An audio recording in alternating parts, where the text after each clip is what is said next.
The sun is setting and the magic rises. The metahumans are a sign of change. You are evil!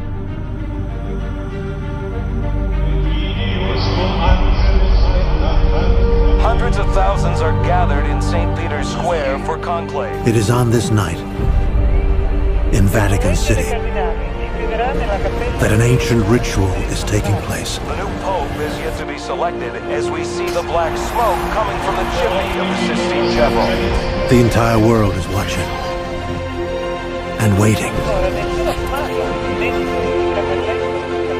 Which is why this is the perfect moment for our revenge.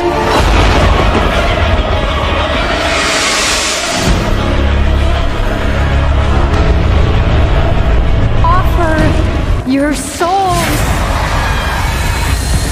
to Mary.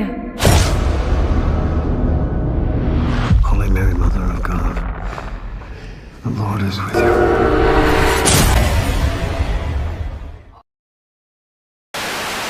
That's right. The Most High's gather in Israel. I'm Elder AHAYAH of the Gathering of Christ Church, here with the weekly broadcast, brothers and sisters, and I thank you all for your presence. And boy, do we have a broadcast for you this evening. Of course, I have Elder Lawyer on standby, and we have a lot to talk about. Boy, do we have a lot to talk about. Keep in mind, that's right, the Most High is calling back Israel. But this teaching, this gospel of the kingdom according to the word must be preached to all nations before the end come. Which means what?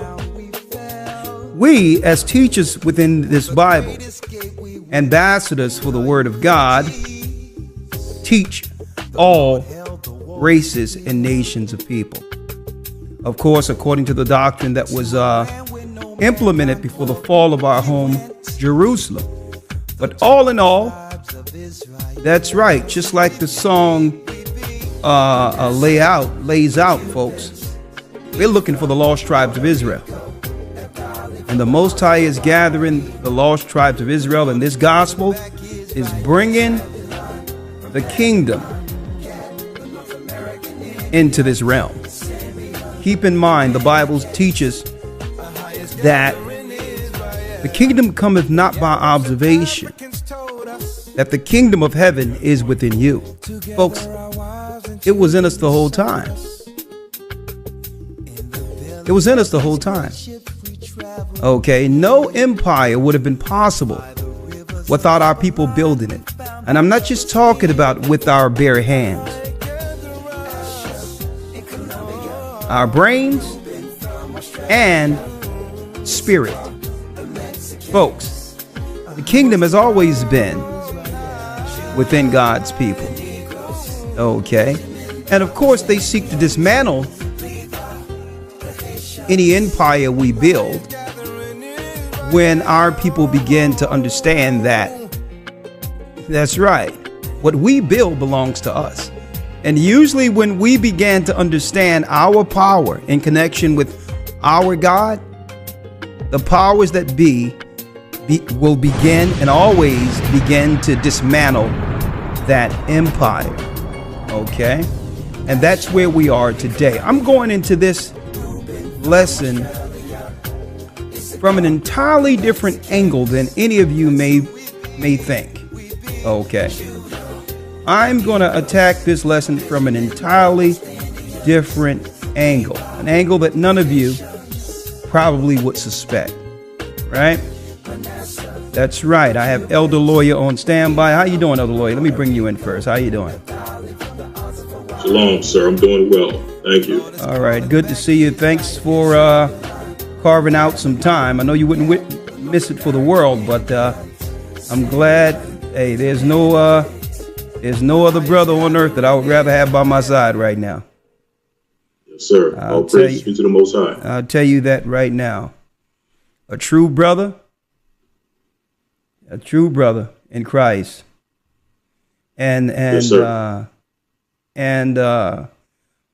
a loyalty unparalleled. And I don't tell you that enough. So, yes, sir. All yes, right. Sir, thank you.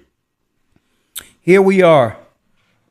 lawyer, and this is what I'm going to be talking about today. I'm going to be going into don't worship the Madonna, but people have no idea what that entails. The majority of people on earth, elder lawyer, believe it's talking about just bowing down and worshiping to idols. But Satan played a cruel trick even on those who would be looking out, they'll be looking not to break that commandment, bowing down to idols, right?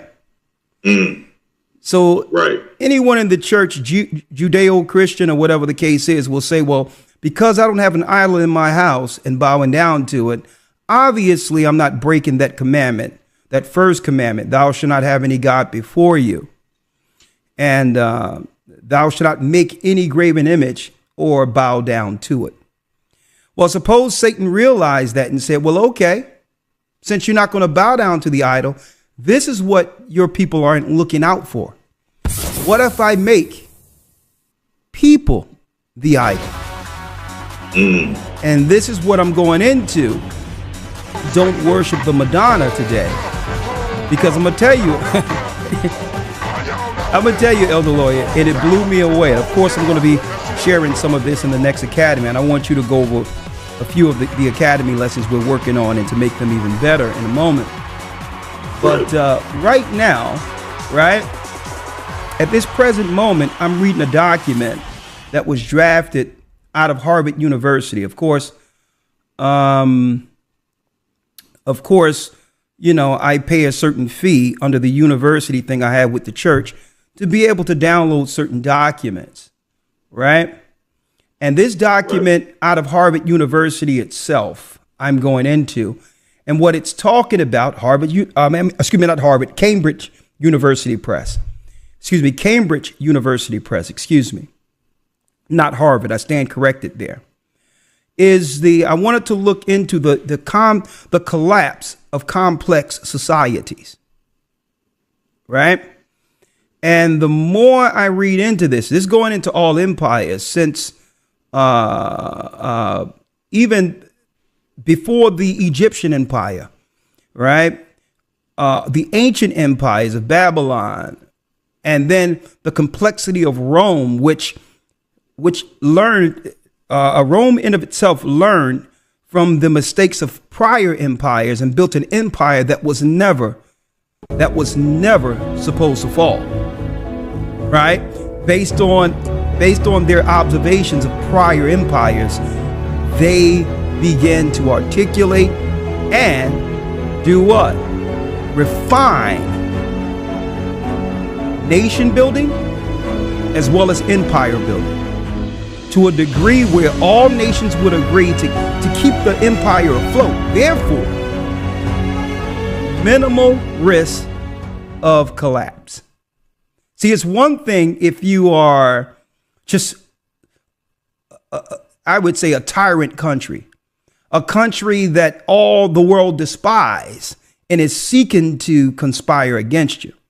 It's another thing if you make all the nations that are your enemies believe that they can benefit through alliances, right? But something in particular stuck out in this particular document. I'm going to be going into more of that in the academy, right, elder lawyer? Right. And this is what led me to this topic tonight. Don't worship the Madonna, right? When did any of these empires begin to crumble?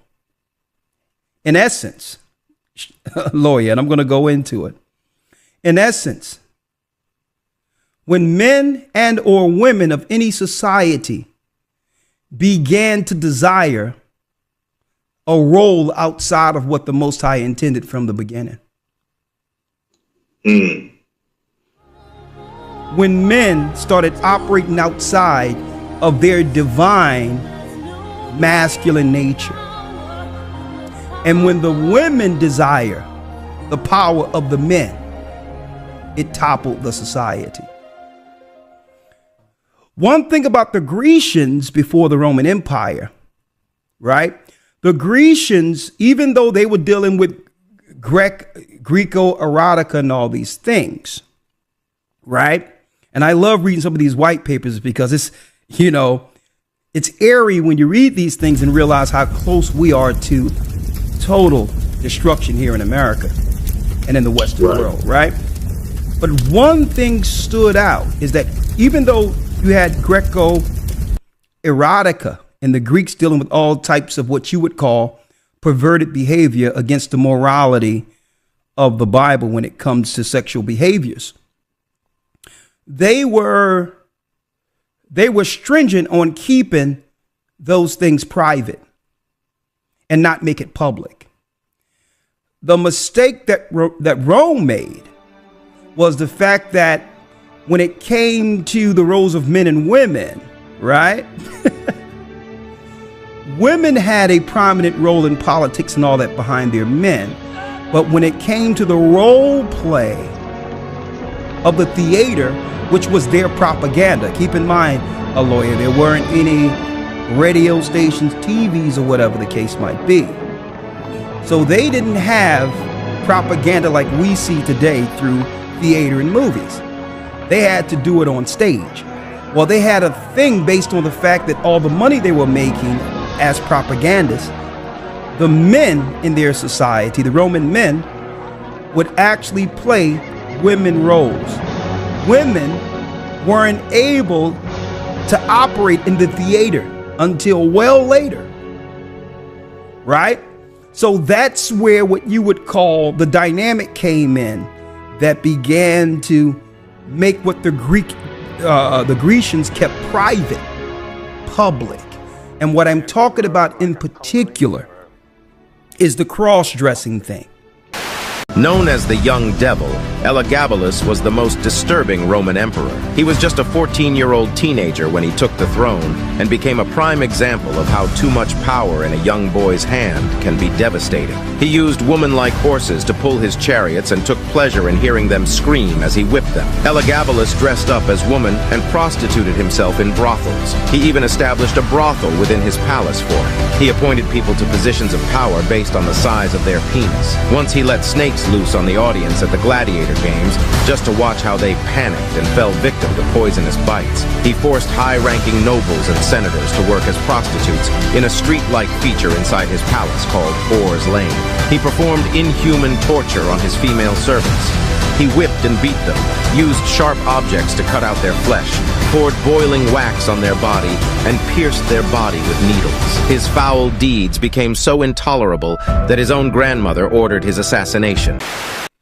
It became a thing of laughter and, you know, of humor and all that, but it was doing something within the culture in of itself because young men were growing up seeking to be a part of the theater. And it permeated throughout their politics and began to crumble inside out from what? From the marb, from the place of propaganda, right? When men started compromising their masculinity, right? Now, wait till you see what I'm about to go into. Because Satan and his agents did this Madonna thing totally sideways in a way that no one could have imagined. Now, before I talk about that, right, I want to take my time with this too. Right? The collapse of complex societies.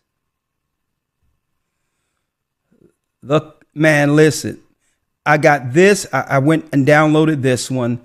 Eventually, I got it from this thing, and somebody probably find it free if you would like. I don't know, but I'm going to be going into this along with two other documents, lawyer, two other documents that dovetails off of this.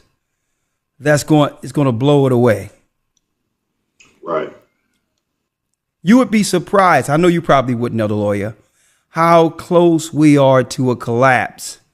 Starting with the immorality first and how it leads to what I'm teaching today and talking about don't worship the Madonna. Let me tell you, no one could make sense why relationships aren't working like I've stated last Sabbath. concerning and asking a question, did Adam lose Eve? No one is actually quantifying why women are acting all out of pocket and irate right now with no explanation. Not just our women. No one actually can understand right now why even our women feel a propensity when the camera is rolling to start twerking and things like that. Right? I'm gonna tell you, and a lot of us looking at it like, this is insane. What's going on here? There's a reason behind all of it. There's a reason behind it. I don't agree with it. But you know what it is, Lawyer? I'm going to tell you this right now. When the Most High begin to judge the earth, people in the earth begin to understand that there's a change going on. And what's going on with women seeking attention and all that, and what's going on with them twerking and all that, is because they're down to their last play. They feel there's a need to do this because they've tried everything else. And society is still crumbling around them. They've tried everything. And now it's straight overt peer sex. Can I get a life or a family or someone to protect me even if I'm willing to expose myself? And it still isn't working. Satan played a cruel trick on everyone using the Madonna. And I'm going into this broadcast today, and I hope it's received with the care and love I went into in order to present this. Now, before I go in, we're going to talk about it. Hit the like button, first and foremost. And I'm going to tell you, when we go into these white papers and all these things, I'm going to tell you, in the academy, we be dropping it. So make sure y'all are part of that academy. Elder Lawyer, before I go into this, right? Please let the brothers and sisters understand. Let the brothers and sisters understand what they'll, some of what they'll experience in the next academy. Yes, absolutely. Well, as many of you may know, we do have a new Hebrew and Bible Academy coming up. All right, so we have a new Hebrew and Bible Academy. In this academy, as always, we try to make sure that we keep the information new, fresh, giving new insights, even to some of the former lessons that we've covered in past academies. We want to try to make sure that even with those lessons, we're giving new perspectives. But along with those new perspectives, we have brand new lessons altogether that we're going to be covering. And some of those lessons will be, number one, UFOs in the Bible. Now, we've covered that in the past, but again, we're going to try to touch on that with some new insight, dealing with what they call UFOs. I think by this time, they have a new term for what we used to call UFOs, which I believe is UAPs. But we're going to touch on UFOs and UAPs and see if there's any equivalent in the Bible. Like if they were to see the angels operating in our modern times or even in ancient times, or they would see things operating outside the understanding of our realm, would those things be identified or labeled as UFOs, or as they call it today, UAPs? Well, we're going to discuss that in this upcoming academy. One of the other lessons we have coming up is a lesson that we actually had to have a little discussion to first deal with the title that I would say is a little bit more politically correct, if you will. And it's not that the original title was of any negative intention or if we had any bad intentions or anything with the original title, but understanding the world that we're in and these platforms that we're using, we have to be very careful on how we promote and what we promote within our platform. So the title we came up with for this up and coming lesson is titled The Jewish Relationship with the Tribe of Judah. As some of you may be asking already, well, what does that mean? I thought the Jewish and the tribe of Judah, that's the same thing. Well, that's up for discussion, and we'll have that discussion in this up and coming academy. So that's another thing we're going to be discussing. We have the roundtable discussion on the purpose of man and woman. We're going to bring that back into this academy. Last academy, we had lessons dedicated specifically to the purpose of a man and the purpose of a woman. Okay. This academy, we're going to bring all of that together in a round table discussion. Now, in that round table discussion, we're going to bring two outsiders with two separate perspectives, and I'm working on it now. Okay. Yes. On that round table, we're going to have the Bible open, so there will be a respectful dialogue. But I'm going to bring in the brother from Passport Bros. He's overseas right now, and I believe that he told me the next time, Elder Lawyer, we can bring him on and we can have an open dialogue and an honest dialogue, and I'll bring a Bible perspective with it. Well, on the other end, because there's been a lot of people speaking about Cynthia G and not hearing her perspective of how she's come to some of these conclusions, whether we agree with them or not. I bring Bible resolve. So we're going to have the Bible in the middle, you and I. We're going to have the brother from the Passport Bro on one side, the brother, and we're going to have Cynthia G, if she'll come in, and we're going to have an open discussion on not how we feel personally or how we were hurt, but how do we come to a resolve according to our God if they both believe in the Bible. And I believe that will be a serious discussion because, I may have to play referee, but I believe that that's going to be something off the change. That's going to get, because the people in the world listen to some of these people, but it's not with a biblical perspective. And I'm sure, right, even though I don't agree with everything she may talk about, I'm sure there's a point that justify her view that could be right. Not that everything. I mean, usually when you hear offensive things, you turn it off. But we're going to be what? We're going to be open to hear what these people are saying, who are personalities out there, in hopes that those who even follow them can hear what God is saying. It's time to stop this fighting. It's time to stop this fighting. We're too far. We're too far in this. With the armies almost at the door. So I think that's going to be an open discussion that can go somewhere if it's moderated right. And of course, I'm going to be there. And I think everyone want to be in that.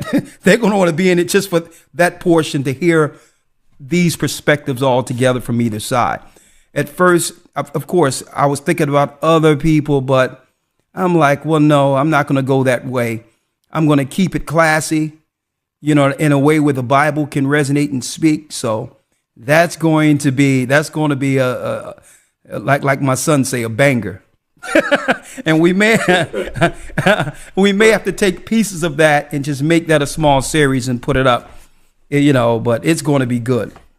All right, because listen, it doesn't matter. And people say, well, why are we going to talk to people on the outside and all that? Listen, the Gathering of Christ Church has always, throughout this ministry, brought on different guests who had opposing perspectives or whatever the case is to bring resolution. We've always operated without being closed-minded, right, lawyer? So, hey, let's do it. All right. So, no, these are other personalities. You have to realize you got men out there who have followings and you have sisters out there who have followings, but they are people. So someone says, Forge in the Kingdom says, that's going to be good. Let me tell you, it will be. And of course, we're going to have Mama Shirley and a lot of aged women that can bring levity to the conversation. So get ready. All right. What else we have? What else we have, lawyer? Yes, sir. Another brand new lesson we have never taught before in any of the Hebrew and Bible academies is the breakdown of the 24 elders. Going to go into some information, some precepts, identify the 24 elders, or rather, I put forth this question: can the 24 elders be identified in the Bible? Well, we're going to see when we cover the breakdown of the 24 elders. Also, we have the prophecies of Daniel and the secrets of time. With this one, we're going to try to do something a little different. Obviously, we have taught Daniel 7 or the 4 beasts of Daniel in the past. Yeah. Breaking down primarily Daniel 7, but we want to try to include Daniel, the 8th chapter, the 70 weeks of Daniel's, the 9th chapter, and also the information on the secrets of the times, according to Jubilees. Look at that. And last but not least, we have walking with Christ or walking with the commandments in Christ. Okay. A lot of times coming into this truth, we have a lot of questions concerning the commandments. How do we resolve following the commandments under Christ? What laws do I keep? What laws don't I keep? What is the best way to apply the laws in Christ? And we're going to be discussing that in that lesson, walking with the commandments in Christ. So again, we are accepting enrollments for the upcoming academy. Go to historytimes.org and you get all the information you'll need there to enroll. Okay. Thank you, Elder Lawyer. Please enroll. Go to historytimes.org. Okay. So now let's jump in. Folks, do not focus on the trolling. Focus here because we're about to go into something deep right now. And if they want to bring forth whatever truth they feel they have, 515-605-9327. Now, Elder Lawyer, before I start with the lesson, let me tell the brothers and sisters, I just want to give y'all some insight right now. Obviously, the World Economic Forum and what they're meeting about, something is going on in the earth, and I want to make sure those who are in Christ, those who believe this word, will take heed and prepare. Okay? They're talking about what others have been talking about in the media and all of that. The possibility for a quote unquote cyber attack. Okay. We've just went through a disease thing. And I feel that right after that, those who didn't make it through that, obviously a number of people are coming in. That's actually replacing those numbers because it doesn't look as if since the disease happened and people coming in, doesn't seem as if, the population of people have changed from one major city to the next. So obviously these things are moving, according to some type of program. And I believe when the lights go out, it's going to be some serious chaos with some of these strangers who have come amongst our people. All in all, make sure that it doesn't matter. If something happens, we've been talking about this for a long time. Everything that's going on is prophecy. You just cannot be caught out there with the chaos. Because obviously when an emergency comes, the people who aren't prepared, they're the ones in the street. Okay? In the midst of the chaos. It's systematic, and believe they have a plan for that. So there is no reaction without the initial reaction. And that reaction usually is for the unprepared. Brothers and sisters, make sure you have extra water, extra food. Make sure you have a backup generator source for power. Make sure you have a plan with like-minded people in your area if something was to happen. Okay? The lights will come back on. The same way I told brothers and sisters when all that happened, that eventually it's going to open up. When the disease happened and people thought that it would never go back to norm. And I told people, you must weather the storm. Okay? So the lights will come back on, but the whole deal is you cannot be caught up in the chaos if they go out. Years ago, we had experts and others come on our program and all of that before there was a change in YouTube and all that when it comes to being able to, say certain things as far as the guidelines that said, well, eventually the powers that be are looking to take America and move it into third world status where what? To get used to rolling electricity and all these things. Okay. So when you hear about cyber attacks and all these others, whatever the case might be, that's right, brothers and sisters. You are not to be caught out with the unprepared. Get food, get water, and a network of people who understand, okay, what's going on? Okay, do it now. We already have these initiatives within our church, within itself, and these conversations have been going on for over a decade within our church. But all in all, a lot of you, some of you don't have access to a church, but you can still prepare accordingly. Food, water, dry goods, a generator source to make sure you have power to be able to communicate. If you have access to a satellite phone and can afford one to communicate with someone else who's on board, make sure you have that. But all in all, get through the initial storm. Eventually, things will be put back on the grid and moving. And that's when you make a move. If need be, the Bible says if you're persecuted in one city, flee into the next. But what they could be banking on is the initial shock that it comes with the power not coming on for days. That's what they're going to prepare for. And the majority of people who's living hand to mouth, week to week, are going to be the ones out in the street through that chaos, which will justify military intervention probably. So make sure, I'm not trying to scare you. I'm not saying it's going to happen tomorrow. But if it happens, be prepared. Okay? Now, Elder Lawyer, when we think about the Madonna, don't worship the Madonna. Usually, Elder Lawyer, especially around this time of year, right? It goes into Christmas, the Queen Mother of Heaven, the Madonna, whom they turned into Mary. Queen Mother of Heaven, don't worship the Madonna. And another term for her is Queen Mother of Heaven. Now, Christ didn't have anything to do with this woman on the screen or the people that's in this image who are obviously Romans. But this particular image in of itself resonates more within society than a lot of us think outside of the image. Right? Now, when you think of the Queen Mother of Heaven, you think of Mary, right? But the Queen Mother of Heaven is a deity. And folks, suppose this deity is a deity. Not only is this deity Semiramis, the Queen Mother, of Nimrod, and then Tammuz incarnate. Suppose Satan can turn into the Queen Mother of Heaven to be worshipped. Interesting, isn't it? Now, the first place, Elder Lawyer, we hear about the Queen Mother of Heaven in the Bible, where it's spelled out almost exactly like that, right? Where our God tells us not to deal with her, is what?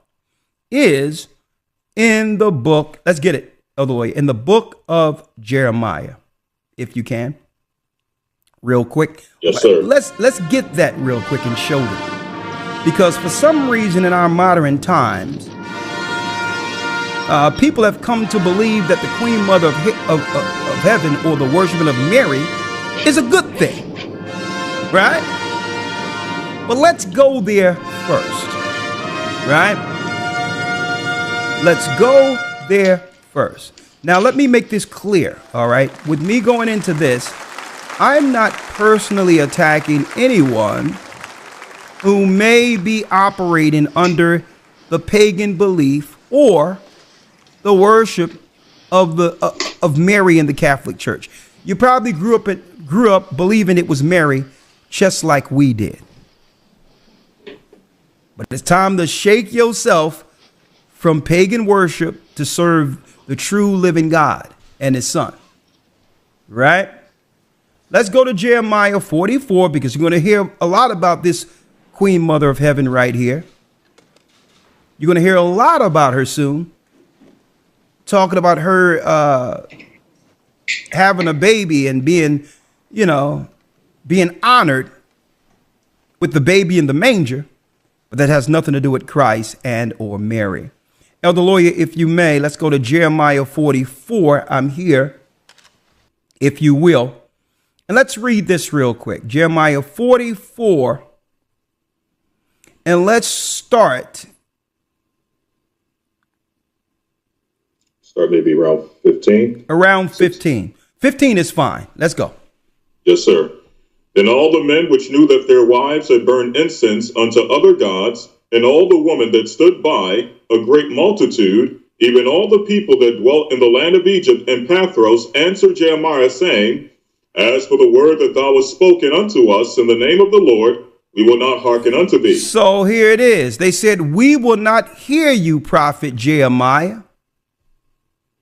Now, this is the tribe of Judah, Benjamin, and Levi in Judea going off, worshiping pagan gods and or goddesses. As for the word that thou hast spoken unto us in the name of AHAYAH, the God of the Hebrews, we will not listen to you. We will not hearken unto you, Jeremiah. Read. 17. But we will certainly do whatsoever goeth forth out of our own mouth. We're going to do what we want to do. Read. To burn incense unto the Queen of Heaven. To burn incense unto who? Unto the Queen of Heaven. Unto the Queen of Heaven. They have deceived the world into worshiping a female deity, which is really an ancient goddess, folks. And she is a key component for the craft. Sorcery and witchcraft. This is the winner of Eurovision 2024, Nemo. Representing Switzerland, this person is also wearing a crown of thorns that was given by one of the runner-ups named Bambi Thug that represents Ireland. Now, before I show you why you don't play with God and the crown of thorns, I don't know if you know what she did for her performance. I made a whole video on it, so you can just check that out, but it was a full-on satanic ritual along with demonic possession. I mean, she literally admitted it herself. Watch this real quick.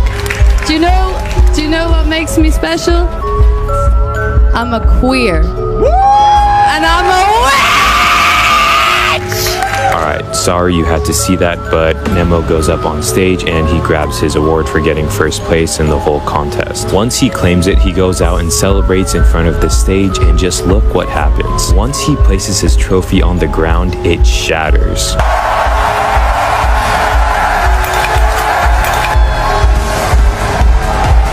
Just break the code, I also broke the trophy, and I broke my thumb as well. She is a key component for all of it, because it's not just the worship of the Madonna. She comes with an ideology that destroys empires. See? Why? Because I don't know what you see in the image with the Queen Mother of Heaven. But right now, this is out of order in view of the heaven we read about in the Bible. See, this is out of order. See, these men, or celestial masculine in the heavens, is worshiping her. Backward. Woman empowerment enthralled within the religion, right? These are over here are subservient and are crowning her, right? Now we're going to talk about this because our God said, for our people, we're from the tribe of Judah, not to do so. We can be. Run the world. Run the world. Oprah. We can run the world. Run the world. Ladies, say run the world. Run the world. Girls, say run the world. You just have to find the right frequency and have faith in who you are.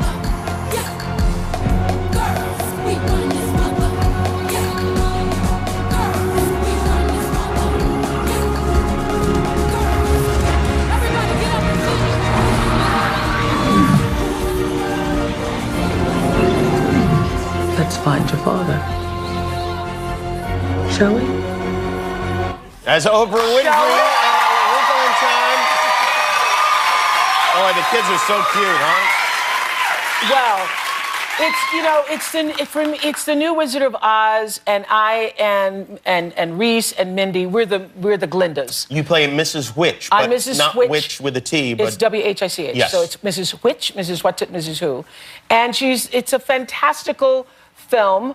Directed by Ava DuVernay, who is one of the great visionary filmmakers of our time. Yes. And it's so beautiful, and it's wonderful for you to take your kids and for families.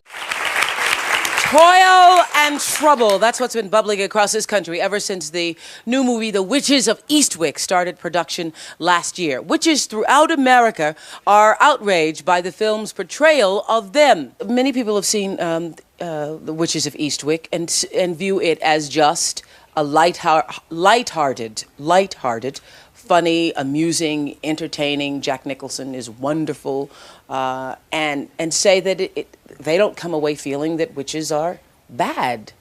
It's not okay because we don't do evil with our psychic abilities.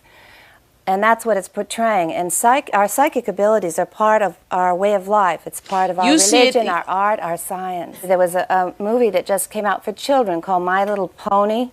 And in it there were 3 bad witches, not 3 bad Buddhists, and not 3 bad Baptists, There were 3 bad witches, and they were cackling and green. We're always green with a wart on our nose. Snaggly teeth, And yes, I wear black. Black, to us, is a tool. So do priests, nuns, rabbis wear black. The High Delhi Lama wears black in one of his highest rituals.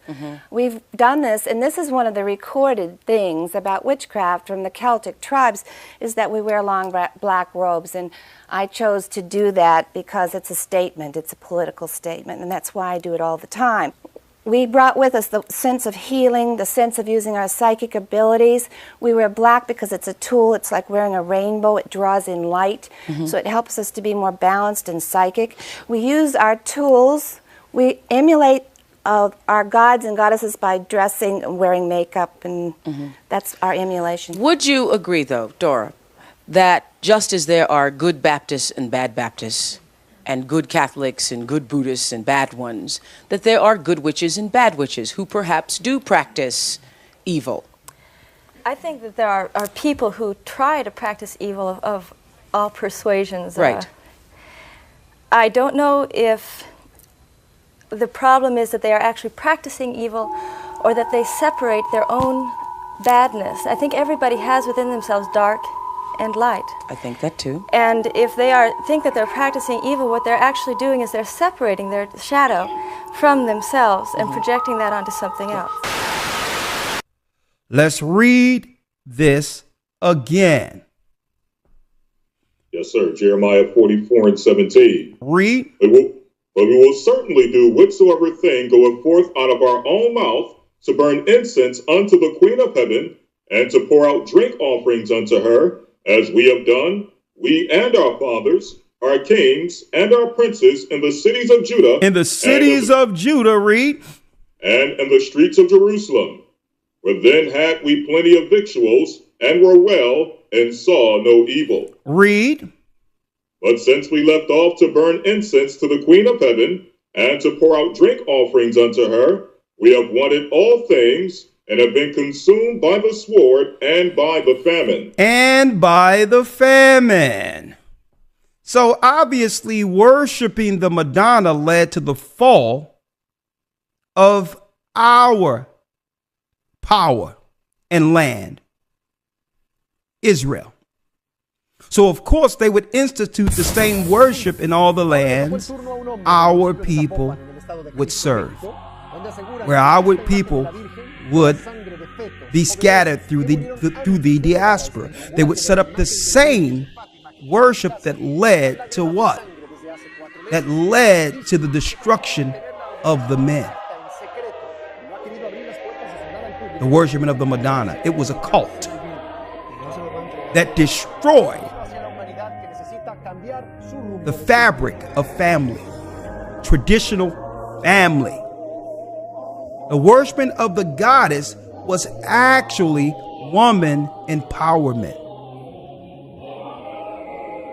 Instilled in this world through a deity, not a regular deity, but Satan himself. Watch what I show you. And have been consumed by the sword. Hit that like button. Right? And by the famine. Read it. 19. And when we burned incense to the Queen of Heaven and poured out drink offerings unto her, did we make her cakes to worship her and pour out drink offerings unto her without our men? Without our men. Notice it's talking about, folks, pouring out drink offerings, libations. A lot of us think this is some African crap, some African spirituality. You are a witch or a warlock. You didn't even know the history of the fallen, the history of libation. It was pre-flood. When the angels who were bound for disobedience, their children, the Nephilim, would pour water on the ground over their tombs, hoping to do what? Hoping to quench their fathers or their ancestors buried who were in hell going through torment.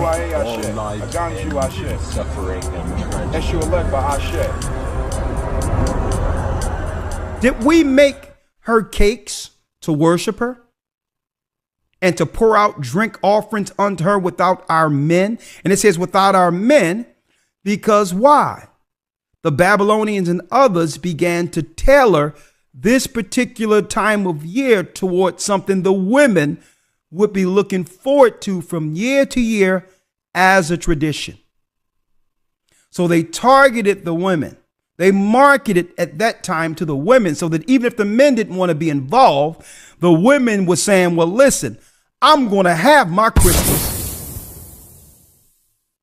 It's for the babies. I don't care whether or not you do it. I'm going to have my Christmas.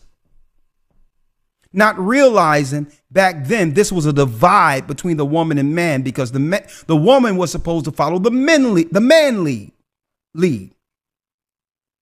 But the woman would make it so nice that he even began to what? Weaken his position for the sake of tradition. Because during that time, that's right, it's lovey-dovey, it's cold outside, it's warming each other up, and it's the best time of year. That's right, coupling. So the men started getting down with it because of the power of that woman. And what came with it was what? That's right, some love. Right?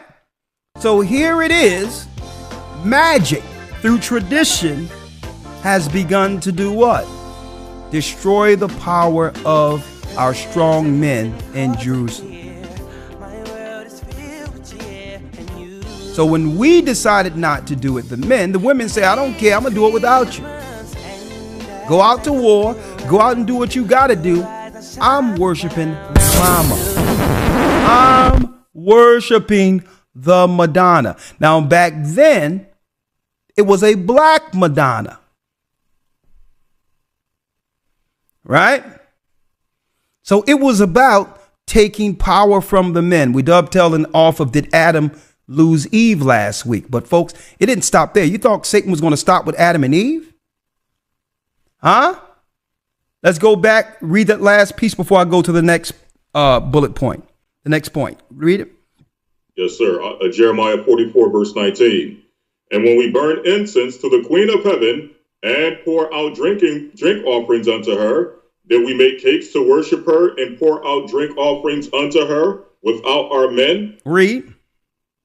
And then Jeremiah said unto all the people, to the men and to the women, and to all the people which had given him that answer, saying, the incense that ye burn in the cities of Judah and in the streets of Jerusalem, ye and your fathers and your kings and your princes and the people of the land, did not the Lord remember them? And it came not into his mind. He says, did not the Most High remember them, those who would disrespect the throne for this satanic worship? You think God is going to forget this? after giving us a land flowing with milk and honey? You think God is going to forget this? Because these aren't just some regular worships, folks. These are fallen deities that lead to the total destruction of a people.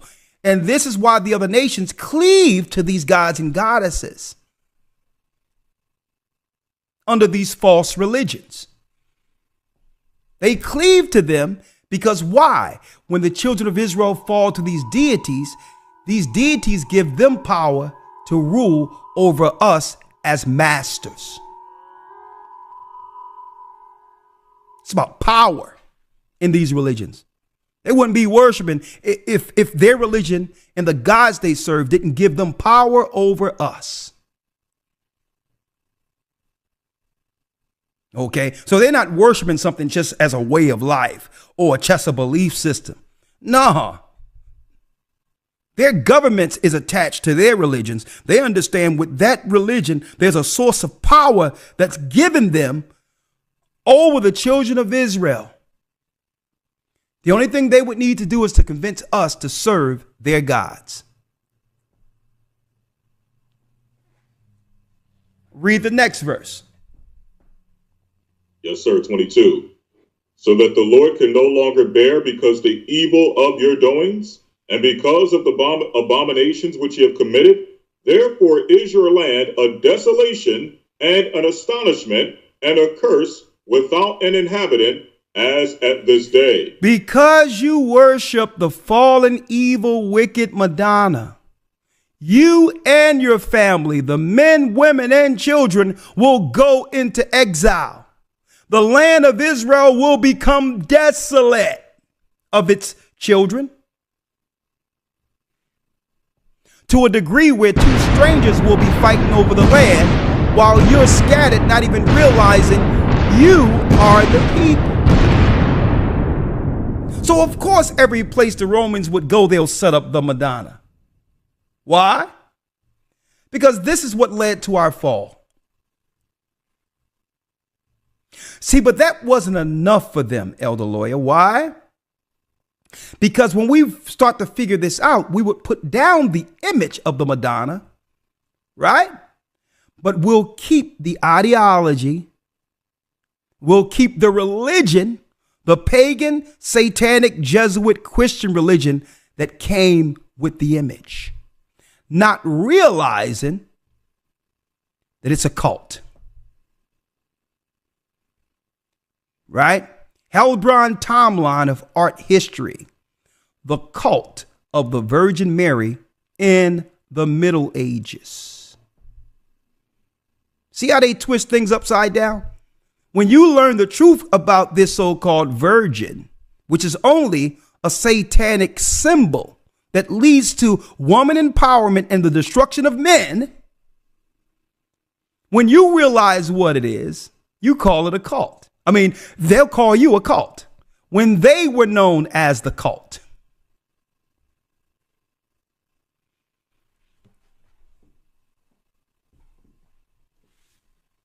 Huh? So let's break it down.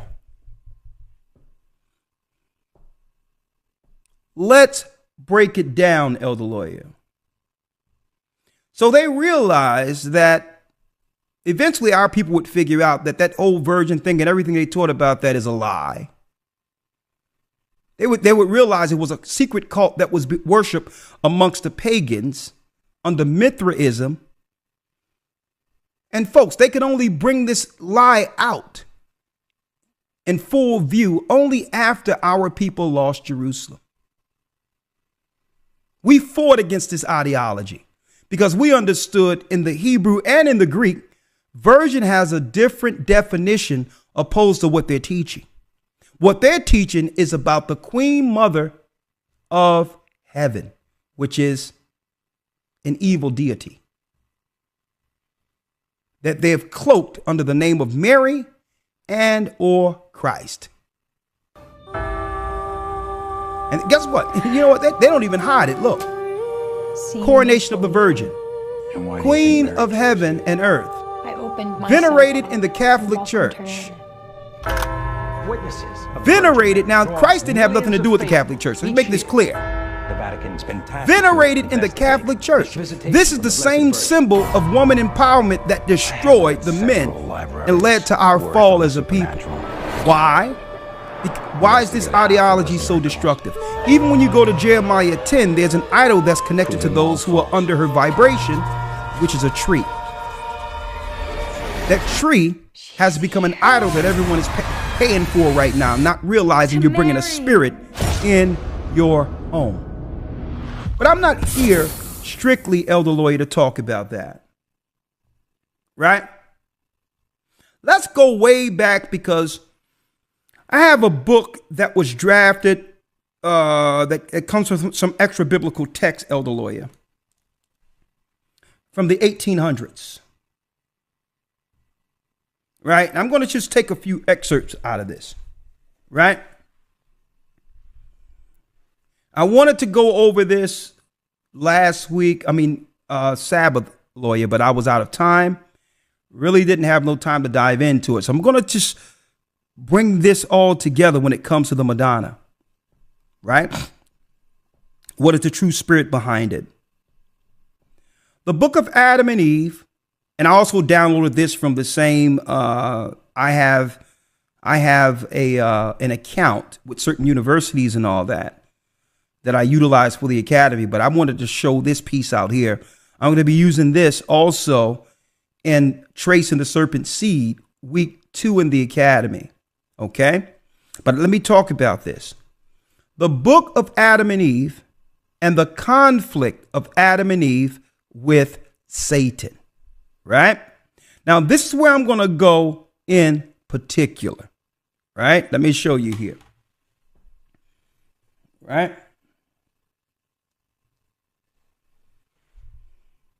The book of Adam and Eve, also called the conflict of Adam and Eve with Eve. Right? Now, there's a few pages I wanted to touch on. Let me go to 107 first. 107 first, where it talks about the 15th apparition of Satan. Now, keep in mind, the Bible says that Satan himself, no marvel, that Satan himself appears as an angel of light. Right? So when you go back to the fall of Adam and Eve in this literature, it talks about all the times Satan appeared in order to take the dominion. His whole objective was to take the dominion from men. Right? Because there's no opposition of his power that lies amongst the feminine. Let me make that clear. I'm shaping this out for you. Satan's whole objective. Okay. Job 9:24, the earth is given into the hand of the wicked. He covereth the faces of the judges thereof. If not, where and who is he? So his objective was to take the power from man, because man was made to have dominion. The dominion he desires, which is what? The prince of darkness. We are the leaders of this earth, and the only way he gains power is through what we relegate to him through sin. The woman isn't a threat to him, because when man was shaped out of the ground, we threatened his dominion down here. Woman was taken from man, so he never deemed the woman a threat. Satan cannot be destroyed from the feminine, because a woman wasn't made for dominion. She was made as a helpmeet. So he would need to get man to bow and to fall under the woman. And through her being weaponized against him, Satan rules. That was the plan. Hear me and hear me good. I'm going to read a little bit of this.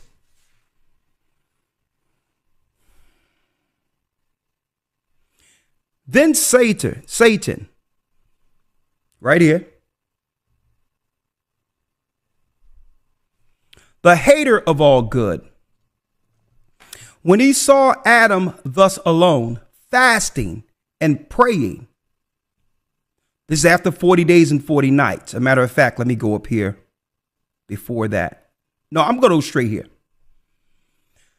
Then Satan, the hater of all good, when he saw Adam thus alone fasting and praying, appeared unto him in the form of a beautiful woman. Now that was after the fall. Adam and Eve went on a fast. And Satan appeared to Adam. That's right, folks. You want to know about the first trans activity and while they're bringing that to the forefront within our society again with this esoteric and occult meaning? At this point, I've got. Like when I connect dots that maybe shouldn't be connected, I don't know.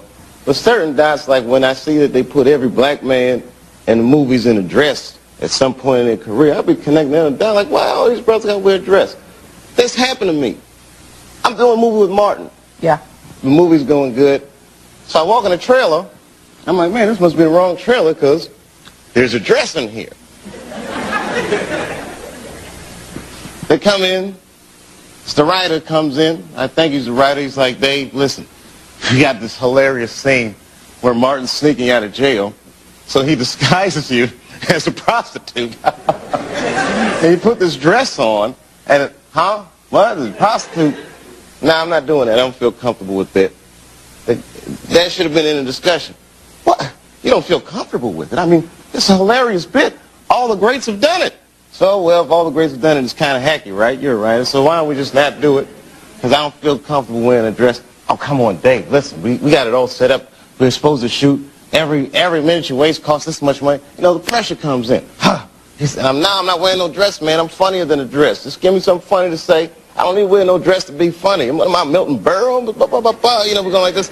And then finally he's like, and he leaves. And then like the director comes, Dave, it really would be great if you wear the dress. What is wrong? What is this, Brokeback Mountain in here? So then,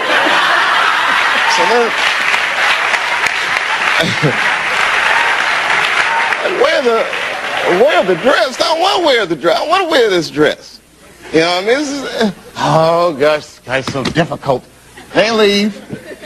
Now the producers comes, come on, David, would be so great. I mean, and then I started thinking about it. All the comics that I've seen, man, you know, strong brothers, why are they putting us in these dresses? But the minute it was clear, I was adamant, I'm not wearing a dress. I'm not wearing the dress. All right, fine. Think of something else. Guy comes back 10 minutes later, the whole new scene. Hot damn, how did you write the scene so fast? You know, it's like, so you gotta take a stink.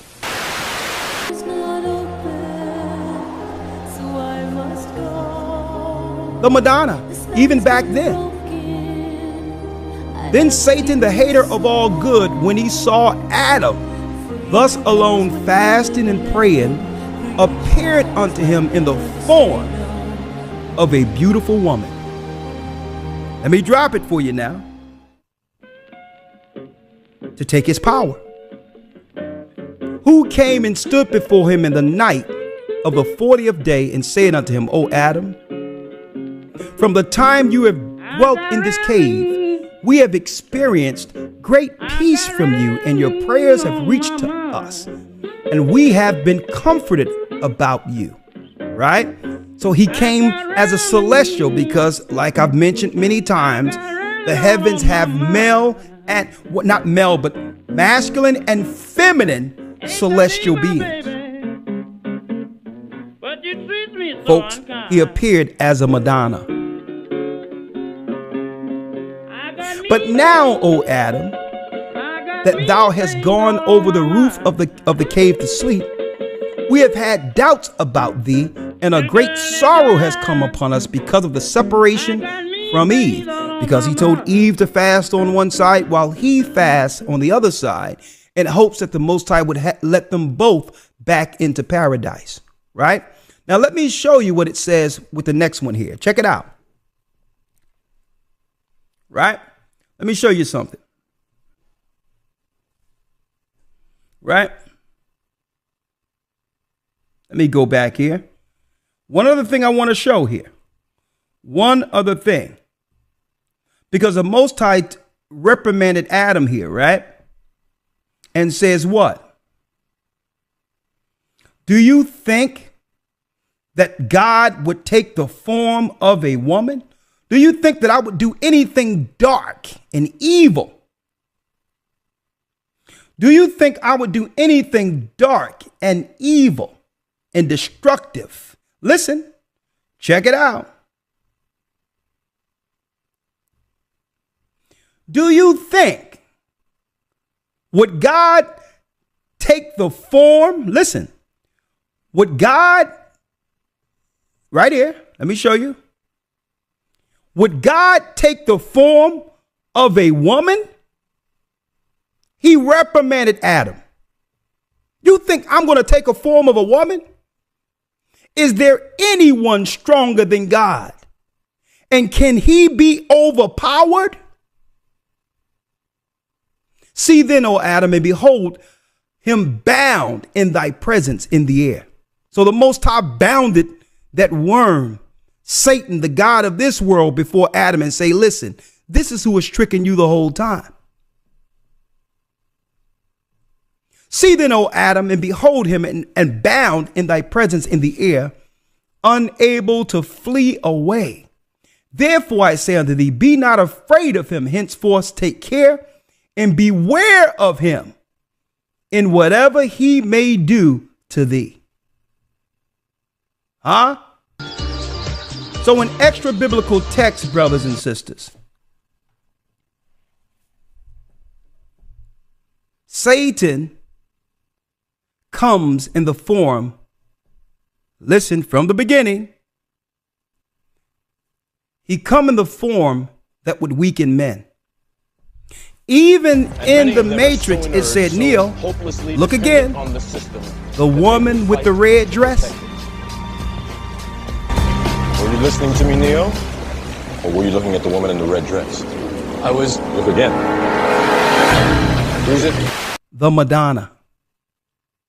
We're looking for a male presence in the end time that's more powerful than men to take out men. And that was never the plan. There is nowhere that is safe. Okay. Listen to me. When there's a threat from a man, from another man, something happens. And ordered everyone to have his mark. Something happens in defense 6 of months what ago, we understand a man can do. A man can destroy another man with his own hands. The Antichrist. So obviously there's a defense mechanism there It is estimated that isn't over 2 present billion people are before watching women. this broadcast around the globe. The world Listen to will what I'm finally telling you know when who I this go man into. really is. Hit that like button. You've Don't killed hundreds of thousands worship of people for the simply Madonna. possessing a Bible. Let me show you no something mercy here for now. Christians? Elder Lawyer, no wonder. So you admit it now.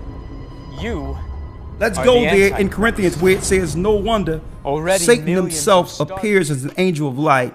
And get me Wisdom of Solomon 14, where it talks about the changing of kind. I need both of those. Stick with me here. I need Right, both 2 of those. Corinthians. Come on. Yes, sir. 2 Corinthians 11, I'll start at verse number 2 and then jump down. 2 Corinthians 11, verse 2. For I'm jealous over you with a godly jealousy, for I've espoused you to one husband, that I may present you as a chaste virgin to Christ. That he may present us as a what? As a chaste virgin to Christ. As a chaste virgin to Christ. Right? So here, I'm glad you went there first, Elder Lawyer, because it's showing virgin doesn't always mean a person who hasn't had intercourse. For I am jealous over you with a godly jealousy. For I have espoused you to one husband. Christ is that husband, right? So when we're baptized, that's right, we put on a heavenly garment in preparation for that wedding. It doesn't mean that you aren't in a physical relationship to bring forth family, right? For I have espoused you, Paul said, to one husband, which is Christ, that I may present you as a chaste virgin to Christ. So it's being presented as if what? You've never fallen to paganism, idolatry, sin. Right? Let's go down. Yes, sir. Verse 3. But I fear lest by any means, as the serpent beguiled Eve through a subtlety, so your mind should be corrupted from the simplicity that is in Christ. Lest by any means, as the serpent beguiled Eve through his subtlety, so is his so simplicity that is what? The simplicity that is in Christ. That is in Christ. Come on. Jumping down to 13. For such are false apostles, deceitful workers, transforming themselves into the apostles of Christ. So you have your Romans who are Edomites who have transformed themselves into apostles, like you see the Vatican has done, dragging that pagan temple of Jupiter out of the pagan temple and putting it amongst the church, claiming it was Peter. False apostles. So their people transformed themselves into the righteous. Read. And no marvel, for Satan himself is transformed into an angel of light. And no marvel that what? For Satan himself is transformed into an angel of light. That Satan himself has transformed himself into an angel of light. Folks, he can change. It's what they call shape-shifting. And he usually change either to show forth power to someone who would follow him, like your so-called geniuses or elite, to show them technology and power that would have them be seen as geniuses. Genius, the word genius comes from the word genie. What are you doing? Genie comes from the word jinn, a spirit, where through the occult, these so-called people that are admired as geniuses really get their information and power and knowledge from Satan. So they'll present power to take power from men. If they can't present power, then they'll present something your soul that can weaken a man. The Madonna. To marry. Right? Now let me show you something, right? I'm going to read this because I don't want to give it all away, because some of this stuff I have to teach in the academy. There's other things I want to jump into. But it says here, when the Most High spoke to Adam. Now this literature right here is from the 1800s itself. Then God said his word unto Adam, saying, O Adam, that figure is one that promised thee the Godhead and majesty. He is not favorable disposed towards thee, but shows himself to thee at one time in the form of a woman, another moment by the likeness of an angel, and another occasion in the similitude of a serpent, and to another time in the semblance of a god, an angel. But he does all that only to destroy thy soul. Okay, he's going to come in many forms. It's up to us to recognize when it's him.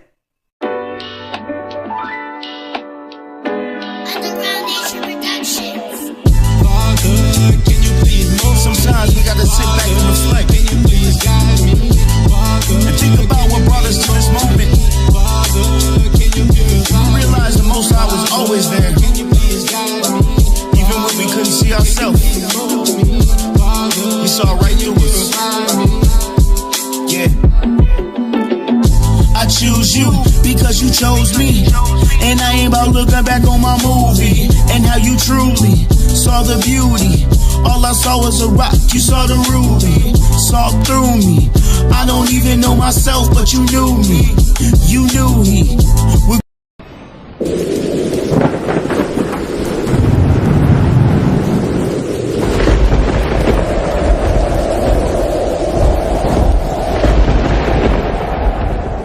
Right? So he told Adam, now therefore, O Adam, understand in thy heart, I have delivered thee many a time from his hands, in order to show thee that I am a merciful God, and that I wish thy good, and that I do not wish your ruin. Right? So I need y'all to check this out real quick now. I need y'all to check this out. I want to show y'all this. Elder Lawyer, if you may, yes, sir. When it comes to to actually revealing themselves with the changing of genders, right? I need you to go to Wisdom of Solomon 14, and I'm going to pull this up for everyone, right?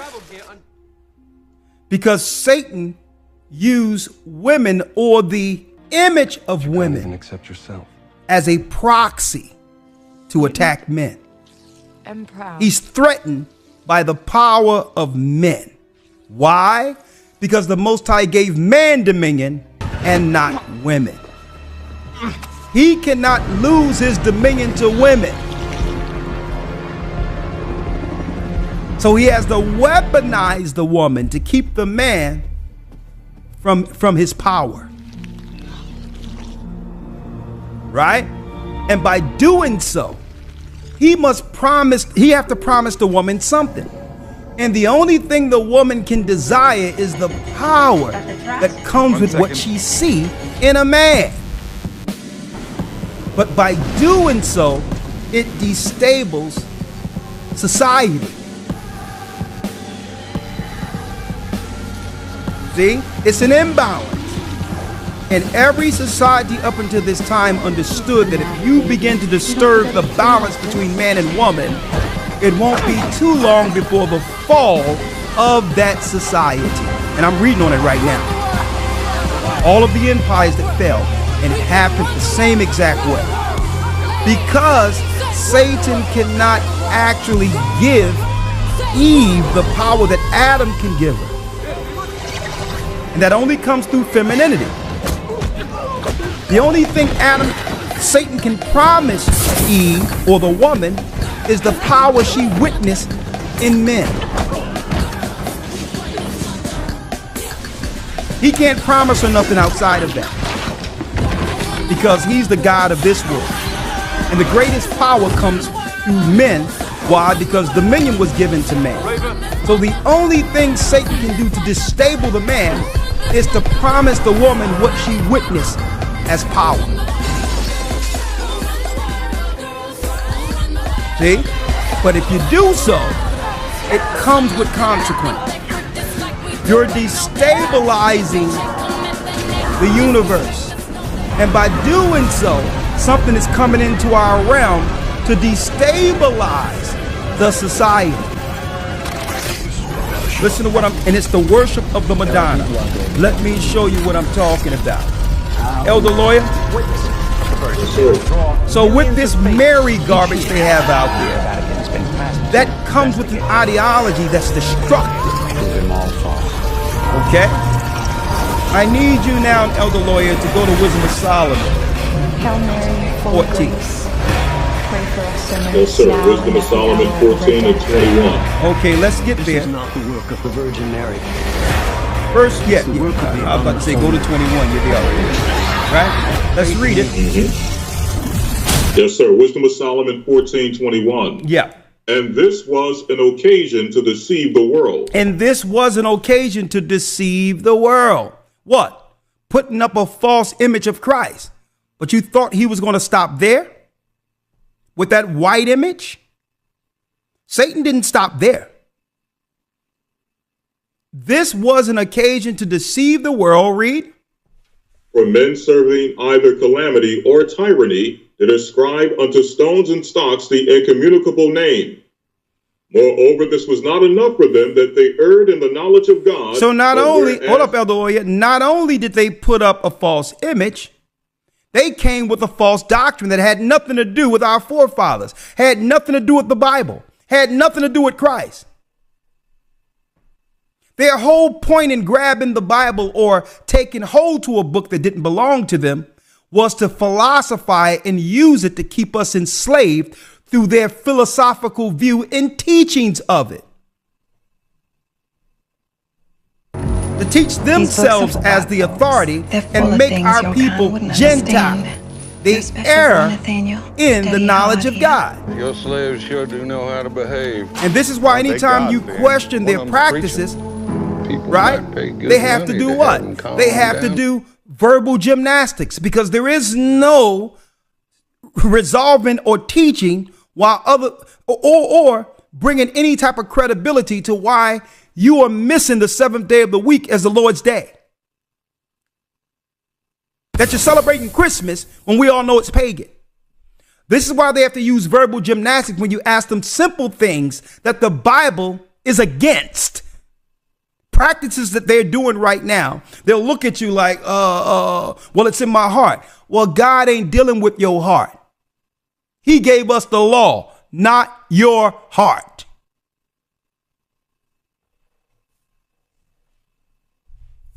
Moreover, this was not enough for them, read. That they erred in the knowledge of God, but whereas they lived in the great war of ignorance, those so great plagues called they peace. Let's go straight down to what they would do, because they started having these weird occult sacrifices. It is on this night. They did what? In Vatican They destroyed the image of Christ by putting Romans up to be Christians. And Christ himself, Cesar Borgia, they put up a white criminal to be Christ. And then on top of that, they brought in all the evil secret practices of the Romans and made them what? Traditions to be followed in the Western world. Which is why this is the perfect strange rites, it tell you right here. For our revenge. Secret ceremonies.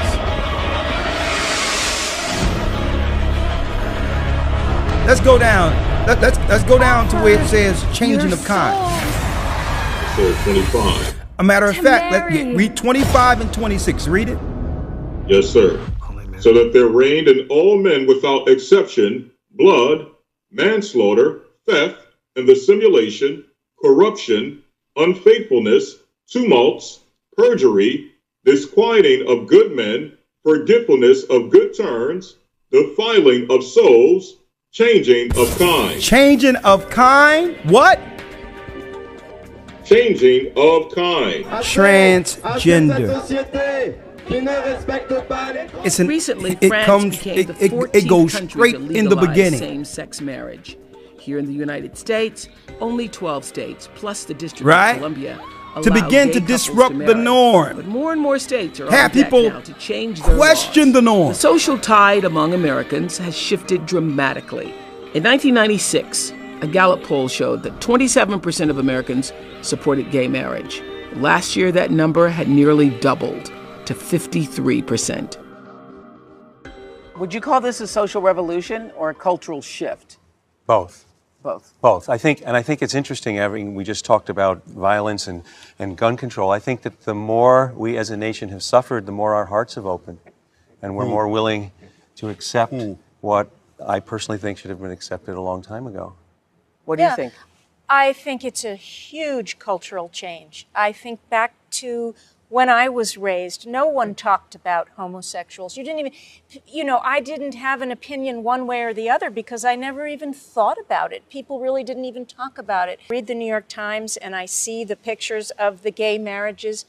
I cry thinking of my friend Peter and how happy he would be. But it took me knowing him, which it always takes. You have to know someone who you think is Well, that's other. why prejudice continues to be what prejudice is, because you don't really know anybody who walks in those shoes. So a lot of people were afraid that this meant that that the institution of marriage as we know it would fall apart. Does this mean if gay marriage is legalized in more than 12 states, if it becomes a dominant force in the United States, does that mean that the institution of marriage has to be re-examined? It's going to be enriched. It's going to be enriched. Ooh, good. I've never had a straight couple come to me and say, my marriage is in trouble because of the gay couple living next door. To the contrary, I've had people come to me and say, because of the love between Bob and Joe, I have learned how better to love my wife or my husband. We have gay couples in our parish. And you've married gay couples. And I've married gay couples, lots of them. And we have lots of kids of gay parents. And they're just part of the woodwork. That's the notable thing that is not notable anymore. But one of my leaders said, where you stand on this issue depends on where you sit on Sunday morning. And what he was saying was he and his wife are sitting next to a gay couple. They're worshiping together, and their marriage is being enriched by this gay couple. So exposure is one of the answers. The more and more we expose to the humanity of the other. Yeah. If you don't know anybody who's gay, it's the same thing with race. You don't know anybody who's black or Hispanic or Asian or Muslim, other, then... And the institution of marriage is already in trouble, long before gays were getting married. Read. Disorder in marriages. Disorder in marriages. Redefining marriage. Read. Adultery and shameless uncleanness. Read. For the worshiping of idols not to be named is the beginning, the cause, and the end of all evil. The beginning, the cause, and the end of all evil. It's right here. But it cannot happen without what? Without Satan getting access to either the man through his weakness or the woman that seeks power. Let me show you something. Let me show you something. I'm going to show you one of the more threatening images that the world powers had to do something about.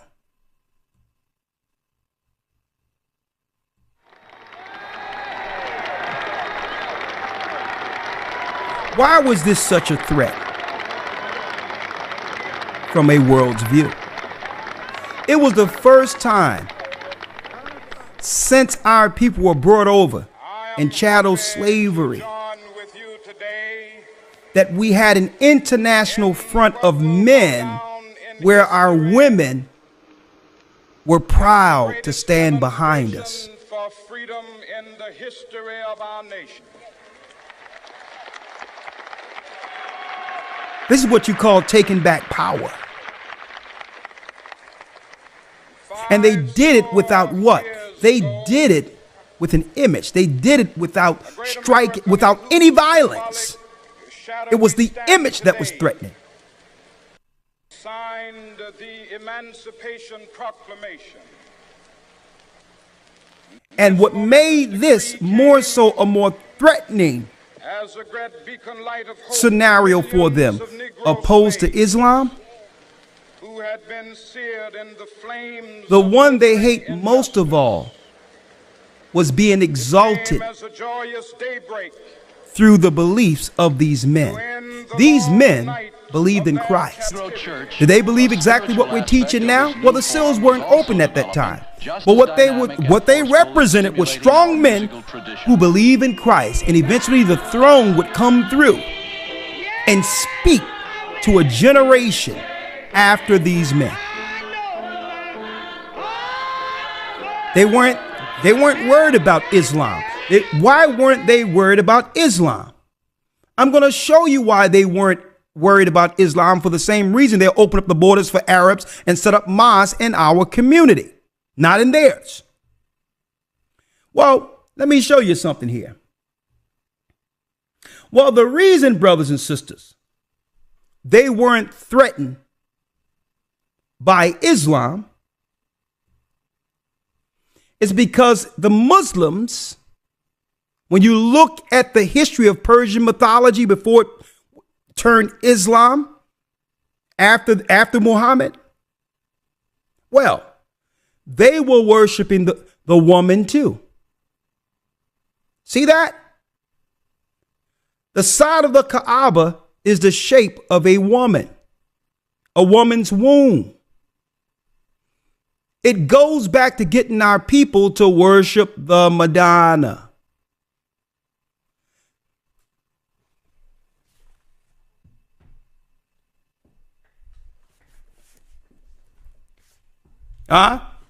So this didn't threaten them, folks.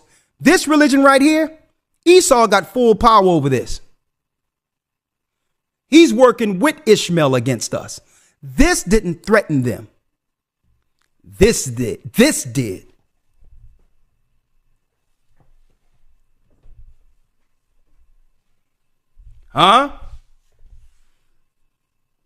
Without violence, without seeking to harm anyone. They're doing exactly what Christ said to do in Matthew, the 5th chapter. They had a playbook. If they smite you, turn the other cheek. Pray for your enemies. Because now we receive the moral high ground before the world.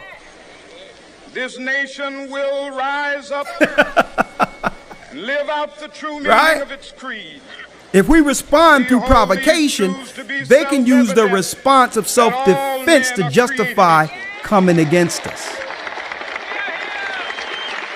So you can't become the bastion of righteousness to bring peace around the world, which we know is destruction, if you have an optics of killing your own people, destroying your own people, sicking dogs on your own people, the same people who innocently built the country that have now become a superpower. This was bad optics for America. That one day, even the state of Mississippi, a state sweltering with the heat of Let me show you. injustice, I got a few more things to show. sweltering with the But heat they of brought in the Madonna. What is the Madonna? It's an ideology. Now, I don't want to talk about Madonna in particular, because usually if you hear the word Madonna, some think of what? A pop icon. But no. I look into why was she put in position as an idol? Well, look over here. American singer, songwriter, and actress Madonna has incorporated in her works abundant references of religious themes of different religions and spiritual practices, including Christianity. She was raised Catholic. We know what Christianity that is. Catholic. It's not the Christianity of Christ. Hinduism, Buddhism, Sufism, right? Kabbalah. That's the craft. Several theologians, sociologists of religion, and other scholars have reviewed her, while Professor Arthur Asperger stated that she has raised many questions about religion. Due to her prominent use, an academic described her as perhaps the first artist of our time to routinely and successfully employ images from many spiritual cultures and multiple religious traditions. Now, what does one have to do with the other when I bring forth Madonna? Well, that's the model society have been using in the programming of women. So this particular model became the blueprint for those we see like Queen Bee, see, Beyonce. It's an ideology, right? Can you pay my automobile? Can you pay my bills? I don't think, right? All these things, right? To the left, to the left. Everything you own in a box to the left. And ideology. And when you think about this, it's an ancient ideology of Satan. Right? To celebrate the degradation and destruction of your protector. I got a few scriptures going to show you how they use the Madonna for the weakness of men in a moment. Who do we have before you? At the same time, the image of Martin Luther King showed forth, and the men that was with him. For the first time, it showed a united front of men with impeccable image, regardless of what you might think about Martin Luther King. The image is what they were afraid of. And this is why every time you look around, when they talk about the civil rights, they talk about this Rustin guy, Rustin. When no, we knew that he wasn't our representation. And this is why he wasn't put in the front, because it would have destroyed the optics of us internationally when it comes to his lifestyle. Okay, I don't deal with none of that revisionist history when it comes to that image of our strong men who believed in Christ.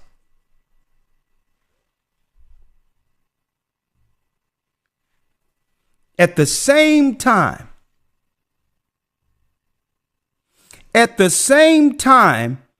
that we were bringing forth an image, a united front with the belief of Christ, this woman who had clandestine beginnings, some say allegedly letter people or CIA ties, Gloria Steinem. How Gloria Steinem became the world's most famous feminist. So you know what? We have to make the black woman that's standing behind that strong image believe that she's suffering something from her man. See? When we were both powerless in the struggle together coming off those slave ships. So who did they send? Her.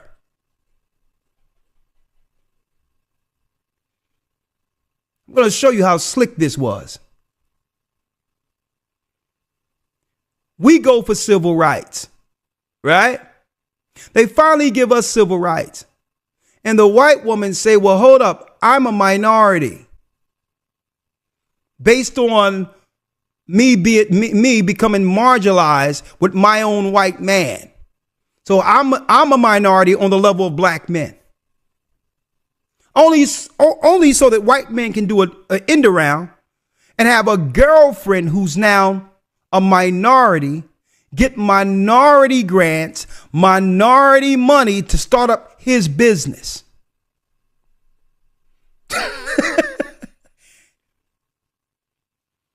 And what we march for as men are taken away, where they're going to give us any civil rights instead of giving it to us with this image. They say if we're going to hire a minority, it'll be their women.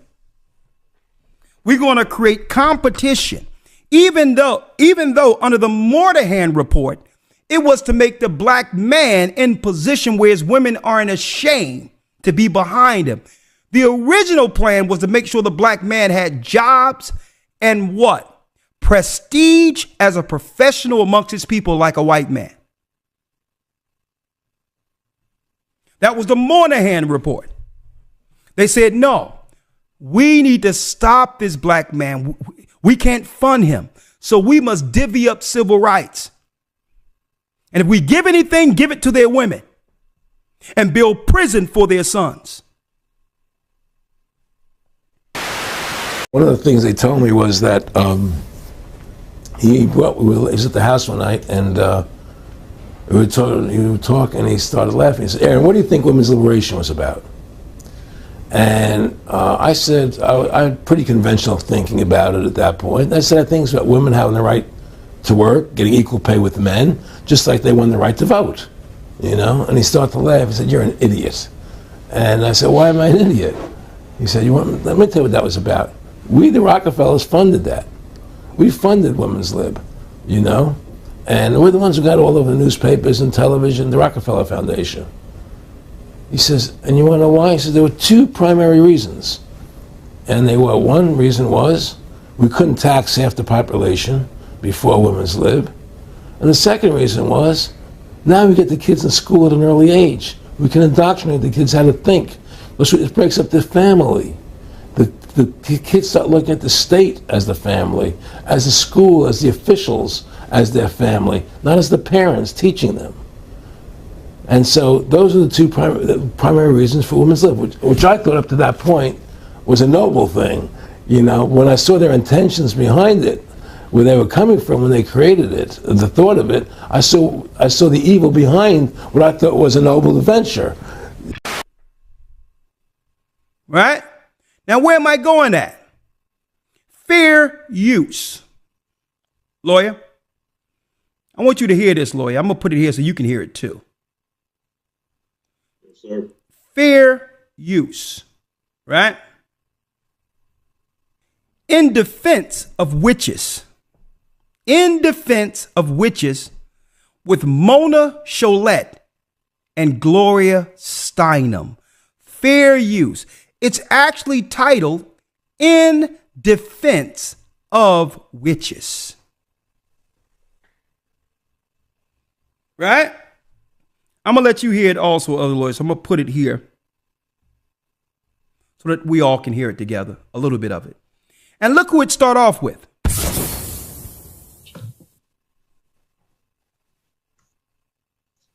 And your audience is now joining us.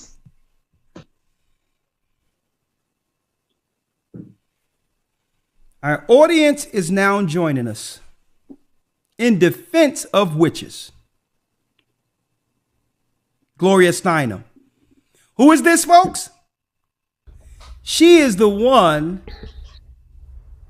Now, I'm not even going to her religion and what she believes. I'm going to let y'all deal with that. She was the one who was known for taking a sister before the world with a black power fist and liberating our black women to make them independent. But in actuality, it was to destroy our women and the man the same time. Here she is now in defense of witches. That's what it's titled. In Defense of Witches is the title. You can go to YouTube, fair use, and listen to this yourself. She now comes at the end of her life in defense of witches. Was it a craft? Feminism? Welcome everyone. I'm Sandrine Buteau. I'm the director of Albertine Bookstore, and I'm very pleased to welcome you this afternoon in New York or this evening in Paris for this online conversation between Mona Cholette and Gloria Steinem. Clémentine Golzad will moderate the conversation, and Nicola Elliott will help to translate Mona's words. This is a book published by St. Martin's Press, and the editor, Anna De Vries, is Let's with get us straight to it. Today. All right? I've got time for all that. Go straight to it. Our society's treatment of women has not advanced very far past the days when they were hunted down and killed for being witches. Y'all heard this? Did you know that the main work of the feminists was aligned with witches? Listen to her talking points. Now, it was King James, folks. Hold up. I got the book right up there. Folks, it was King James who went on a witch hunt. King James was a black man. He went on a witch hunt because the Roman Empire was bringing witches, nurses, and all that who would become nurses, herbologists, and all that, and had them teaching, try to move them amongst our society to poison our women. The witch hunt happened through Elizabeth, a black woman, as well as, you got it, King James, a black man. Listen. Thank you, Sandrine. Hello, everyone. Thank you so much for being here. I'm grateful for Albertine and the Cultural Embassy for hosting the event, for Clementine for moderating, and of course for Gloria Steinem for graciously giving her time to converse with Mona. I'm going to be short. I just want to say how thrilled I am that U.S. readers will now have a chance to discover Mona and her work as I did several years ago. At the time, Mona's book was a bestseller in France, and Mona had almost single-handedly restarted a feminist discourse in that country, bringing awareness of inequality and injustice to a new generation. When I read her book, I understood why. Mona has a wonderful ability to illuminate in graceful yet clear prose the ways in which our society's treatment of women has not advanced very far past the days when they were hunted down and killed for being witches. Her thoughtful cultural analysis is fascinating because she discusses familiar U.S. cultural examples, but also European literature and art, creating a rich analysis. I'm very much looking forward to hearing the discussion today. And with that, I'm going to turn things over to Clementine to begin. So, folks, they use the craft. Now, the craft isn't just hocus pocus. It's also the Jedi mind trick using words through victimhood to gain power, claiming to be victims. But they had an objective. We need to grab the power that was actually given or was that we fought for and died for under the civil rights. We worship the devil. So we must flood the zone with victims. The most extraordinary thing about Wicca and destroy and infiltrate from the inside. Even though we enslaved you too, we're going to claim to be victims as women. And also initiate your women into our political struggle to kill and destroy your men and sons. They're only participants. So I'd like to invite you to join us if you'd be willing to. I'd be honored. I'm a bit nervous. Thank you, Anna. Hi, Gloria. Hi, Mona. Hi. Such an honor to be speaking to both of you tonight. Hey, brothers, I need y'all to look at this.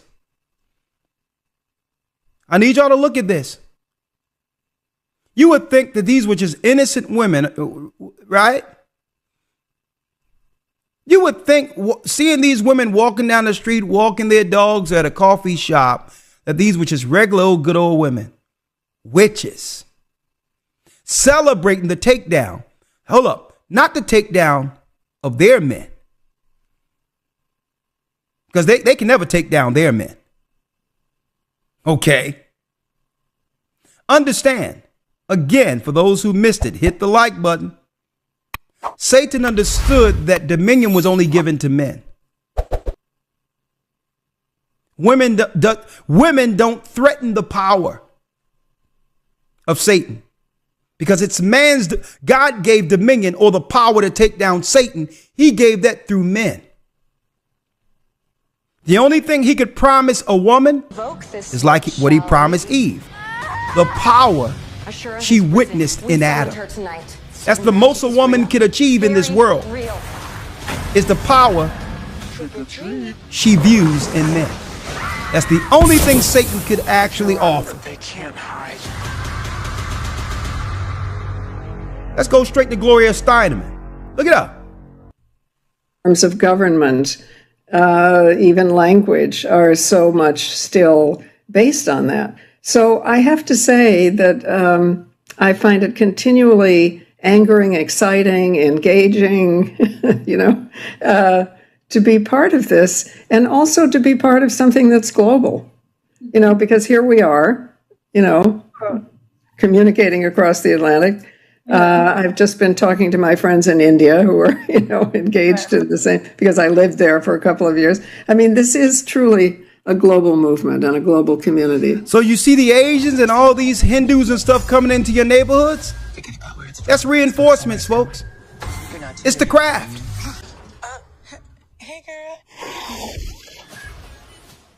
Mona, Do you concur? Yes, and there is a great pleasure to participate in this and to feel the solidarity and to read what. Folks, these became your professors. These became the teachers of your children while you were at work. These became your nurses. These became your counselors. These became your psychologists, your psychiatrists. These became your babysitters.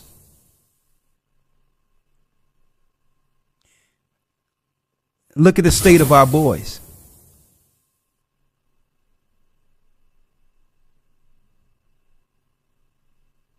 Huh? Now, I don't want to stay too far on these witches, and I'm not being facetious. They proudly hold the title themselves. This particular video is titled "In Defense of Witches." Long centuries of colonialism in Africa and here, it's... Listen, you don't speak for us, lady. You don't speak for our people in Africa. The people in Africa are the children of Israel who ran from your people. It's internalization of inferiority is its most lethal result. So, folks, what are the witches saying? We receive equality over the men we sought to destroy.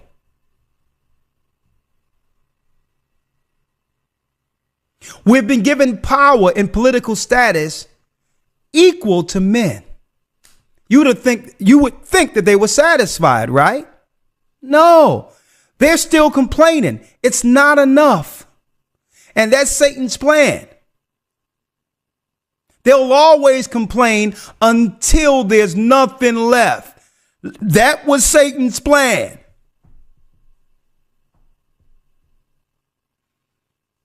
You can apply for any job a man does. You have the police structure in place as a societal military to protect you from anyone who tried to do something to you within any community. The police will automatically come in and rid you of any threat. So you have a defense. You have a military in the city called police. You have the right to apply for any job you would like equal to a man. You have high positions in every level of government, but it still isn't enough. So people might ask, well, Elder Ricard, then what do they want? They want a world without men. Because God gave Adam dominion. All of a sudden, every biological man That's what they want. disappeared. And they'll shape any ideology to make the world believe the world would be better off. Women in particular, to make women believe the world would be better off without the men who build the infrastructure that women enjoy. And we were very definitely radical women. We wanted to make a revolution.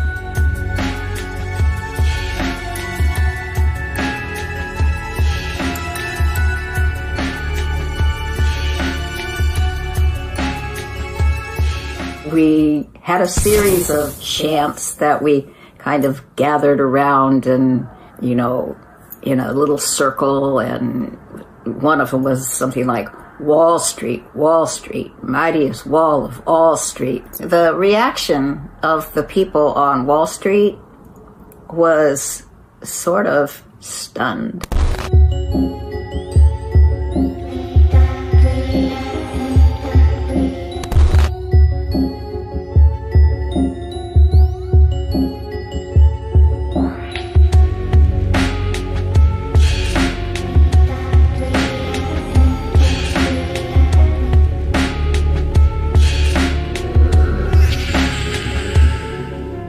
Wall Street was kind of the symbol of power in this country. We wanted to overthrow that system of power and replace it with something more egalitarian. These executives came out and security guards came out and tried to tell us we couldn't be there. And we just did our thing.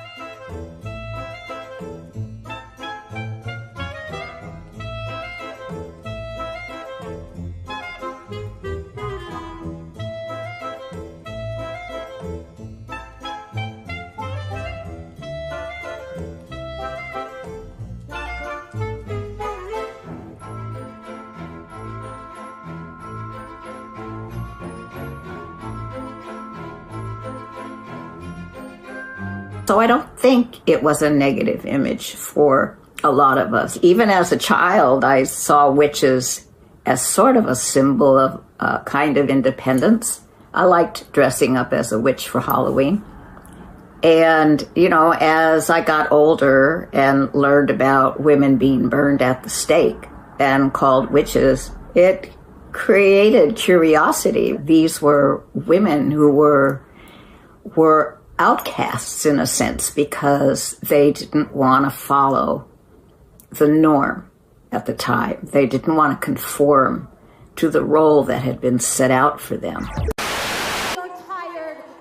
So the witches aren't going to be satisfied because why? Satan himself have turned into an angel of light. He have used the feminist movement as a conduit to attack and destroy the only one who can expose and destroy him, not just across the United the man. States, but in more than 600. And I'm going to go one step further. The Israelite man, the children of light, the sons of Seth, the sons of Enoch, Methuselah, Lamech, Abraham, Isaac, Jacob, the 12 patriarchs. So men have began to understand the current threat. And it's nothing but the Most High that men are now seeing things for what it is. Understand this. Now, men, you have to understand how to move. Men are moving today only to avoid the threat that have been developed within society against him. That's how men are moving now. So that's good. Men recognize that it's a program in place. But there's more you must understand. Satan himself appears as an angel of light. Elder Lawyer, now I need you to real quick, right, if you will. I don't know if you have it in front of you. I need you to pull up the testament of Reuben. Do you have it in front of you? Yes, sir. Thank you, sir. Can you pull that up for me, please? Absolutely. Now, I said earlier, especially online with TikTok and all that, the embarrassment that comes with women twerking and all these other things that no one could understand, why we're seeing it more prevalent in our times more so than anything, where it's an over-sexualization of our women. Intentionally, why? What's going on now that I mentioned it earlier? Nothing else works. When you have done everything you have known to do and isn't getting the outcome you want, the last resort is to expose yourself sexually, because women have run out of answers. That's the last stage in the craft to subdue a man. It's sex. And now that's not even working, which means the Most High is doing something in the earth with men. But it's not going to stop what has already began to run forward. The cause and effect of feminism in of itself has collapsed society, because there's no defense in place for the people who are coming in with the tradition and values of family. That was the only way we could have withstood those. Don't forget, folks, there's no way they could have replaced our community like this.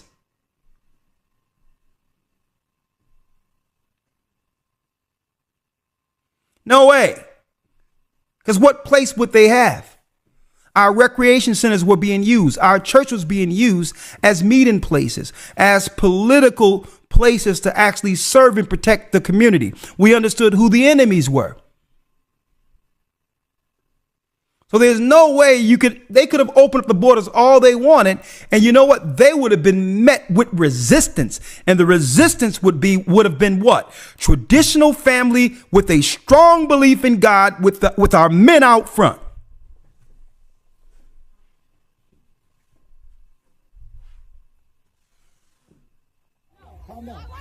But it's over now. I mentioned earlier, folks. I mentioned this earlier. What do you say a woman is? I believe that everyone can identify for themselves. Okay. Do you believe then that men can become pregnant and have abortions? Yes. So abortion should be allowed then, by your definition, for any reason, for any purpose, at any stage, right? I trust people to make decisions about their body, and then when relevant, I think that they need to consult their medical practitioners. Okay. And not if Congress. it is, listen, let me just ask you this question. If it is not lawful and morally acceptable to take the life of a 10-year-old child, I assume you agree with that, right? That would be wrong, correct? I believe that. Okay. That is and wrong. a 2-year-old child, same thing. That would be murder. We would all agree that's wrong.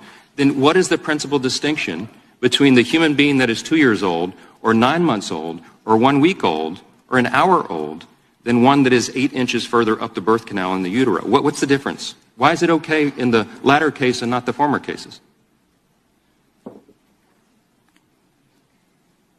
I trust people to determine what to do with their own bodies. Wow. Full stop. Why is it okay in the latter case and not the former cases?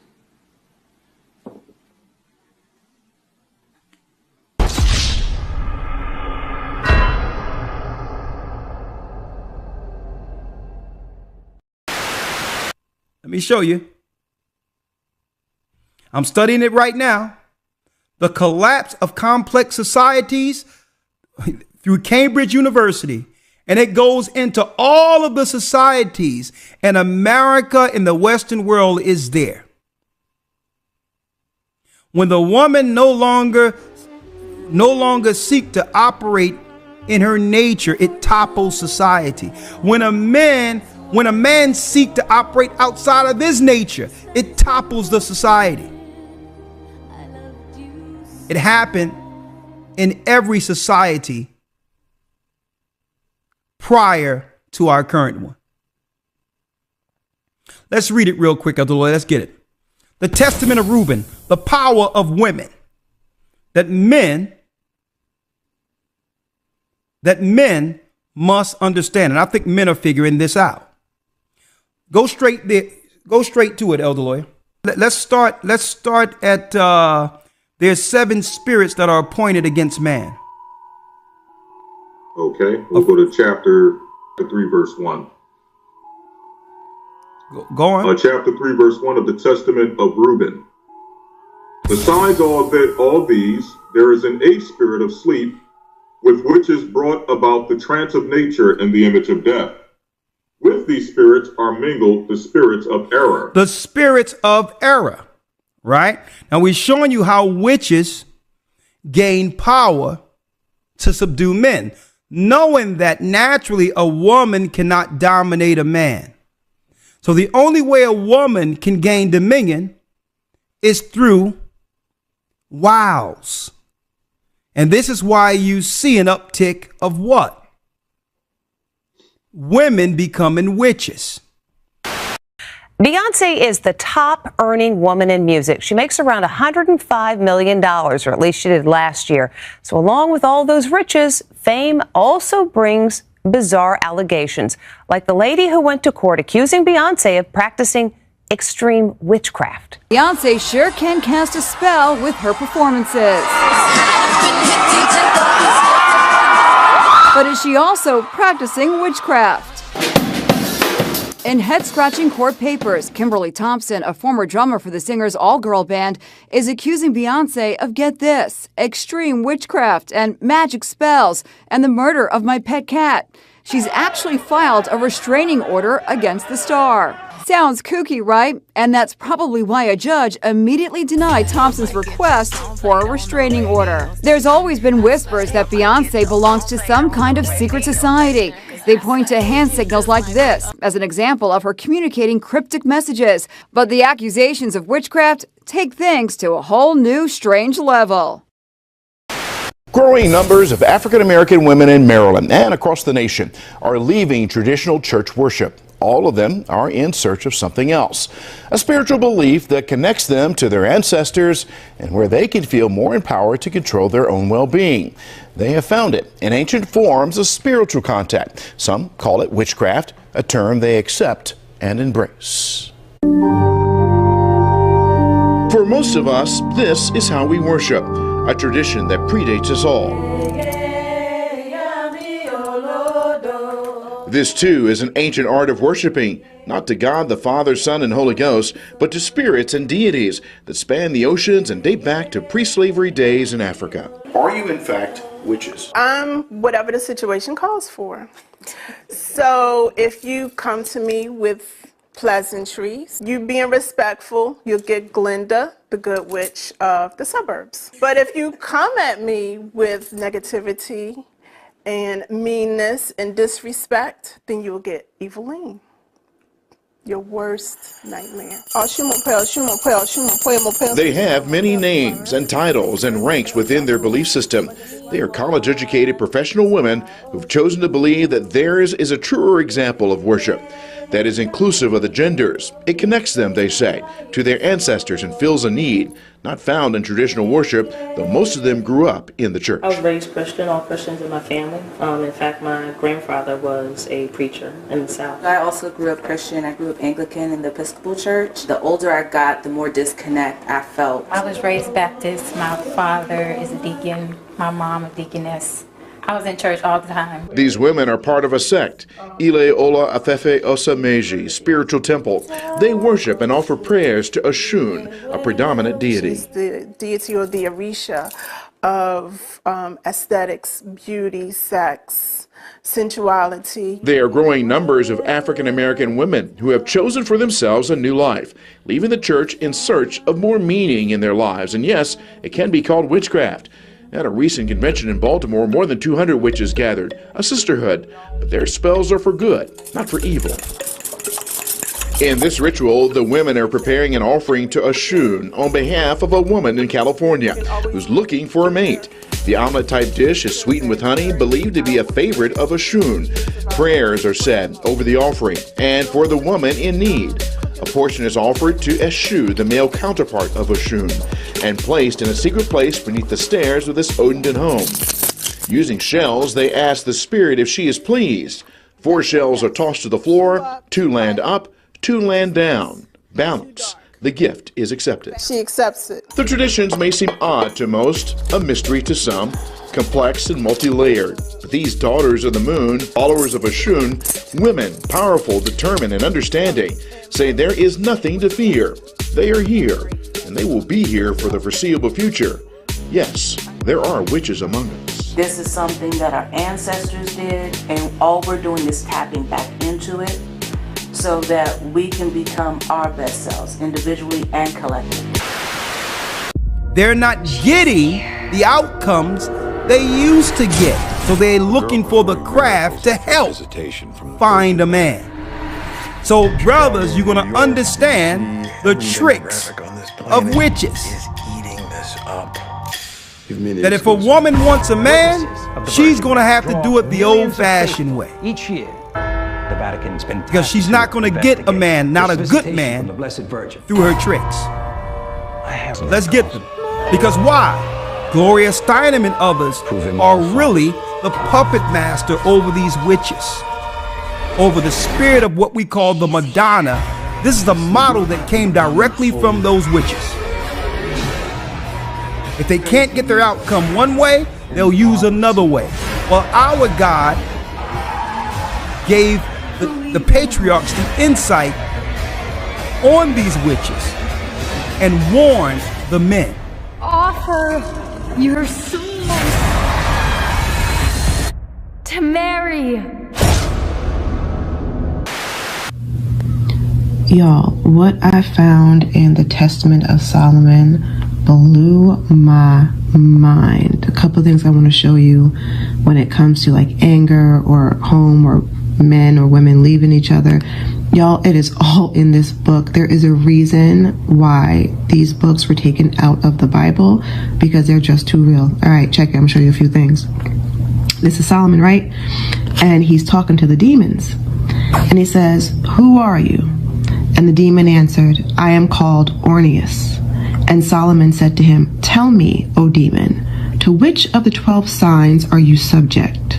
Okay? And he answered, "To the water pourer or Aquarius." What? All right, let's get down. Here's what Orneus says. "Whenever men come to me," y'all, this blew my mind. "Whenever men come to me enamored with women, I transform myself into a beautiful female, and I take hold of the men in their sleep and play with them." What? You know the Bible don't got that. They took this out. "I take hold of the men in their sleep and I play with them." So for the men who are having, you know, what they call wet dreams or whatever, especially when you're first going through puberty, spiritually, this is why, okay? "And after a while, I take to my wings again and hasten to the heavenly region." So he played with y'all and then runs. "I also appear as a lion, and I am commanded by all the demons." Check this. "I am the offspring of the chief messenger Uriel, the power of God." All right. There's some more. Right? Let's read it. All right, when we're in chapter 3, verse 3 of the Testament of Reuben. "First, the spirit of fornication is seated in the nature and in the senses." First, the spirit of fornication is seated in the nature and in the senses. Read. "The second, the spirit of insatiableness in the belly." So the spirit of insatiableness, not having enough, is in the belly of a man. Read. "The spirit of fighting. The third, the spirit of fighting in the liver and gall." Read. "The fourth is the spirit of obsequiousness and chicanery." Read. "That through officious attention one may be fair in seeming." Read. "The fifth is the spirit of pride, that one may be boastful and arrogant." The sixth is the spirit of lying, in perdition and jealousy, to practice deceits and concealments from kindred and friends. So these are the areas Satan can come in to utilize a male or female, a man or woman. If you have pride, he can come in. Whatever you're doing, he can come in, depending on what? Depending on the individual, right? Now, in particular, Elder Lawyer, let's go straight to the desire. I think that's verse 7. "And with all these spirits, the spirit of sleep is joined with that, which is that of error and fantasy." And what? Error and fantasy. Where are you? I don't see that. Chapter 3, verse number 7. I'm in 3. And then it says, the seventh is the spirit of injustice. That's what I have here. Okay, I'm in verse 7. Okay, go on. Hold up. I have verse 7 right here. Okay. What does it say? It says the fourth, let me go. The fourth is the spirit of obsequiousness and chicanery, and through officious affections one may be fair in seeming. The fifth is the spirit of pride. Yep, we read that. The spirit of pride, that one may be boastful and arrogant. The sixth is the spirit of lying, the perdition of jealousy, to practice deceits and concealments from kindred friends. Hold on. The seventh is the spirit of injustice. That's what you have? Yep, I have that. That's verse 6. Right. Keep on going after injustice. Yep. So it says, with which are thefts and the acts of rapacity, that a man may fulfill the desire of his heart, for injustice worketh together with the other spirits by the taking of gifts. Read. Verse 7.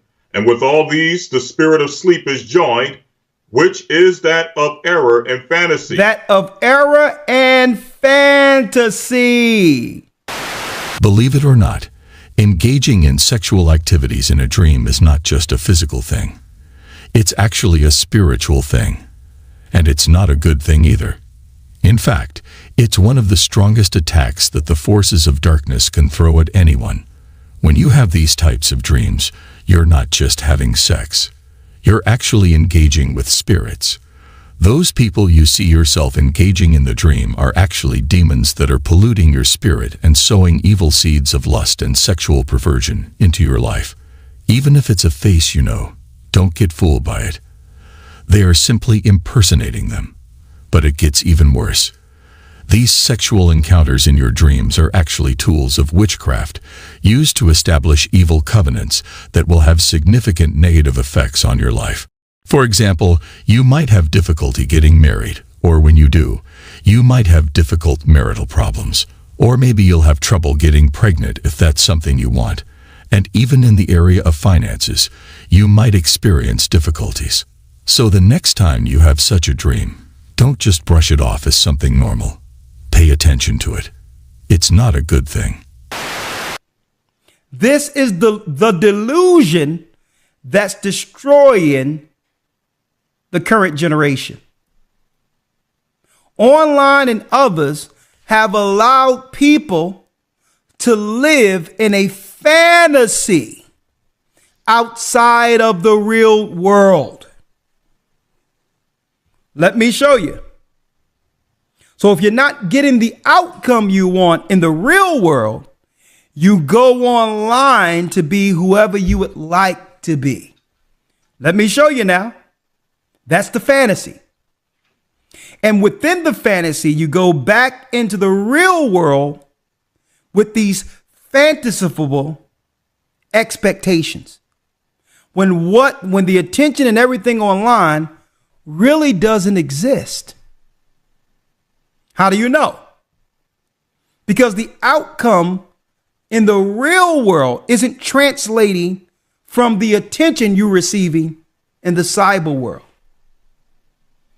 And that's frustrating many people, especially the women. How can I get all this attention online and all these other things? But in the real world, that attention really doesn't exist. Not in number as it's not as I would say regular. Okay, as you would find walking out the door. You can put up a picture online, Elder Lawyer, or whatever the case is. A woman can put up a picture online and get 1,000 likes in a couple of minutes. That's fantasy. But walk down the street and probably only one or two people in a day will even look or say hi. Mm-hmm. Right? Now check this out. This is where we have come to. This is Reuben speaking, right? And so, Elder, go ahead. Yes, sir.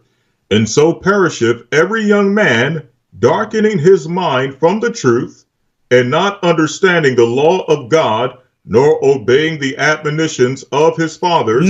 It says, and not obeying the law of God, warning men, and not obeying the admonitions of his fathers, the correction. Looking at where the correction would come through your fathers, even like Reuben, using his own mistakes as an example, so to not to have his son fall to the same sin.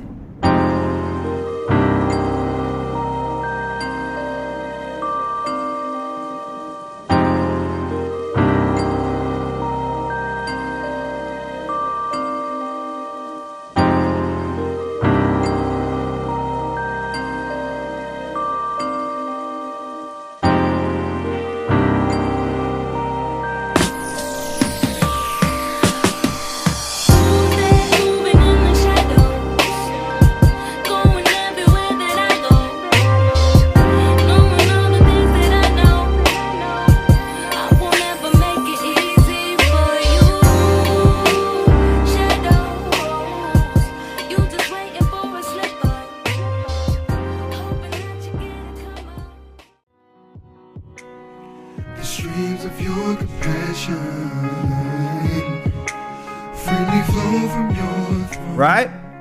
Now check it out. Read. As befell me also in my youth. And now my children love the truth, and it will preserve you. Hear ye the words of Reuben your father. Pay no heed to the face of a woman. Read that again.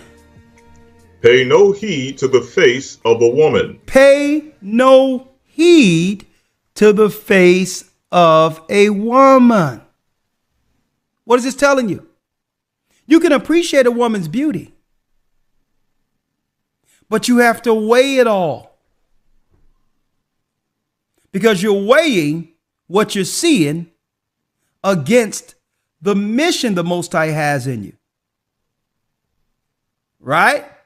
Because there's many out there who are seeking, like the serpent was from the beginning, turn into a Madonna to do what? To take the power from man. Well, she cannot physically do so. So she must use what she got. She got to get what she wants. Listen to what it's showing you here, right? Pay no heed to the face of a woman. Read. Nor associate with another man's wife. Read. When it says associate, it means just that. Read. Nor meddle with affairs of womankind. Do not go into women conversation and women spaces like these so-called guys from the letter people that have these rumor mills. Oh, girl, and what's going on? Is you and Mickey working out? Men ain't supposed to be up in some woman's conversation with rumor. Look at this young Negro right here, man, over here looking like a 14-year-old girl, man. Stop it, man. That's a shame, man. And then you got two girls with them hyping them up. That's the problem with our women right there.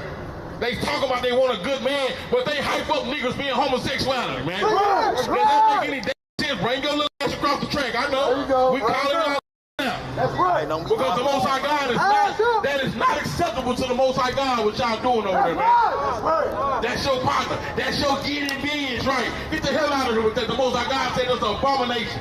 No, you ain't gotta forgive me. Look out. Here goes some more homosexuals, man. This is a problem, man. Yeah, come on over here, brother. I want to ask y'all some serious questions too, man. Let me ask you a serious question.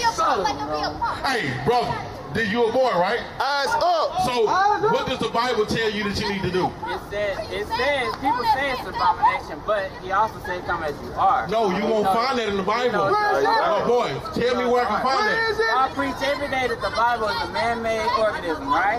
But where does it tell you that you can come where you are? It doesn't. It doesn't. Cause y'all contradicting yourselves. We're not contradicting ourselves. The Bible said that we have to be men. How you go? Do you have children? How you gonna have children? The Bible said that your seed is the only way that a woman can have children. Do you masturbate? Huh? Do you masturbate? Bro, no, we can't masturbate no more, man. That's sin. That's lasciviousness.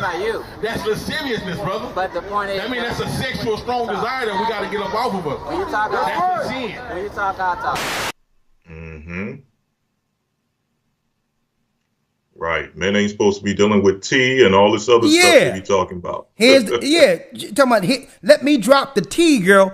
Dude, what are you doing dropping tea with women? Right. Okay? You just need to be getting on with building something. Men stuff. Right. Because I'm going to tell you why, though.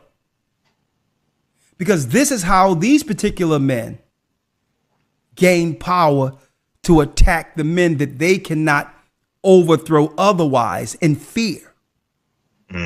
So this is their connection with the women, because now they can influence the woman to do what they cannot do, take down a man. These are men who are threatened by real men. So this is why they connect with women. It's not that they are jealous of women and want to be like a woman. Nah, it's a conduit. Through a woman, they can get to that man and do something because they fear the strength of man, and now use the strength of that woman for herself, like Satan tried to do in the beginning, and or get access to her children.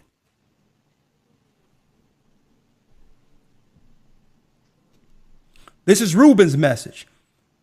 Stay out of women's spaces, okay? Because you don't want to be in the conversation where women are talking anyway. It's going to frustrate you. Women can talk in code and know exactly what they're saying, as if they're using telepathy, and you're trying to logically make it out and trying to correct things, and they're just talking in feelings. That's no place for a man. Okay, you're gonna offend someone trying to put it together. No, y'all go ahead. I'm not even in it. Right? Dude, stay out of women's spaces, men. Right? Don't try to make sense of it. They know what they're talking about. You just got to make sure somebody not in the circle, seeking to topple your home. That's when you ear hustle and get somebody out of here. But outside of that, when trusted women are talking, hey, allow them to have their space. Right? Come on, let's go. Verse 11.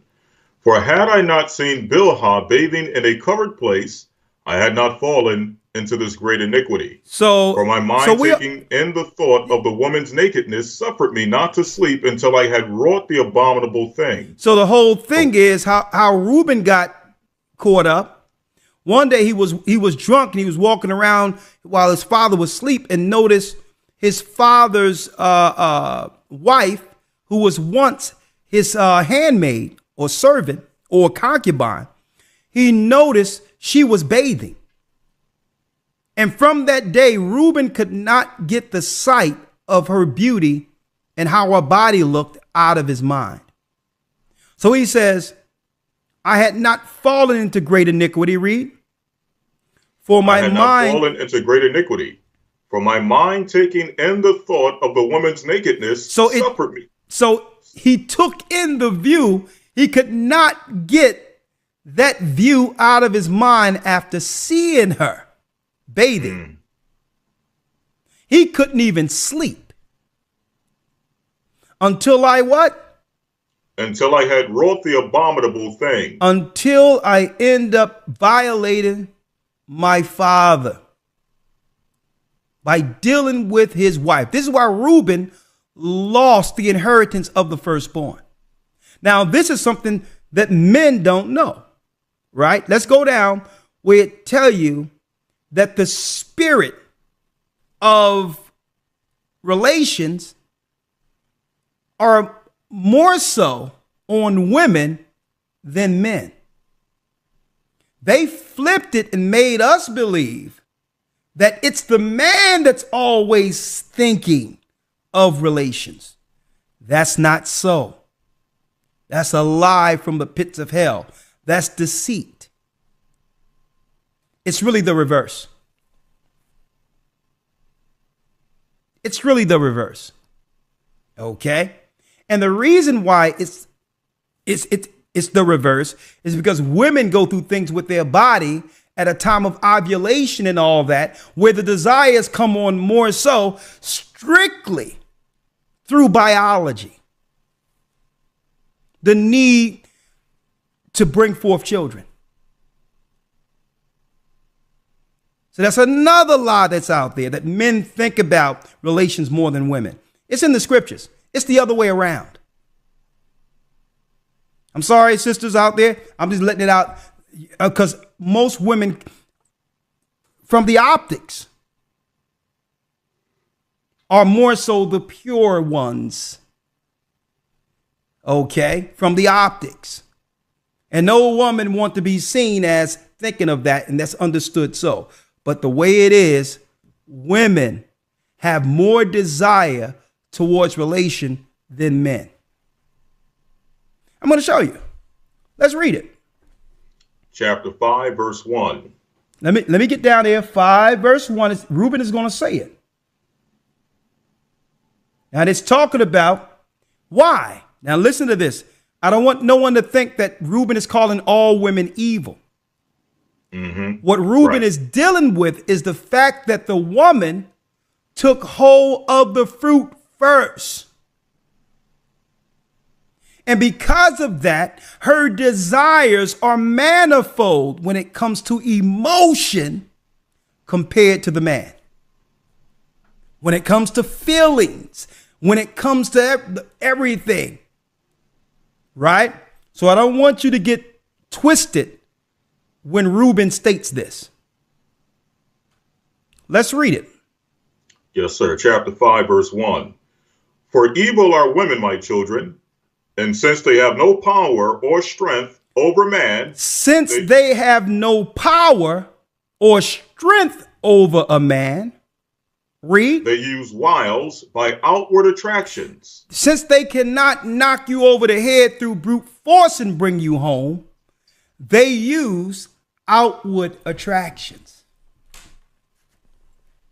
They use sexual attraction. See? So they have what?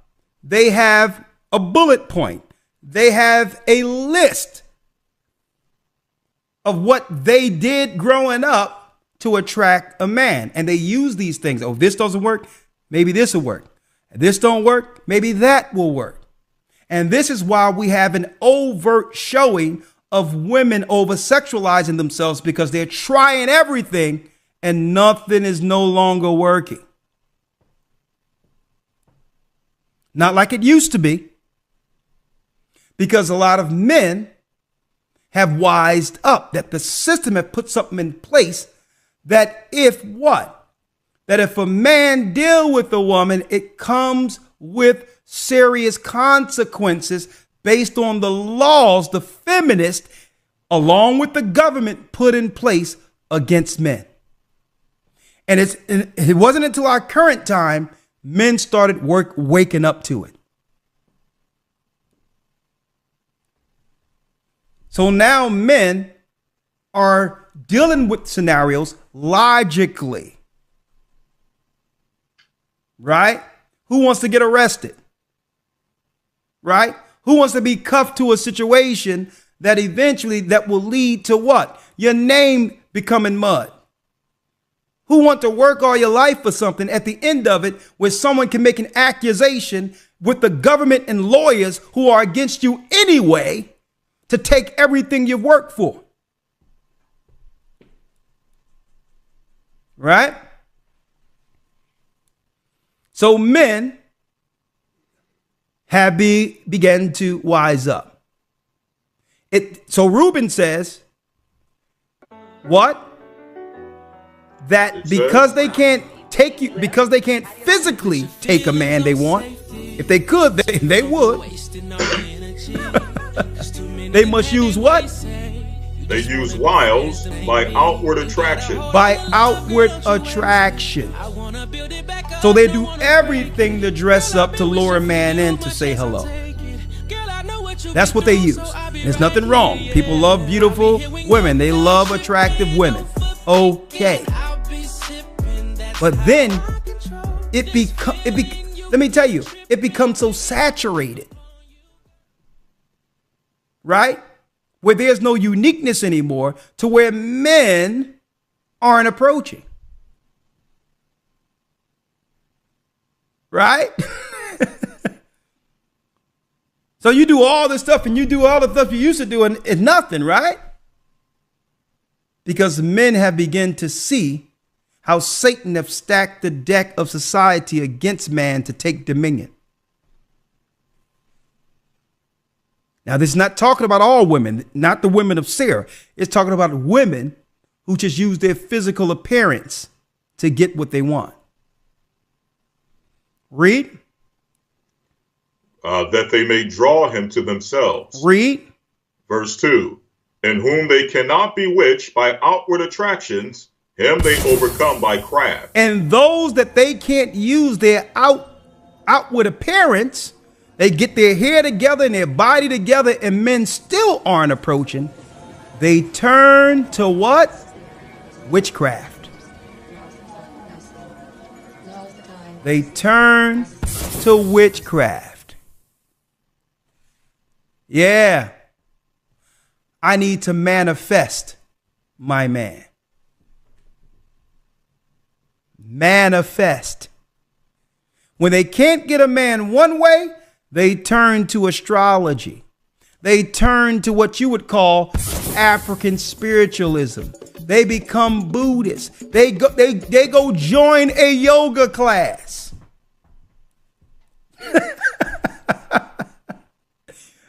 Where they can over-sexualize themselves under the guise of just wearing exercise pants. And at the same time, making poses to the gods you hope can guide you to a mate.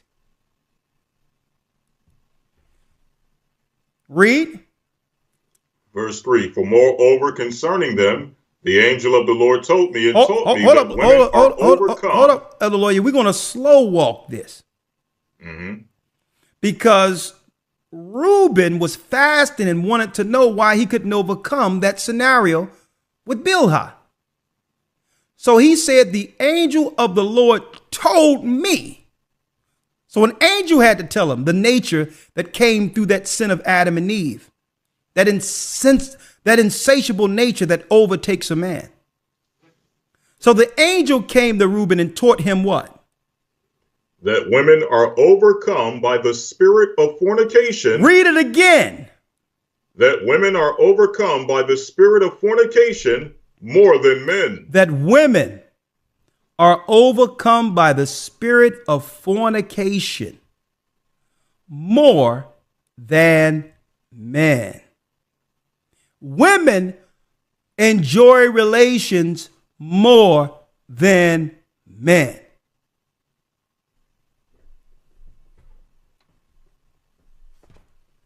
Okay.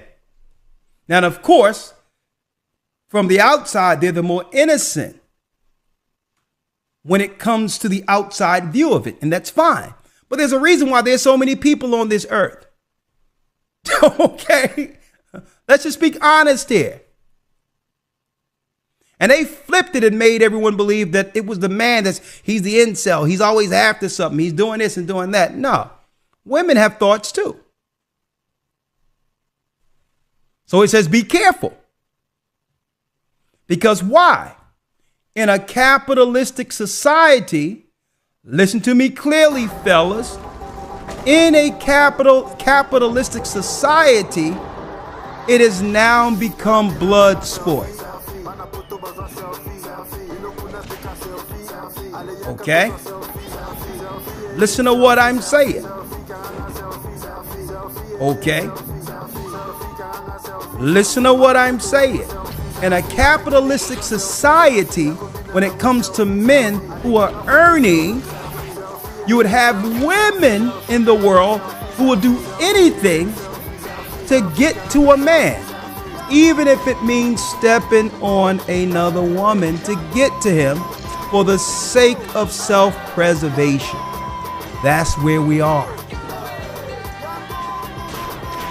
And this is why we're in a society that has become this catty when it comes to the dispute, even amongst women. With resources drying up. Right? So the only way a woman, a daughter of Zion, can actually overjump all that and get a man after the man's heart is to become contrary to the norm. She must become contrary to the witchery, the outward appearance. Now, modesty will set a woman apart from the rest to let that man know, not all the time, but the majority of the time, that at least I can give this a shot based on her being entirely different than the rest. Now, hey, is that a guarantee? Well, no. But every woman is making themselves so much the same It's a woman who does the contrary that stands out now, not the one with all of the outward appearance And anymore. next up, we have Miriam Men J. Welcome. aren't approaching those women to get a wife. Let's go figure out why the guys pop their balloons. They're just not. Why did you pop your balloon today? Just took 3 steps, and I don't like people. Now the woman have to look at this and say, "Well, okay, everything is true. Well, how can I gain something why did in you this just pop your situation?" balloon? Understanding that women have given me a bad image. They done saturated the market with lashes and this, that, and the other. Well, let's go see what else we have. Why did you pop your balloon today? Well, when I was looking at the balloon, it sort of looked just like you, just expanding big. I don't want that in my life. I'm sorry. Just be big. Thank you. Let's go see what else we have. You really think you can say that? That's good. Why did you pop your balloon today? She got eyes, and she can see other people. Dudes, can't have that. Okay. Well, there's still hope. What are men looking for then? Great question. Something different.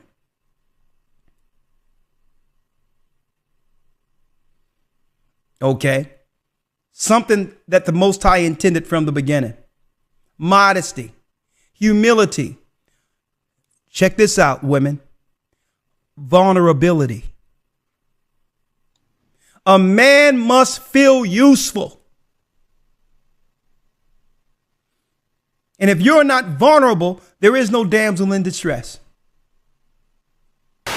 Why can't we be equal? Why do you feel superior to me? Let me ask you this. Do you want a man that's taller than you? Yeah. Would you prefer a man that's stronger than you physically? Yes, I do. Would you prefer a man that can lead you? Absolutely. Would you prefer a man that's more competent and more intelligent than yourself? I just said that. I Yeah? can't Doesn't sound disagree. anything equal there to me. Ouch. But what if I am strong? You're not. That means that we are not equal. Yeah, we're not. We're not. But don't. Oh, God. Okay, all right. Got him. Got me. Glitch in what way? In the sense that women don't feel like they need men in the most physical sense, perhaps that's like right. naturally. It's very interesting. Women don't feel like they need men in a physical sense because life is soft, but it's bull. Because you still need men by proxy, 1, and 2. The second life gets difficult, you very quickly learn how much you need men. But women will go, I'm independent, I don't need no man because I have an OnlyFans and men pay my OnlyFans, and if anyone comes up to me, I'll call a male police officer. I don't need men. Shut up, dude. Of course you do. You just named your whole life is based on men. The road you're driving on was paved by a man. The house you're living in was built by a man. The car you're driving was designed by a man. Your whole life depends on men. And the second anything bad were to happen to you, the second you were physically threatened, or times were to get hard, or war were to start, or famine, or riots, the first thing you do is find a big strong man, shit yourself, and throw the feminism out the window. Feminism goes out the window the second that the snow needs shoveling, or the broken down car, or the tire needs changing. Then all that crap vanishes. It's garbage. And this is the very interesting thing. I'll make a point here, which is going to get me canceled again, but I don't give a... but this is the point. Feminism in and of itself can't be defended. The point of an idea is that it can be defended by the people who believe in it. This has been the whole point of war since the dawn of time. It doesn't matter if it was the Christians against the Hindus. It doesn't matter if it was the Germans against the French. There were people who had ideas and ideologies, and they were prepared to fight each other to defend their ideology. Feminism is an ideology which cannot be defended by feminists. The only people who could defend feminism are the men who subscribe to the garbage. If all the feminists were to get in a line and say, we want feminism, and the conservative men were to get in a line, you will learn very quickly it's bullshit. So if they want to come and kill me, there's not much that many people can do. Let's make an important point. You're talking about equality equaling respect. The way you get respect as a woman is by being feminine. There's nothing, we can be equal and very, very different. I'm not saying that there's not equality, but you've confused equality with the same. You can be equal with completely different things. You can have a bishop and a knight on a chessboard. They're equal in terms of points, but they do different things, right? A woman can have equal respect to a man if she is very good at being a woman, and a man gets respect by being very good at being a man. When a woman decides she wants to act like a man, or a man wants to act like a woman, that's where all gets up. We try and pretend it's all the same. It's not the same. Men and women are good at different things. We have different strengths, different weaknesses. There's nothing wrong with accepting that. There's nothing wrong with saying, I'm a woman, I'm good at X, he's a man, he's good at Y. Then we work together as a team, we have a beautiful family, we're happy forever. It's only confused where you have women who sit and go, no, because in the name of equality, we can fight in war. There's no women on the front line in Ukraine. That is psyop bullshit. They put some chick there dancing around doing Pokemon dances to try and convince men to go die in a ditch. It's garbage. If you go to the front line of Ukraine right now, you do not see women in their makeup and their manicures. You see men in the freezing cold dying. You know where the women are? Dubai, chilling. That's where the women are. So to sit and pretend that women are just as capable physically as men is it's delusion. To say that you're as strong as men is delusion. You are good at other things. You're better than men at a lot of things, but it's not the physical world. And the unfortunate reality about life, this is what we're saying when I was saying earlier that feminism goes out the window when things get hard. The harder the world gets, the closer it gets to the baseline of humanity. The unfortunate baseline of humanity is violence. Yeah. That's what happens. If all the electricity were to go out and all the police were to quit, this would become a violent place very quickly, and there would be zero feminists left. You have to swallow your pride and say, listen, I need Adam.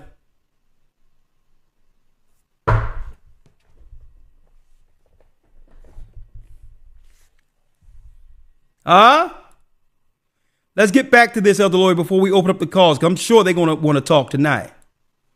All right? It says right here, right, that the woman is overcome by the thoughts of relations more than men. And in their heart, Elder Lawyer, let's read. And in their heart, they plot against men. And in their heart, they plot against men.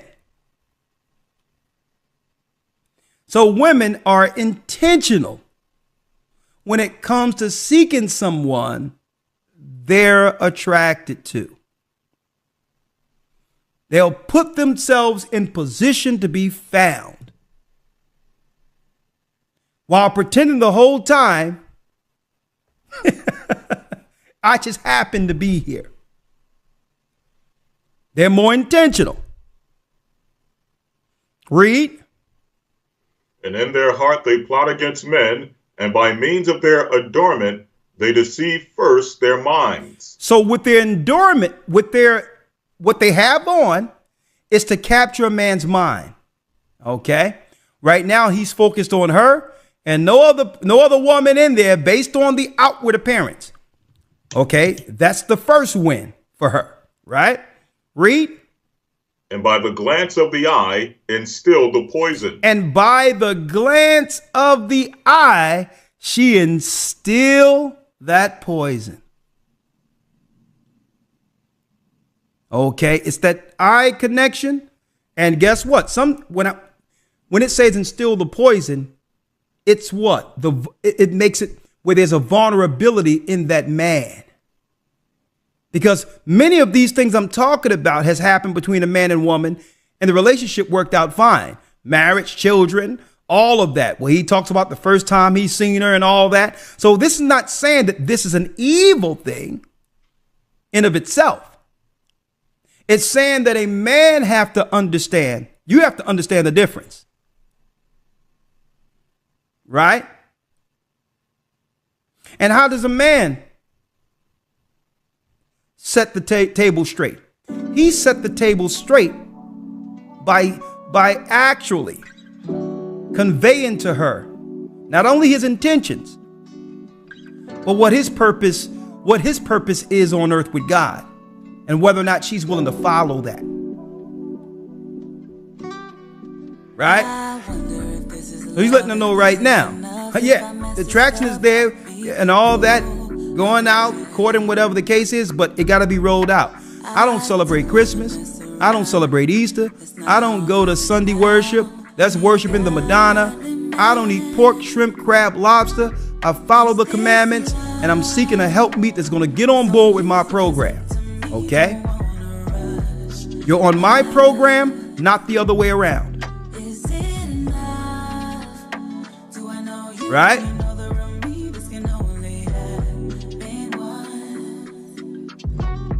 Let's read that last piece of the lawyer. Yes, sir.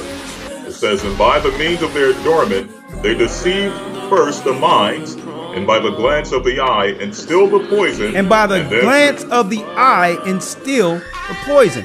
Like I told you, brothers and sisters, a lot of it isn't working anymore, right? Why? Because a woman's power was once her outward appearance. But the more and more she adorned herself, the more it desensitized the man concerning what's really attractive. So then, if it isn't working with what I was born with, what we see out here is these crazy BBLs and all these others, okay, let me put that on. Let me put my behind on top of a behind and see, it's not working. Then the eyelids. It says through the eyelids. Let me put on eyelashes that hit the door 10 seconds before I do. Surely he'll see my eyes. It isn't working. Something is different with men. To the point where now women are compounding what used to attract men. I thought it was my derriere. I got more and still nothing is happening. I thought it was my eyelashes and my face. You gotta see my face with these lashes. And men are looking at it and saying, this is insane. It has gone too far.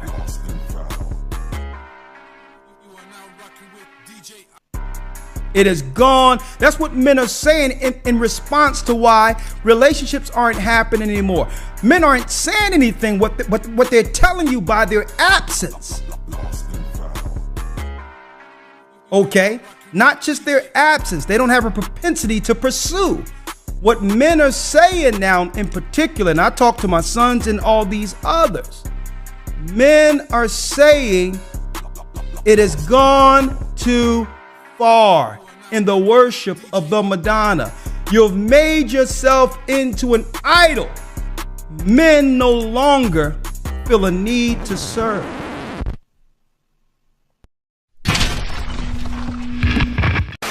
You know what gets way too much attention in our world? Height. What really matters is our brains, our personality, and most of all, our hair. Being tall, that's overrated. In fact, now you can create your own mini-me. And there's a good possibility that soon you could be saying, honey, I shrunk the kids, and the dog, and myself. Here's Allie Ward to explain. Look into their faces. People, pets, pastimes preserved forever. These are miniature replicas of people like you and your neighbors. And these diminutive doubles are called dupes. The forward-thinking company that makes them, called Doob, got its start in Germany. And these unique replicas are the combined result of sophisticated technology, photogrammetry, and 3D printing. Photogrammetry is a scanning process whereby two-dimensional photographic images taken from multiple angles are converted into a single three-dimensional model. So now it comes around where, what? It's time to break down. The Most High does this to men too. Men try to do it one way and it's not working. It's the Most High breaking them down and saying, listen, we have to come contrite. Right? You look at the prophets, look at them of old. He says what? Rent your clothes and put ashes on your head. Humble yourself. Be contrite and humble yourself before the God who made you.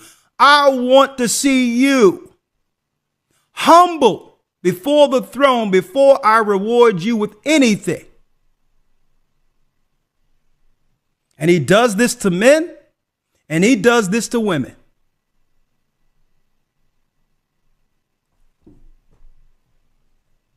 You have to start from the beginning. You have to become contrite. You have to humble yourself before the throne and say, listen, if I'm good enough for the Most High and accept who I am, how the Most High made me, I know that he's going to send that man who'll appreciate me just the way I am. And do not, sisters, do not deal with the peer pressure of the other women who have separated themselves from the throne. You are not supposed to envy the wicked. And so what they'll do is other women will shame you into putting on and doing what they're doing. Understand this. So to make it where men will only have the choices and outcomes based on the saturation. This is how she get on par with you equally. So she'll shame you so that if a man run into you, he won't know the difference and it'll give her an equal shot. No. Don't let women shame you. Hey, what's your hair? Look at your edges. You need to do something. Don't let them do anything like that. Like, nah, I'm doing something different. There's men out here who like regular old edges the way Thelma had on Good Times. Okay?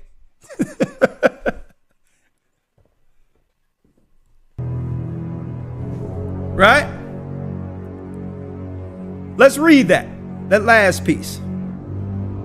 Yes, sir. And by the glance of the eye, instill the poison, and then through the accomplished act, they take them captive. Read.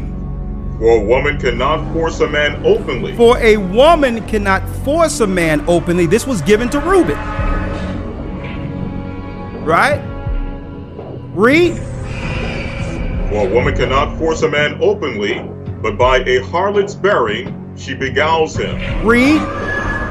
Flee therefore fornication, my children, and command your wives and your daughters that they adorn not their heads and faces to deceive the mind. And make sure you tell your wives and your daughters. And of course it's okay to put a little makeup on and all these other things that are just, you know, modest. But when someone see you, they are to know that they're looking at you.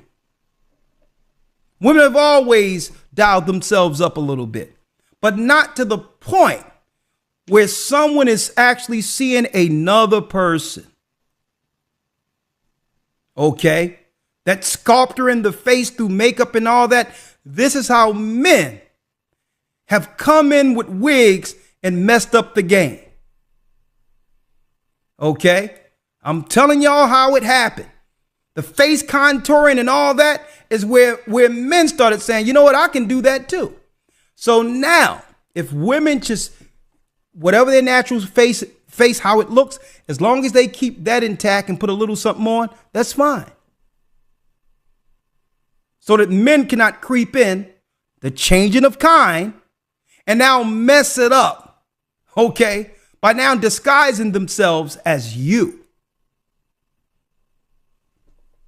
Right? They adorn not their heads and faces to deceive the mind. Read. Now, why did the Most High put these restrictions in and told Reuben, the angel told Reuben to convey this to his sons? Why? Because here's the reality. And the Bible teaches this. Outside of a man who knows the truth of the Most High, a woman is the most powerful being on earth. When you're inside, you look around, what do you see? Businessmen? Now listen to what I just said. Outside a man who knows the truth of the Most High, these people are still a part of that system, and that a woman with no knowledge at all concerning the truth is more powerful than every other man. So inert, so hopelessly dependent on the system that they will fight.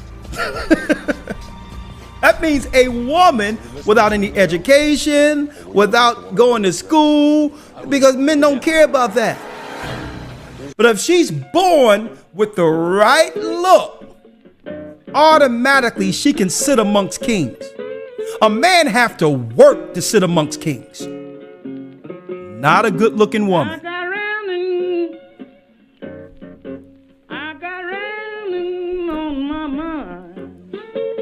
Okay?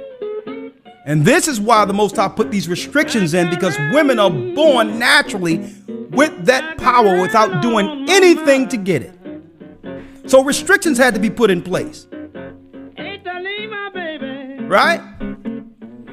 So this is why they set this thing forth through propaganda in the worship of the Madonna. They've turned through programming and feminism the women we see every day. Not those. I'm not talking about the people who's seeking to serve the Most High and the good women who are seeking to follow Mama Sarah. I'm talking about the norm. The majority of women, it doesn't matter the race, have become images of the goddess.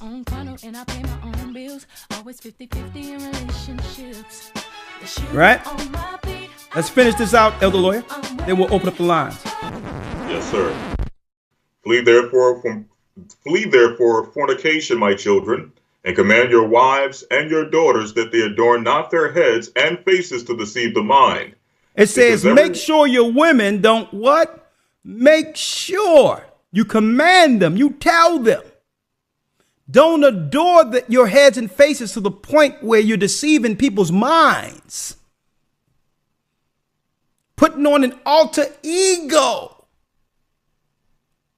That's under the guise of the word confidence. It isn't confidence. It's a spirit you have taken on.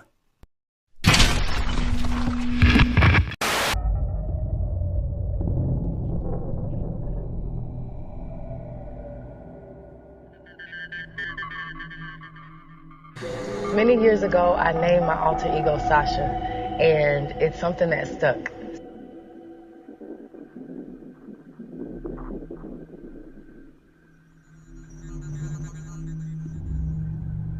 Sasha is my alter ego. I feel like Sasha is a big treat for my fans. It's definitely exciting. Sasha is my alter ego. And I remember right before I performed, I raised my hands up, and it was kind of the first time I felt something else come into me. And I remember right before I performed, I raised my hands up, and it was kind of the first time I felt something else come into me. I felt something else come into me. I felt something else come into me.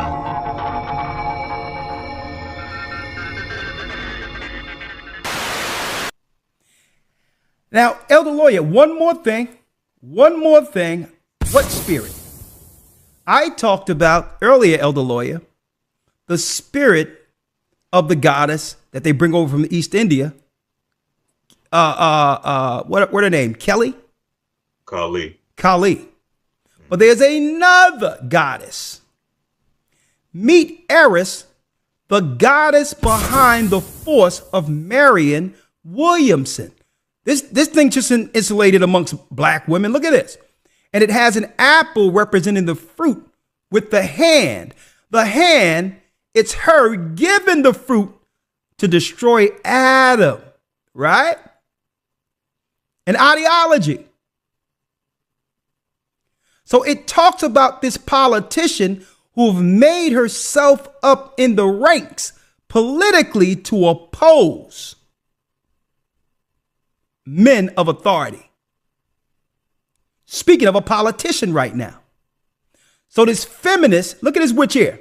This feminist is talking about embracing the meta goddess and talks about this woman who's running, who's politically placing herself in position. Her name is Mary Williamson, running for presidency. But most people wouldn't know who this is. Who is this? Folks, you can't make this up. Who is this Eris? Well, check out who this Eris is, Elder Lawyer. That feminists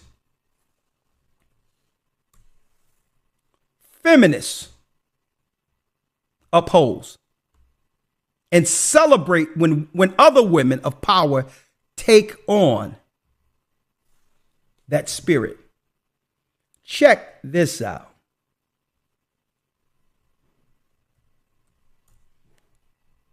Look at this, Elder Lawyer. You can't make this up. Who is Eris? Eris is what, Elder Lawyer? Look. Remember that trick? Eris is What trick? the Greek goddess. Hold on. Let me show you.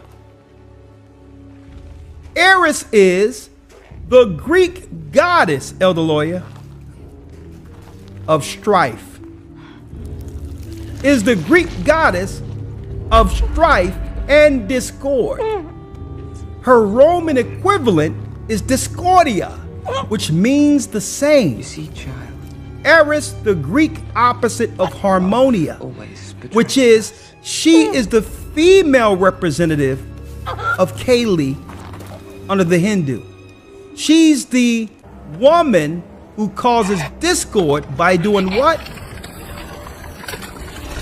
By targeting the man to have him eat the fruit. Chaos in the home. Women are celebrating their witchcraft and the deities they worship in plain sight. And really what they're saying is, we need to destroy men at all costs, which is the ideology of Satan. Anything else, Elder Lawyer? No, sir. Let's open up the lines. So men, we are to respect the beauty of a woman according to the Almighty. But according to the word, you cannot fall into the trap. What you must do, right? What you must do, let me get it here. Let me get this. A man of the Most High must set the standard. A man of the Most High out there, you young brothers, you must set the standard, because Satan has used the image of a woman as proxy to destroy. That's right, folks. The only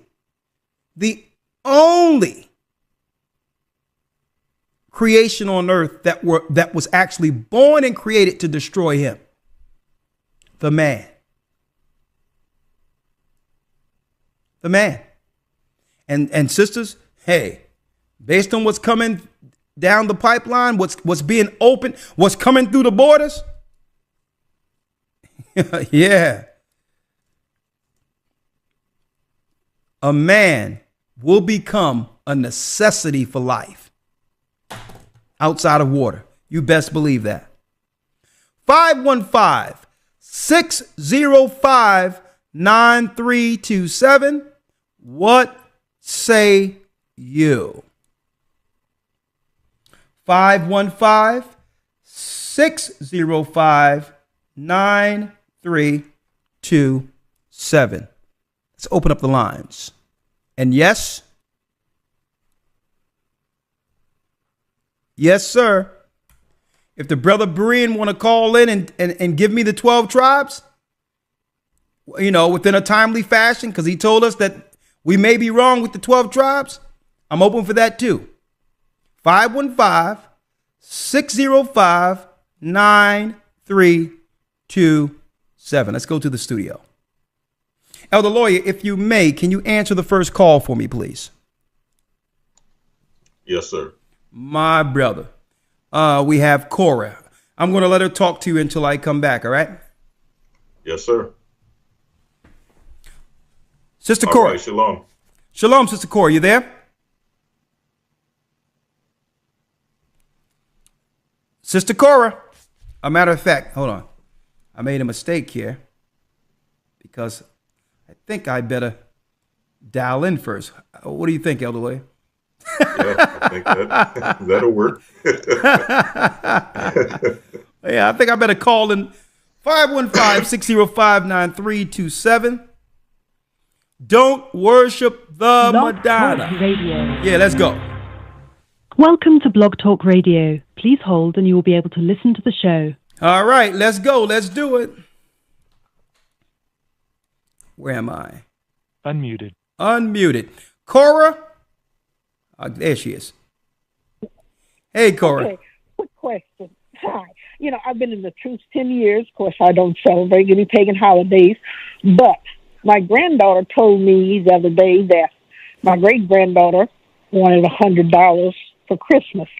And I told her, I said, well, she had to wait till Purim Hold to on, get that. I said, well, no, she wants it now. Hold on, Corey. Can you answer this question of the lawyer? Yes, sir. Or I'll be right back. All right, go ahead. Oh, okay. So I want to know, is it in my best interest to refuse to give anything out at Christmas time and just wait until Purim? Can I, not counting my finances, but anything, should I just refuse to do anything now this month? Yes, it's in your best interest to do according to your conscience. And obviously, this is something that is against your conscience, I would assume, right? Right. So it's best to go with your conscience. Your conscience is telling you, obviously, you do not celebrate Christmas. Even though the people around you do celebrate Christmas, that's not something that you celebrate.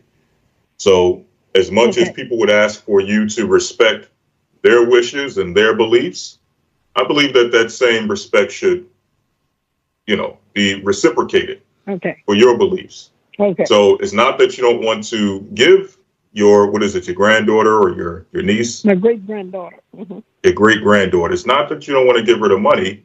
You are going to give her the money, but you're going to give it to her according to a time in which, obviously, you feel more comfortable according to your conscience.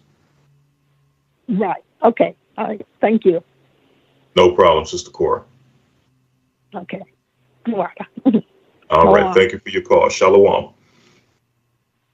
All right. I'm not sure if Elder Ramar is there to bring in more callers or if we're just going to wait till Elder comes back. Not sure exactly how this is going to work, but no one is there to man the calls. I think we have to wait for the Elder. All right, I'm here, Elder Lawyer. I'm here. Oh, we got. All right, I'm back. I'm back. Okay. All right. Did we went through that call already, right?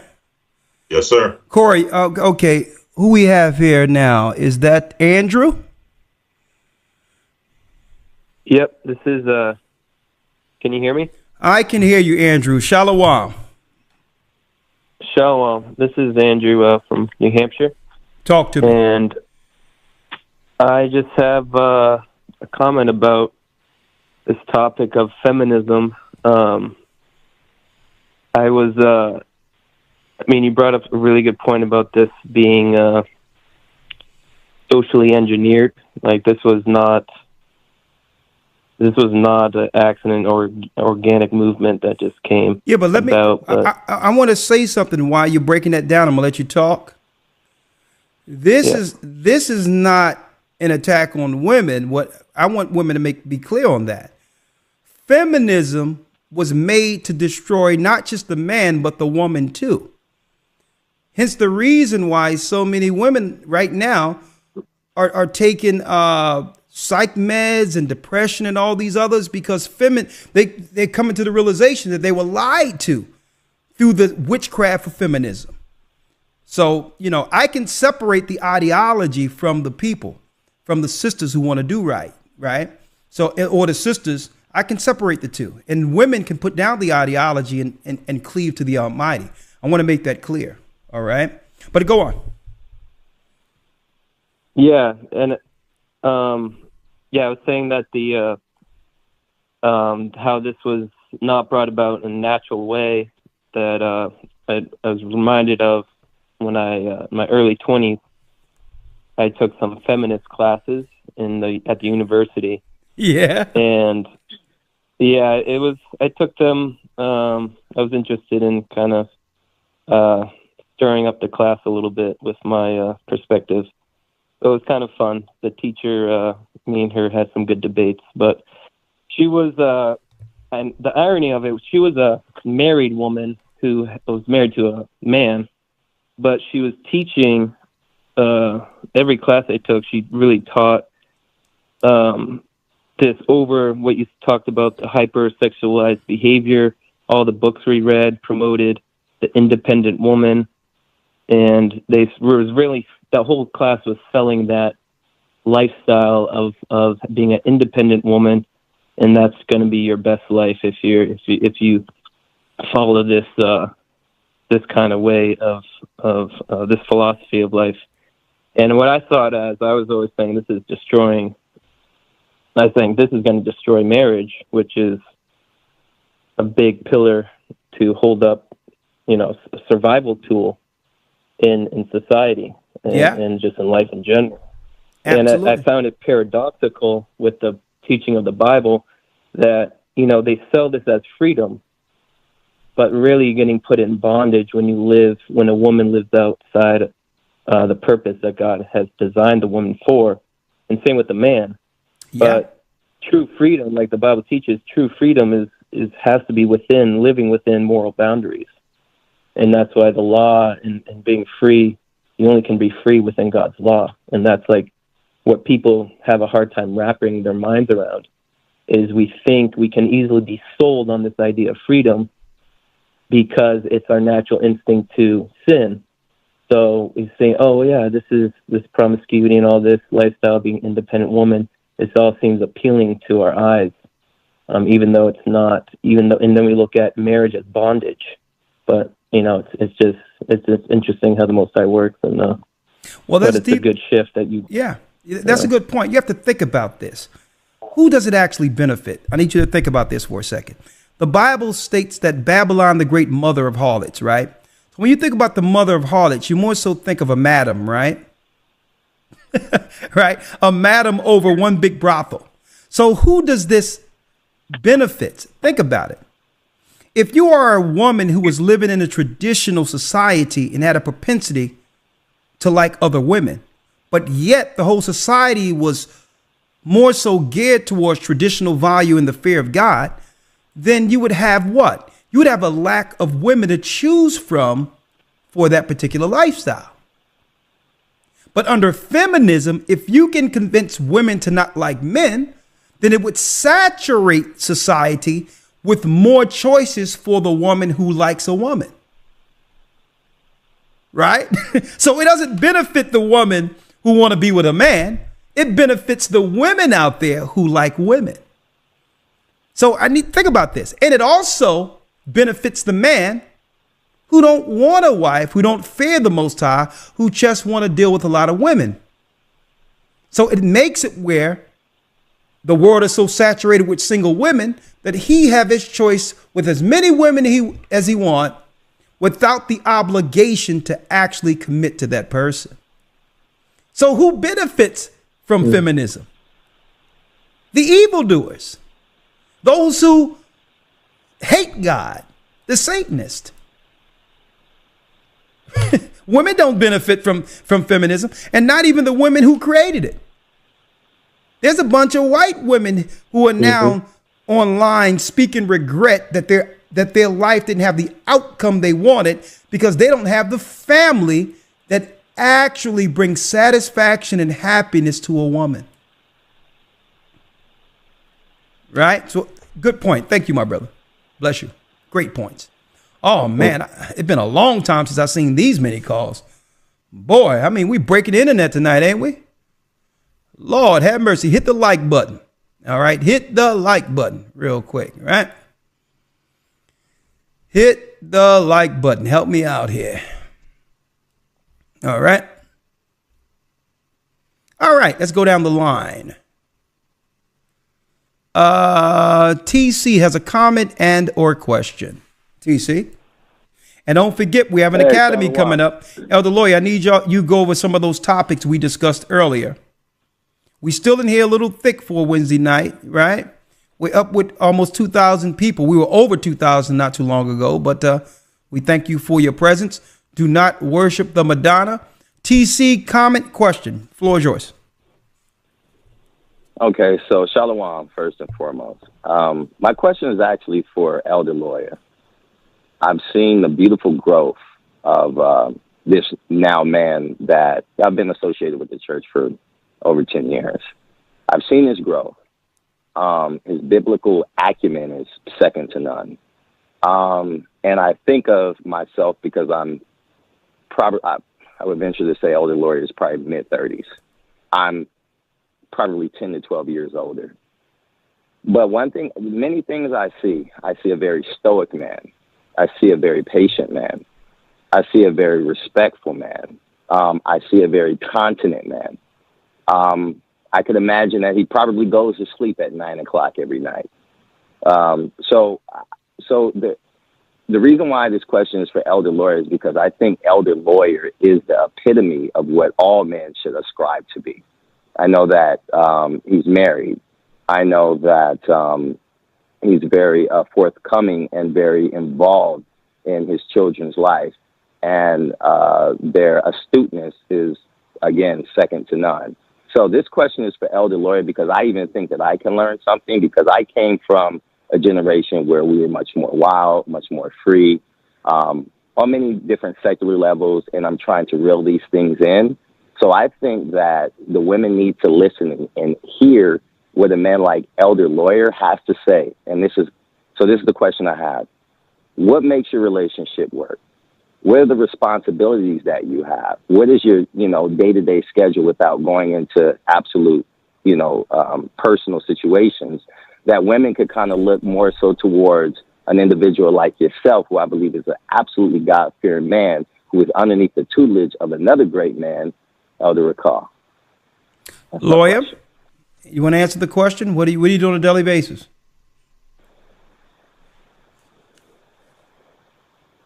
Elder? Did Lawyer step away? Hold on. Sometime he does that. He probably had to use the bathroom. Hold on, Trent, okay? Okay. 1 second. I'll tell you what, I'll place you on hold. Don't go anywhere. Soon as Lawyer come back, I'm going to pull you back up to ask that question, answer the question, all right? Because he probably stepped away. He was sitting for 2 hours in the scripture. He's probably, I had to go to the bathroom, whatever the case is, and I came back. So he probably used my cue to go. So hold tight, and I'll bring you right back, and you can ask that question, okay? It is a good question. I know most people would like to hear that. So hold tight, and as soon as he come back on, I'll have him answer the question. All right, Trent? All right, 100. Thank you, Elder. Thank you, my brother. All right, hold tight. Just hold there. I'm going to make sure I bring you back. All right. I'll hold Trent for a second, and we're going to come back to that. Rachel has a comment. And the brother Berean, if he want to come in and tell us where the 12 tribes of Israel are, I'll be more than happy to help him with that. I know there's some whack doctrine out there that the 12 tribes are in Africa, which is knowledge from the pits of hell, okay? Talking about all 12 tribes are there. And wrong answer. All right, Rachel, you have a comment. Yes, hi. Hello, elders. How you doing? Shalom. Good. I have been following you guys since I've been in the truth since 2020. Yes. I've never called in. This is my first time calling in.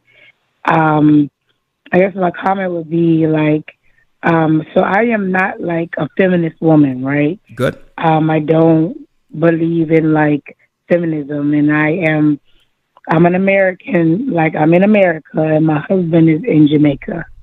And I literally, anything, that is asked of me, I do, right? And I guess my question, I have a comment, but I guess my question would be, because I didn't think I had a question, but I guess my question would be, how to continue to stand, as a woman in the faith, and trying to support, her husband. Like I'm a psalmist, but I'm obedient, right? Like anything he says to me, anything he tells me, I obey. But like I'm in a place where like financially, like I carry everything. Financially, I do everything, but I'm still obedient, right? I don't. Okay, so let me go there real quick. Let me go there. You say he lives in another country. Yes, and I'm in the U.S. How often do you see him? Every 2 months. Like I literally make it my mission to get on a plane and go to Jamaica every 2 months. Okay, so why don't you just go to Jamaica and live with your husband? Because of his family. Well, there's so many levels to this, okay? And I don't want to offend you in the matter. But all in all, right. If you're in another country taking care of a man, there's a lot of dynamics that can be going on that you don't even know about. Okay? Correct. And I don't want to put some speculation out there. But if he is someplace else and telling you the reason why you need to stay separated and come to Jamaica with your money to support him, something that doesn't pass the smell test. Right. Because how many times we see people from other countries got a whole family and everything else and get with an American woman to be funded. I'm not saying that's happening, but there's a great possibility that that's exactly what's going on. Right. I have a lot of questions and I have a lot of red flags. Well, but this, it's like, but this is what I'm saying. But what I'm saying is, but let me tell you this though. If this is what you want, I'm not going to get in the way of that. If you're agreeable with them and this is the arrangement that you both have come comfortable with and you don't worry about that, then hey. But what I'm saying is you have to think about long term whether or not this is what you want for yourself. Right, and that's the wisdom that I need because I don't have anybody speaking in my ear concerning it. Listen, the wisdom that you need is to speak to him and said, a woman leaves her father and mother and cleaves to her husband and become one flesh. And correct. And you can't have my money without me. So I don't mind utilizing what I have to help taking care of you, but but my money can be utilized to invest where I'll know that you are actually doing something to get on your feet to one day provide for both of us. All right. Agreed. So you have to think about whether or not you become an ATM machine, and that's something that you have to decide and discuss with him respectfully. But that's how I feel. Yeah. So what you have to do at this point is, and I'm sure he knew that this conversation would come around sooner or later, right? Right. So the whole thing is you just like any other woman, you have to say, well, the way this relationship has gone up until this point has run its course. It's time for something more. What more looks like. Right. But only you can, but you have to have that discussion with him. All right? Okay. All right. Yes, sir. Okay. All right. All right, bless you. But that's good that you're humble and you're respectful, but, in turn, he has to respect you. Right? So, all right? Yes, sir. Okay. Yes, all right. sir. Okay, shalom. Hey, lawyer, you there? Yes, sir. Shalom. Oh, shalom. I don't know. Did you hear what Trent asked? No, sir. Well, what he asked in a nutshell is that he've watched your growth since you were a teenager and the fact that you become a great family man and he gave you some, some great accolades and compliments, which I agree. And he was wondering, what is it you do on a daily basis? And made it without going through all the whole thing for the sake of time, Trent. What was the last question you had for him? If you can, what was the question of what he does, what he do on a regular basis? Trent, if you can. Yeah. Go ahead. You can ask that can you hear question. Just ask the question part that he can answer. Got you. I'll concise it. Yeah. So essentially, just it's obvious that you're a very stoic man. You've been underneath the tutelage of Elder Recall from a very young age, which has probably mitigated a lot of relational issues because you learned early underneath the tutelage of Elder Recall. I made a lot of mistakes. I'm about 10 to 12 years older than you, and I can see that you're extremely respectful. Know the scriptures. It's obvious that your children are at a higher capacity learning wise. You're a very patient man. And it's almost kind of like the antithesis of what women have been told to look for in a man. And I think you're probably the idyllic man to look for. And I know you have a successful marriage. So my question is, maybe you can tell the audience as well as myself, because I can learn, what are your day-to-day dealings and what has it been to lead to the success that you have and your patience and your fervor? So that's my question. Elder lawyer. Because I think women should be looking for a man like yourself and not men of the world, if you will. Elder lawyer. Well, yes, that is a very good question. And first and foremost, I try not to, I don't take credit for anything. First and foremost, all praise be to the Most High.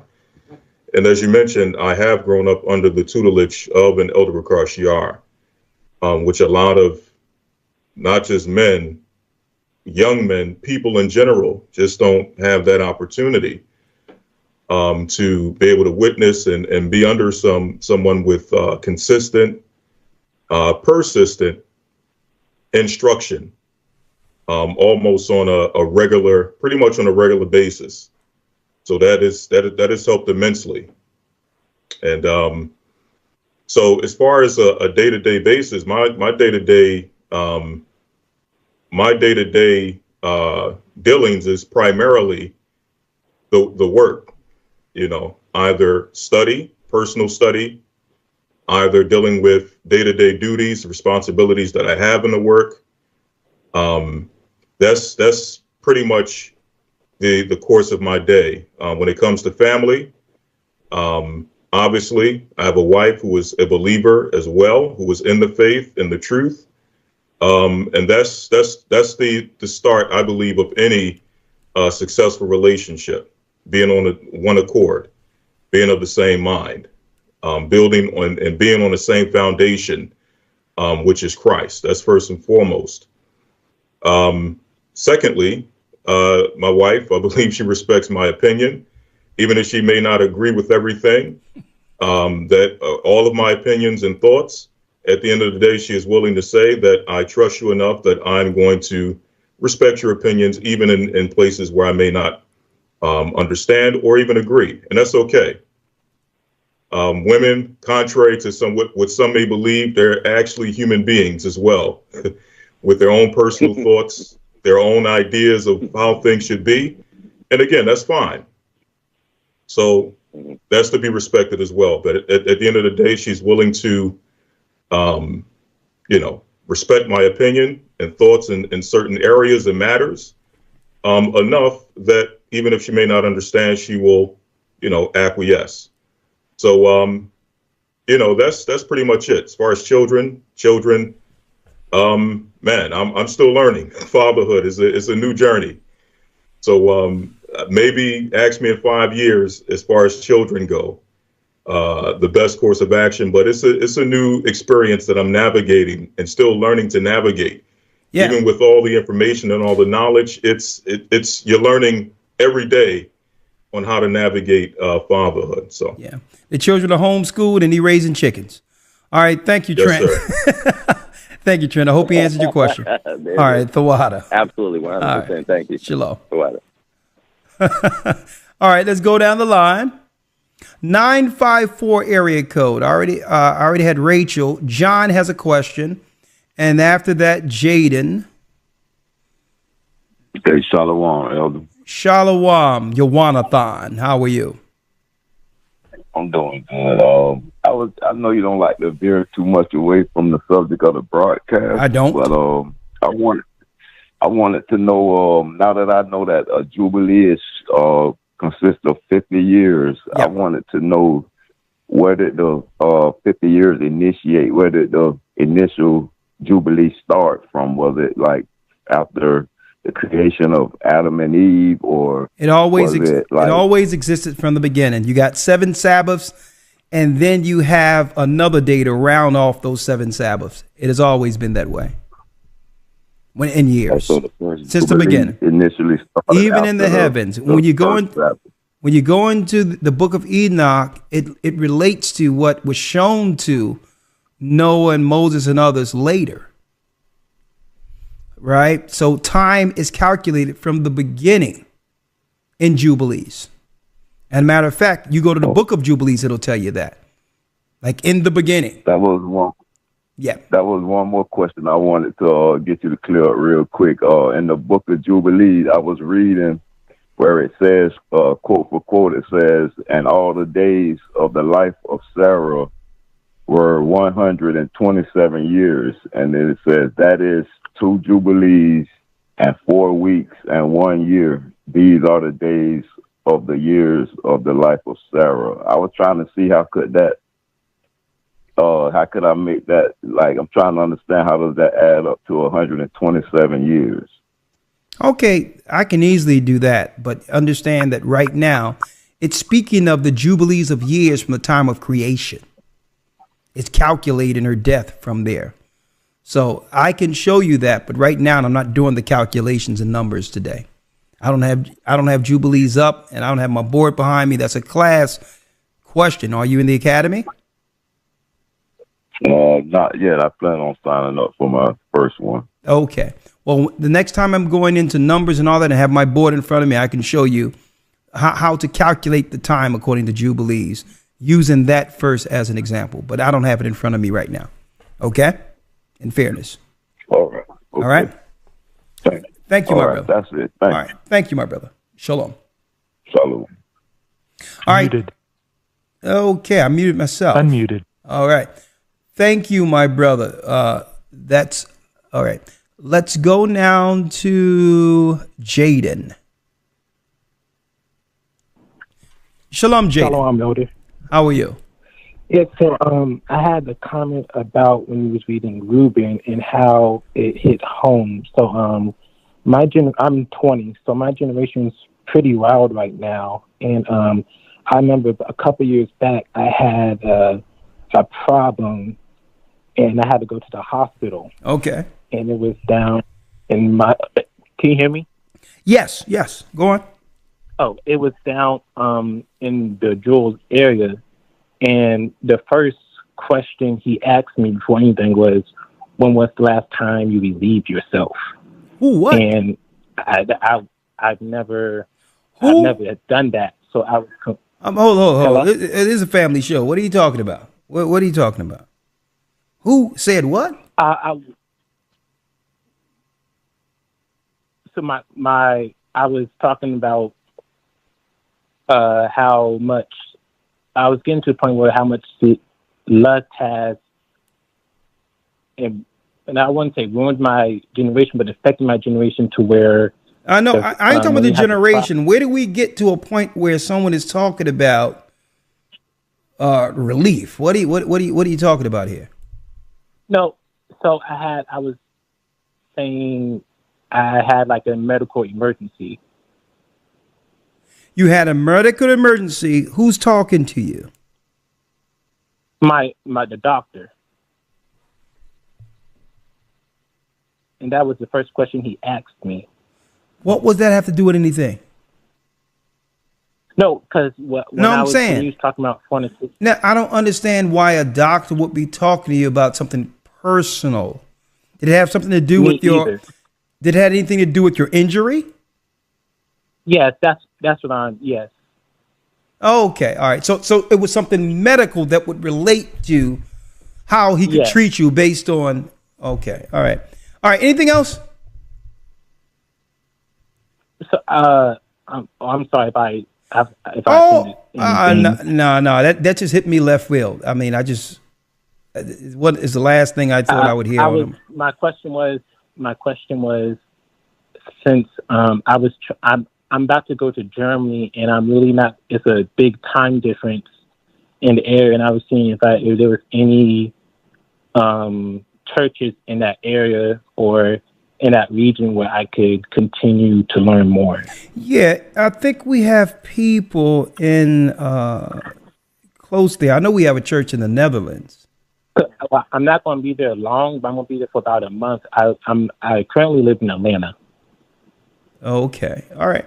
Well, are you in the church over in Atlanta? No, not yet.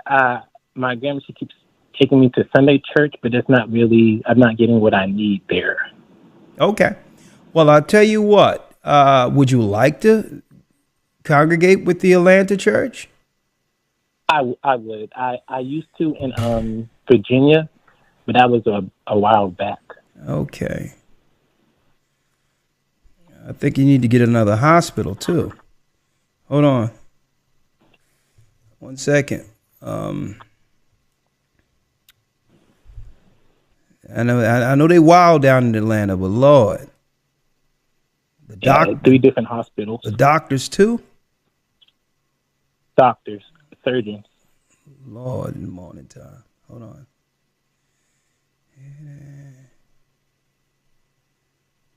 You talking about? Let's see. All right, Jaden. I'm going to have him call you. Okay. I'm going to have him call you. You can congregate. I have Bishop Baruch who will reach out to you and, get some congregating going on and some prayer with you. All right. Yes, sir. Thank you. All right, my brother. Shalom. Shalom. Yeah, I was blindsided on that one. Hey, I don't know if you heard that, other lawyer. Hopefully you went to the bathroom again. You went. Man, you never know what you're going to find on these calls. I'm trying to navigate through. Yeah. You got your doctors coming in there with, snapping his gloves on, operating uncomely, outside of the Most High's word, asking questions. All right. Let me, 607. Don't worship the Madonna. Here's the topic. I'm trying to get this thing back on course. Kenneth has a comment. Yes. Berean. Shalom, Elder. Can you hear me? Yeah, Berean. We were waiting for your phone call, Berean, to let us know who the 12 tribes are. Where you at? Witness Protection Program? Yes, Ken. How you doing? I'm doing well, Elder Ricard. How are you? I am blessed by the Almighty. Do me a favor. Just back up from the phone a little bit. A lot of breathing happening there. Back up just a little bit. Yes, sir. How you doing? Is that better? That's excellent. I'm doing well, sir. Thank you for asking. I wasn't originally going to call in tonight. I wanted to let everybody else have a chance to speak, but what you were saying about that goddess, so-called goddess Eris. Yes. It sparked some memories of mine that I had from growing up playing a specific video game called Final Fantasy VII. Okay. And I wanted to bring that to your attention because within that video game, it's titled Final Fantasy, which you touched on in the Testament of Reuben, a spirit of fantasy. And in that game, they drop a lot of different stuff. One of the characters in the game, her name is Eris. And she meets the main character, whose name is Cloud Strife. Okay. And you said that Eris was the name, the goddess of causing strife. Yes. And in the video game, the main premise of the story is a entity falls from outer space, and they start using that entity to start injecting soldiers with the genetics of that entity and creating super soldiers. Now that's interesting. I mean, I'll start to pause I didn't know where you were going with the fantasy thing after these last few phone calls, but I feel safe right now. I'm like, okay. I'm like, listen, we going to dim lights around here? Good. Well, I feel good now. So what you're saying is this goddess Eris would come to Earth and inject men with something that would become super soldiers to be utilized at the end for. That's deep in of itself. Yeah, Eris is one of the names of the characters of the people they called the Ancients. And one of the people that essentially originally fell.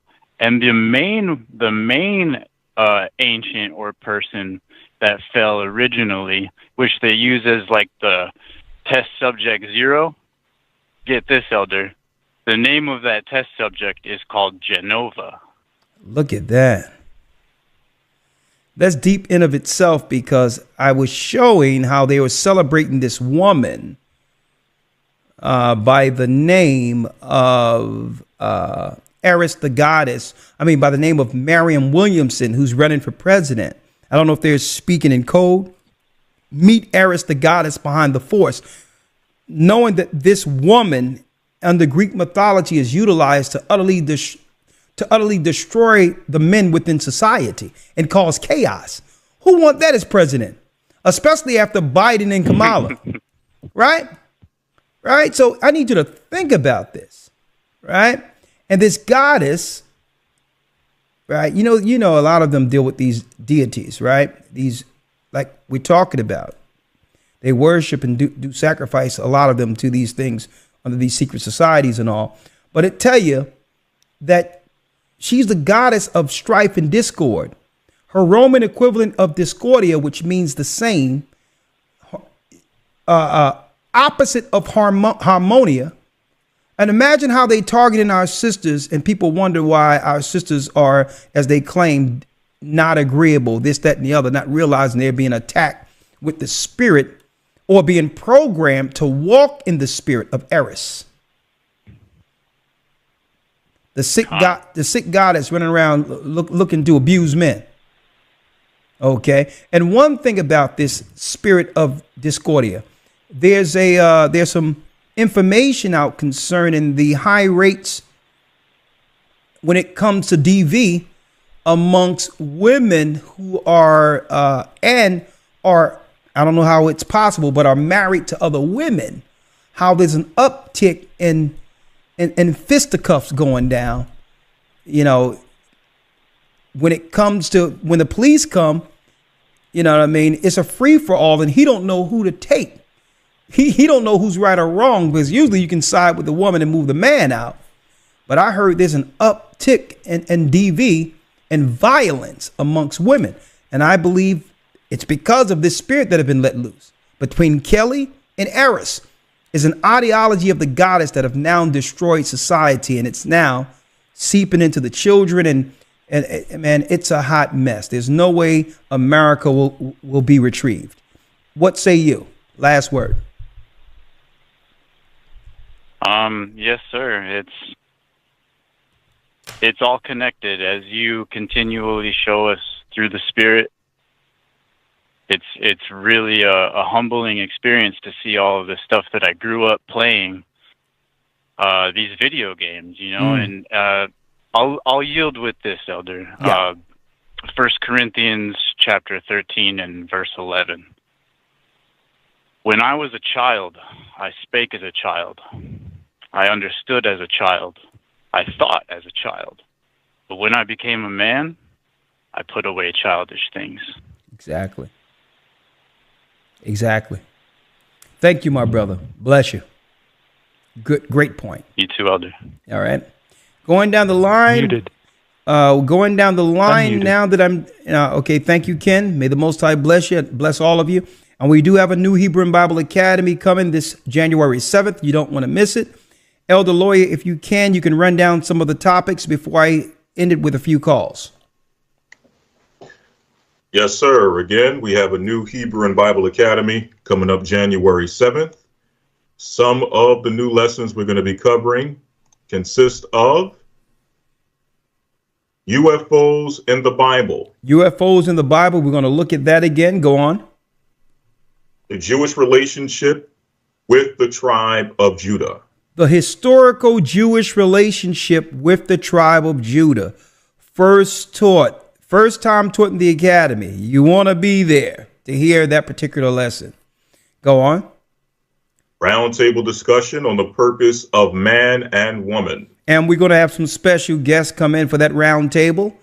And I'm going to try to get them in. I'm going to talk about that in advance. It's a different roundtable, and it's going to be resounding. And I hope, we can come to some level of resolve and stop fighting one another. We're on the same team. Well, at least I thought we were. What's next? Breakdown of the 24 elders. We're going to go into the heavenly realm, breaking down the celestial hierarchy according to what? According to what's in the scriptures and extra biblical texts, and really specifically honing in on who are the 24 elders before the throne. You don't want to miss that. What's next? The prophecies of Daniel and the secrets of time. The prophecies of Daniel, as we're going into the 70 weeks of Daniel, breaking down the secrets of time and the secrets of time, how to calculate time according to the heavens, because the Romans Romans 7:25, they thought to change time and laws. Well, the Most High, he gave us the calendar so that we can straighten all of this out. Okay. And we're dealing with the 70 weeks of Daniel, taught like you've never seen before. The seals have been broken and the truth is here. There's nothing you can't get from that Bible today. Okay. There's nothing.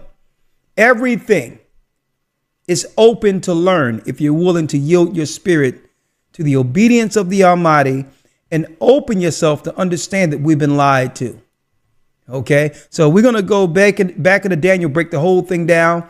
When it comes to these Christian theorists and all these others, throw it to the side. Jesuits, Catholics, and all of that, throw that to the side. Get what we're teaching you. They don't teach what we're teaching, even in a theologian school. And you as a student learning this word, I can guarantee you there's no theologian school anywhere, students from it, that could actually contend with what you're learning. Right? What's next, Elder Lawyer? Last but not least, we have walking with the commandments in Christ. Walking with the commandments and Christ. All right. Thank you, Elder Lawyer. Is that you? No, sir. Okay. Who's that over there? I can guarantee there's no theologian school. Muted.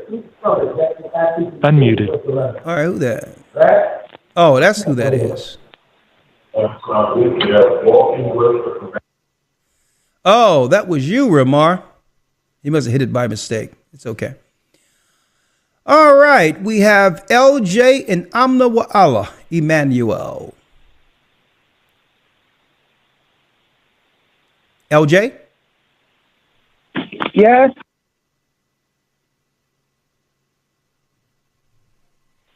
The floor is yours, LJ. Hi, Shalom, Elder Rakashia and Elder Lawyer. Shalom. This is a great lesson tonight. I follow you guys. I got baptized last year. And welcome to the body. The journey, thank you. So one of the questions you posed was, you said don't worship the Madonna. One of the things I've noticed when I came into the truth before that, I actually had a female pastor, and I could say throughout my journey of finding the truth, she was actually the first person that had ever even told me about holy days and about the name of the Most High and Christ. And that was baffling to me. And she still tried to maintain an order. So her biggest thing was to make sure that you understood the Godhead. You understood that, it was the Most High, it was the man, then the woman, and that the man was your covering. And I think presently, because we live in such a society where there's no fear of the Most High and people don't have relationship with the Most High or even believe it. Everyone is on this frequency and energy levels and manifestations and stuff like that, and just a lot of like this witch and crazy beliefs. No one is believing in the nucleus of the family, so it's easy to set aside the power of having the nucleus of a family and having the man as the head. So the man kind of gets pushed to the back, the woman is pushed to the front, and it's just everything the woman wants. And we know that Satan used the woman in the garden. So it's easy to put the woman in the forefront, to just put all kinds of unrighteous things right now in society. And I'm telling you, I'm a married woman, and I'm not evenly yoked with my husband, and it is a journey. It's a battle. Hold up. Let's slow up. Because when you say you're not evenly yoked with your husband, right? Yes. Okay. So whose fault is that? Well, okay. The faults, we've had this, my husband and I had this discussion. My husband married me under AHAYAH and YASHAYA.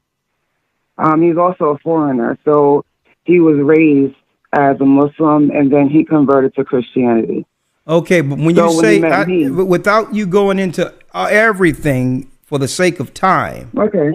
Where is the unequally yoked coming in at? That's what I need. Go directly to that. Unevenly yoked, meaning like, my walk is different than his walk. He gets what I'm saying, but he, of course, is not as in depth with the understanding as I am. Okay.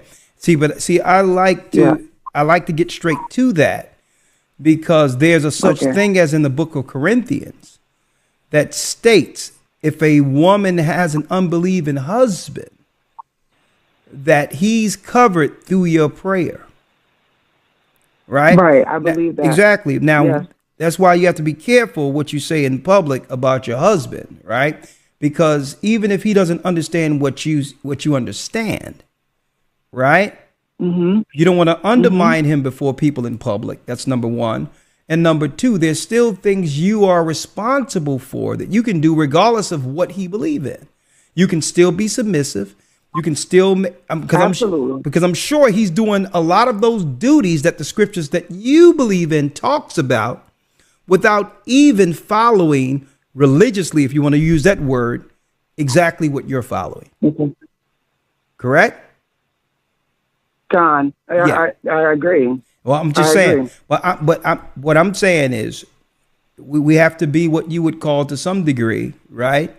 We have to be respectful to the absent, and he's still a good man for you. So he just doesn't. He just isn't where you are yet. I wanted to come off like I was not respecting my husband, because I respect my husband. Sister, he calls on the AHAYAH and YASHAYA. Okay. We pray. I need you to understand what I'm saying, why I had to come in and correct that. It has nothing to do with, it has something to do with you, but it's because I'm speaking to thousands of people. And one thing that some of us, what we do is we'll say something in public, not realizing how it can, even without intention, disrespect the person who's in our corner. Right? Right. So just make sure you honor him, even in his absence. And that's going to make it come around, because who knows, one day he may fall on this and hear this, and it can push him even further away and make it more difficult for you to reach him. Right. Okay. Yeah. Just be patient with him. He's still with you. He's taking care of the bills. Right. Yes. And exactly. So, hey, he sounds like he's yoked to me. All right. He's taking care of his duties as a man. He isn't where you are yet, but he'll get there. I've seen it. And it's how you respect and honor him. That in of itself can be what? That can be the thing that turn him to the full truth. And I've seen it happen before. But you have to honor him in his absence. You are his representative. Right? Absolutely. There you go. Evenly yoked was not the best. It was the wrong words to use. Thank you. Let's clear that up. It was the wrong word to use. All right. Yeah, maybe it was the wrong word. I was just always told, like, when you're not in the truth together, or if you're not in the same church and that sort of thing, that you're not evenly yoked. That's why I put it that way. Well, it's more so not that he's not a believer, because he does believe and he does support me, and we do pray. There you go. And he's, so it's, okay. There you go. He's a good man. Use the wrong word. He's a good man. All right. Bless you, sister. He would love to hear that. Thank you. All right. Bless you guys. All Shalom. Shalom. I'm the Allah has a comment and or a question.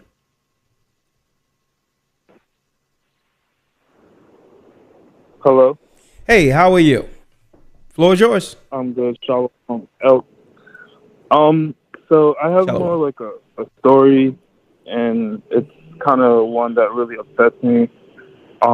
But I'm from the state of Maryland.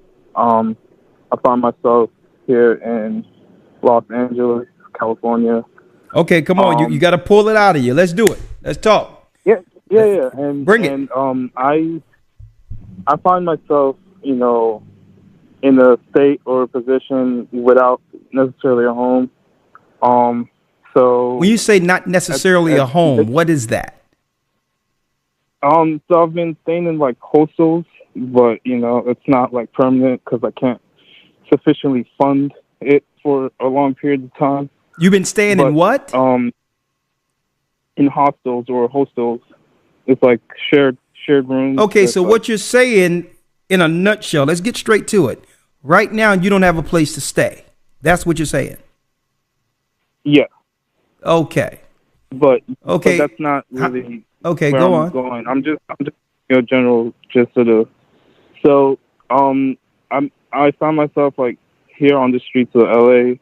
I made myself a little campfire, and to me, what I perceived as a woman, who was really a man, drove up to me and really offered me, I guess, sexual acts in a way.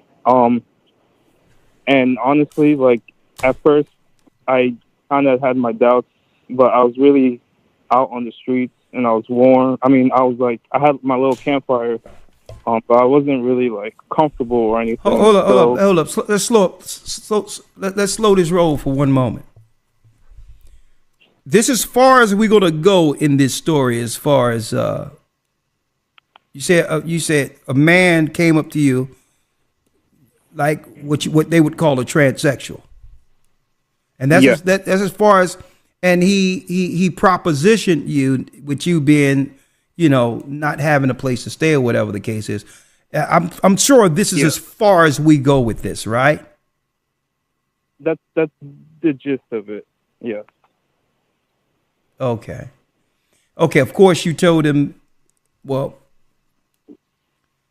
All right. Well, I was very lustful and very unsure of myself, where I felt like I was tricked in a sense because I did enter the vehicle not really knowing. Well, this is what we're gonna do, brother. All right, you okay now? You entered the vehicle. Did you get out of the vehicle immediately when you realized what you was up against? Yeah. Okay. All right, and. He put you out of the vehicle, or you said, I'm on the phone. How long? Let me ask you this: how long were you in the vehicle before you realized that this was type of man thing going on? 10 minutes. Huh? It wasn't more than.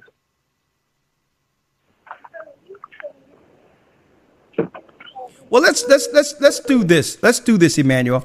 I'm going to make sure because I'm going to make sure the people in California reach out to you so we can get you a little prayer going on and see what we can do about your circumstance. All right? Because we don't want nobody just rolling around trying to expose, trying to take advantage of vulnerabilities. Hold on. And your name is Emmanuel. Great name. Hey, brother. Thank you. I'll tell you what, brother. Hold the line, and I'm going to make sure someone reach out to you almost as soon as possible, okay? Bishop Lucas is going to call you. All right. Okay, all right. Let's see what time it is. We getting into the serious. We getting into the deep hours here, obviously. Lord.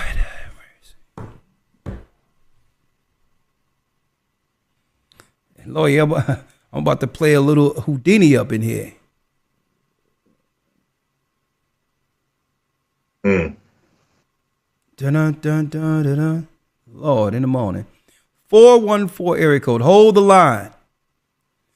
Carol has a question and or comment. I know we started off with don't worship the Madonna. I guess he's talking about the changing of kind. I guess that's how we tying it together. Oh yeah, they're bold now, but watch out. Carol has a question and no comment. It's a shame because Elder Lawyer, what's going on right now is because I need you to check this out, Elder Lawyer. Mm-hmm. The movement, the civil rights movement was supposed to be a thing where, under the Moynihan report, that they would actually make sure that there's upward mobility and financial opportunity for black men to be respected from their peers, white men, as well as their own women, to strengthen the family.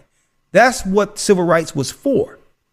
They came in with Steinem and these feminists, where the white woman becomes a minority now, and now she have access over some of what we would call the institutions in our community now to determine where the money goes, because now she's a minority, only to open it up for gays and then give our women the opportunity that we were supposed to have in order to be a respected part of society in respect of our families. Right now, it's to a point where now the men who died for civil rights are out in the streets with no opportunity at all, as was planned by our enemy. So that in order for them to get anything, they have to go to the women or be propositioned by those who are actually batting for the other team. This thing is over. It's crazy. Civil rights at its, civil rights at work. All right. And the target was to make sure we didn't have access to finances as men to protect our families. We would have been out of this crap if they didn't come in with their end arounds to actually cut that pie out, that pie up, called, under the guise of minority. Now they talk about black and brown people now. East Indians and everything else, any pygmies, you name it. Anybody can now become a minority in America now.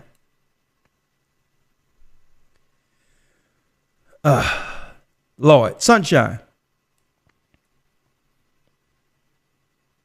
Hello? Come on, bring it. Bring it, Sunshine. Let's go. Hi, Shalom. Hi, Elder. Hi. Hey, what's going on? Talk to me. Hi. Oh, okay, Elder. Oh, wow. It's partly humorous to see how outrageous it has become with how far that we as women have gone and continue to go with screams for attention disguised as creativity with our costly arrays. But it's also very serious because it has crept up right under us, and it's indeed the honing of craft. With every nuance and emotion, if desirous of the flesh, a woman can become a master manipulator to such a degree that we deceive our very selves and do so in choosing to be a lie in any and every way, embodying the serpent. And the lies grow and change to adapt the woman as an unmatched chameleon on earth to any situation for a selfish gain of what she alone desires. And the selfishness goes deep, and she's in it, and she takes no prisoners. And as the adaptation then continues in practice and reaches its height in a woman, she becomes like a reprobate, and that, with her power, gone to her head above all except for truth, or truth in a man who is fervent and a servant of Christ in the Most High, she becomes more violent and bitter and dangerous to any unsuspecting, uncovered, or exposed man. And she then can eat men unto death, and by doing as thou wilt with them, and then without batting a literal eyelash, move from one target to the next, and dragging him down to hell, because any man becomes to her the feed of her perpetual freak goddess blood sacrifice, from that hot girl summer to no fault left and right divorces. She keeps rolling like a rolling stone, and without the beauty and consistent guidance keeping us in and out of the liberalist delusion with regular washing of the word, any woman can fall off the righteous path and into the spirit of the mother of harlots. And the sin of Eve is indeed strong unto wickedness, and it percolates in our veins, but the word of the Most High is the strongest, casting asunder every wicked imagination that attempts to uplift itself. And by the grace and enduring mercy of AHAYAH through his son YASHAYA, any woman with hope towards the kingdom to come and love of truth and the truth giver, respecting men who the Most High set for us and for us to follow, and loving correction by our head we can bow in humility and thanks for his grace onto us. And by his grace, for all the days of our lives, we would hear our Father's voice clearly, cherish the word, be wise but harmless, and with all the gifts and talents he has bestowed upon us, by his grace, we may honor him, glorify him, and be a pleasure in his sight. And that's all I have to say, Elder. Oh, praise the Most High. There you go, sunshine. All right, I only got a few, so I'm going to just drill through these real quick. So Doc has a question. Yeah, how you doing, brother? I'm doing well. How are you doing, sir? The question is, how do you stay righteous in such an evil feminist world? And when can brothers respect each other and stand up as men and have mercy for each other and speak like men? Well, the bottom line is... Two questions I have. Oh, that's a good question. The bottom line is you only have control over your person. Okay? The world... It doesn't frustrate me. It doesn't frustrate me in some ways and understanding that only... It's frustrating, but it doesn't with me realizing that only a remnant can be saved. And you only... What you're seeing is within your power to do. That's how. You have to follow the law, statutes, and commandments. You have to establish righteousness. You have to establish what a relationship is, but by how you interact with others. And if enough of us do this, that's the remnant. That's the answer. You have to do it. Listen, I've given up waiting for the world to change all at once. It'll never happen. Okay. It's within us to become the ambassadors. All right. And do what's right. Set a foundation in our own home, starting with the 10 Commandments. Right? That's the answer. Yeah, well, that part I'm doing already. There it is. And is there a possibility that brothers can fellowship? Well, we have a church. You're in Philadelphia? Yeah.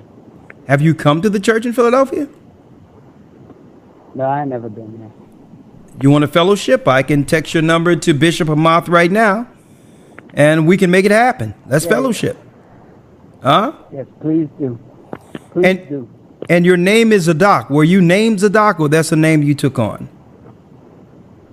That's the name I took on. Okay. All right. When I came in the truth and woke up. Yeah, that's a serious name right there. And then the sister told me, that she said he was pronouncing it wrong. And it should be Ruach, and she said, no, it's Zadok. I said, you know what? I'll take that. Well, right now, it's fine, Zadok. That's a serious name. That's the priesthood of Aaron. These are the one who fled during the time of Babylon and was named the Essenes.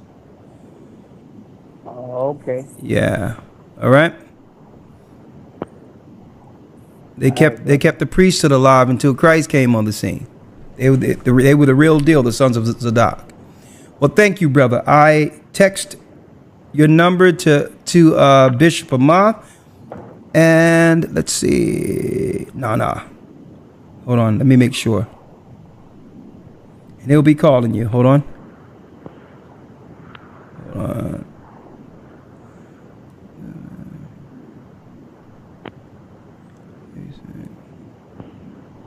There you go. Let's fellowship. My brother. Shalom. My brother. Shalom, brother. Let's do it. I have a lot of love and respect for you. Thank you, sir. Stop following. Thank you, my brother. Let's do it. Most High bless you forever. Hey, brother. Thank you. Long reign, brother Rakai. Hey, man. We all we got, right?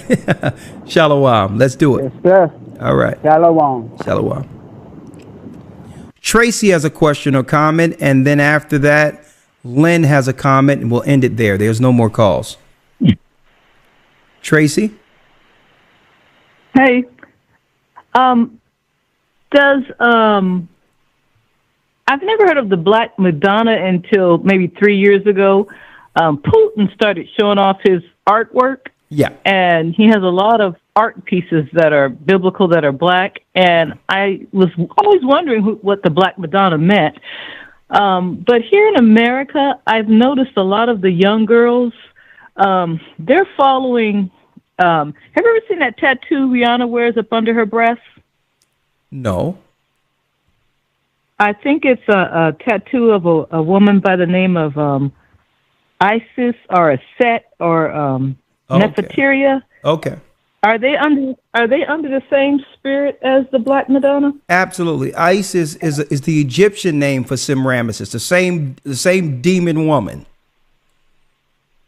That woman right there, I know at least 4 young women that they're into it, where they're buying the necklaces, they're buying the statues, they're setting up altars.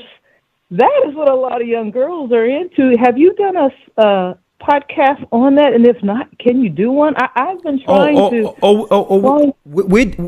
Guess what? That's the quickest rise in religion within our community. I did a lesson about that. The witches who are amongst us. Let me tell you, they're leaving. Is it on? Yeah, it's on YouTube. It's on our channel. They're leaving the churches. Okay, what's it called again? Just go to our main page, and under the playlist or under our videos, type in witches. That's okay. Yeah, these are witches. Okay. These are man-hating witches who are seeking to destroy humanity. That's what's going on in our community right now. And is that the same spirit of the Black Madonna, or is it something just totally different? It's the same spirit. A matter of fact, they call that spirit into presence and it enters them. Okay, this is what goes on in witchcraft. They're taking on entities, not just one. Okay. Wow. Yeah. Yeah, I've even known a couple of them. They all might do it, but I know a couple of them actually have an altar for them where they light incense and I guess they pray to it or something. Yeah. You can find this in the predominantly chaotic, crazy, unconscious community. Even you got Umar Johnson running around out of his mind, stealing money for a school, pouring libations, disrespecting almost every grave within America. Trying to pull libations on Harriet Tubman. She believed in the Bible. So he found all these people who were actually inspired by God and believed in the Bible to desecrate their graves with this libation madness. Him and the rest of the conscious community are out of their minds. And this is where you'll find the witches. Promiscuity and the things that's going on, like what you see with Dr. York, the Nuwabic, what happened with Polite. There's nothing polite about him, especially if your young daughter is around.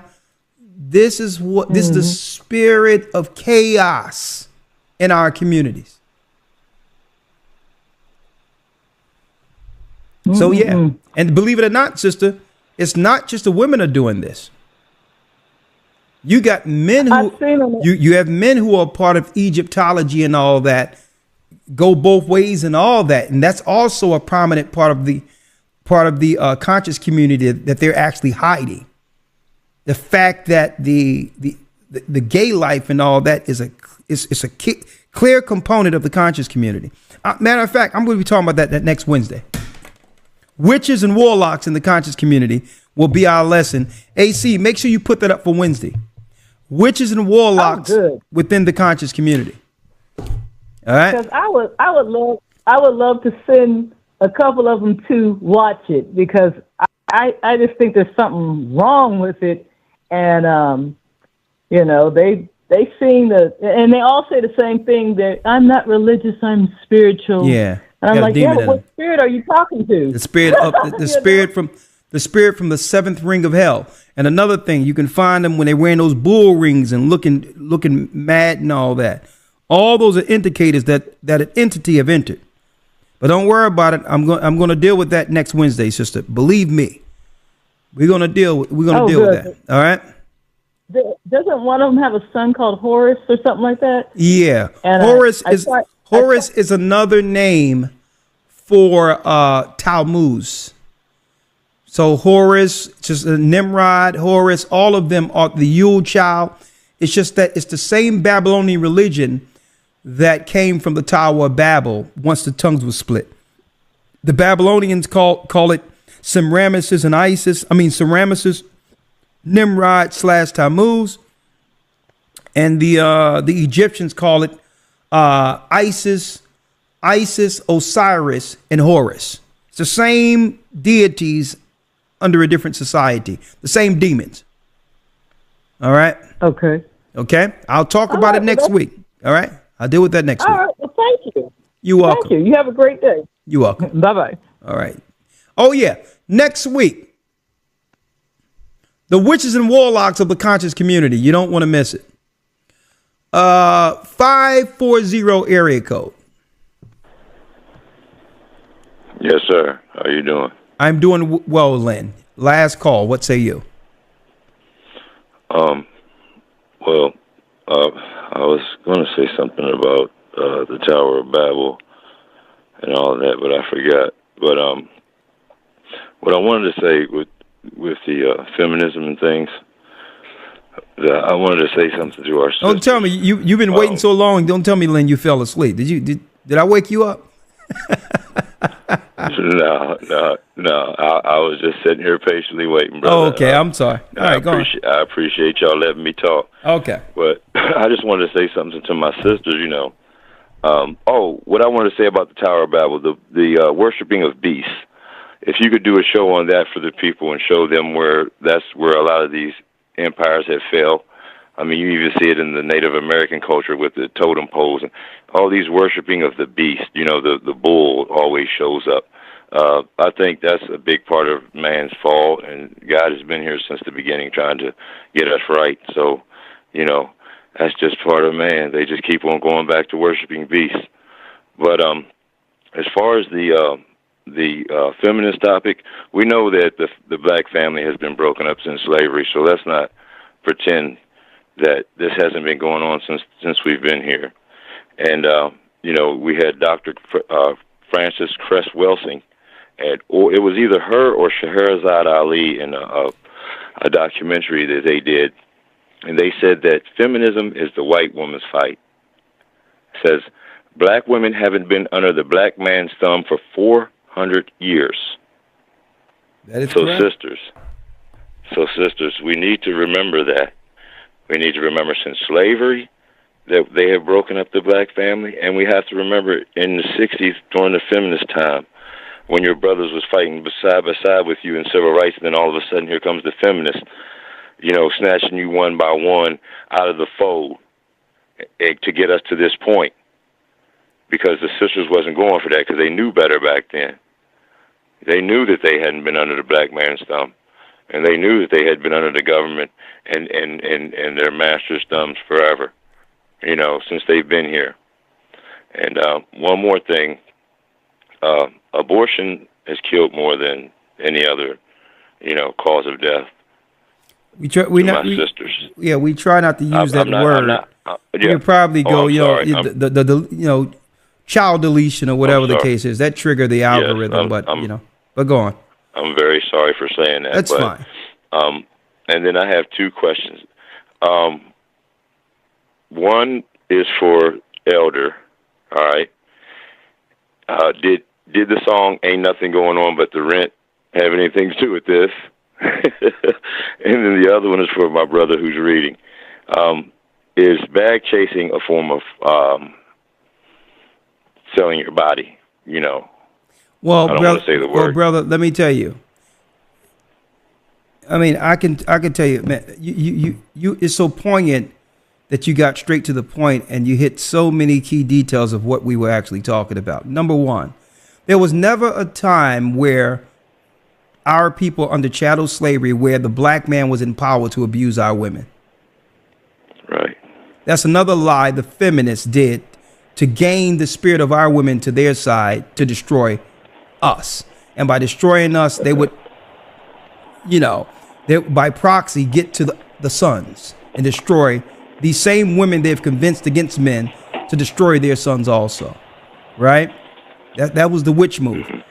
The next thing you pointed out, through the music, there's nothing going on but the rent, of course.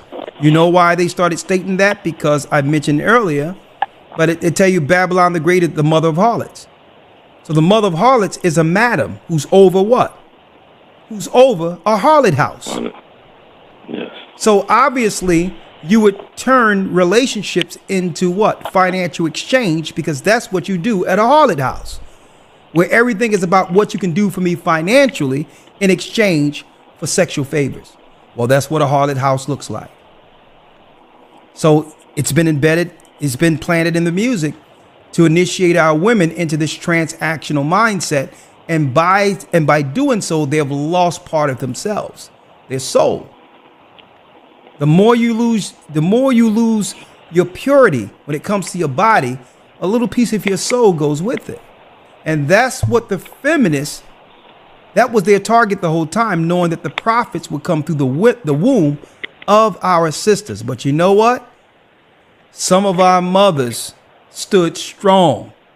And the Most High, guess what? The Most High brought the truth through those same wombs, the womb of these great women anyway. So we're not here to blame. What we're here to do is say, listen, we all made mistakes. Now let's get on code.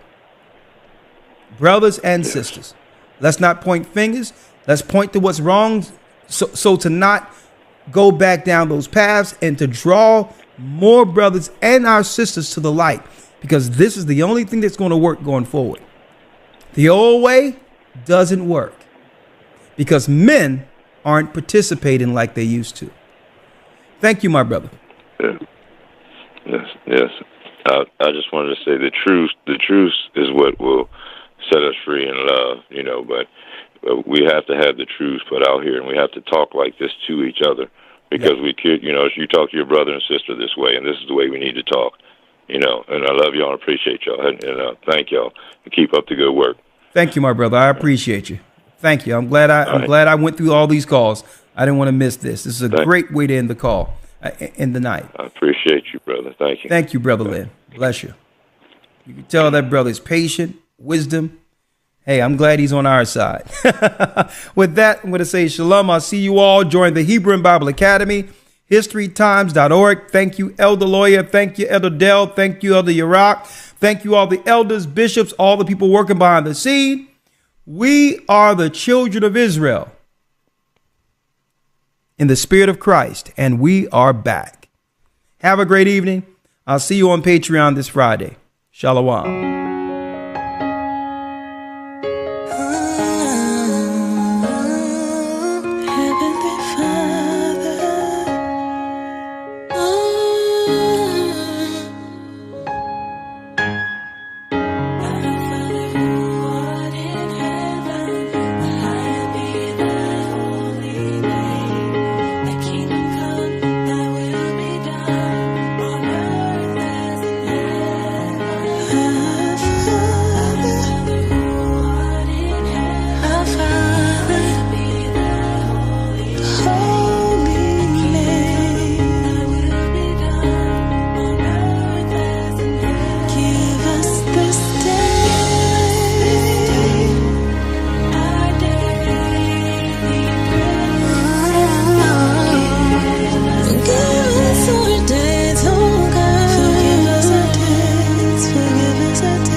We thank you for your Son, YASHAYA, who died and rose that we may be free. Free from death and the bondage of sin. We thank you for sending your Holy Spirit, the Comforter, to guide and direct our paths from now until we behold your glory face to face.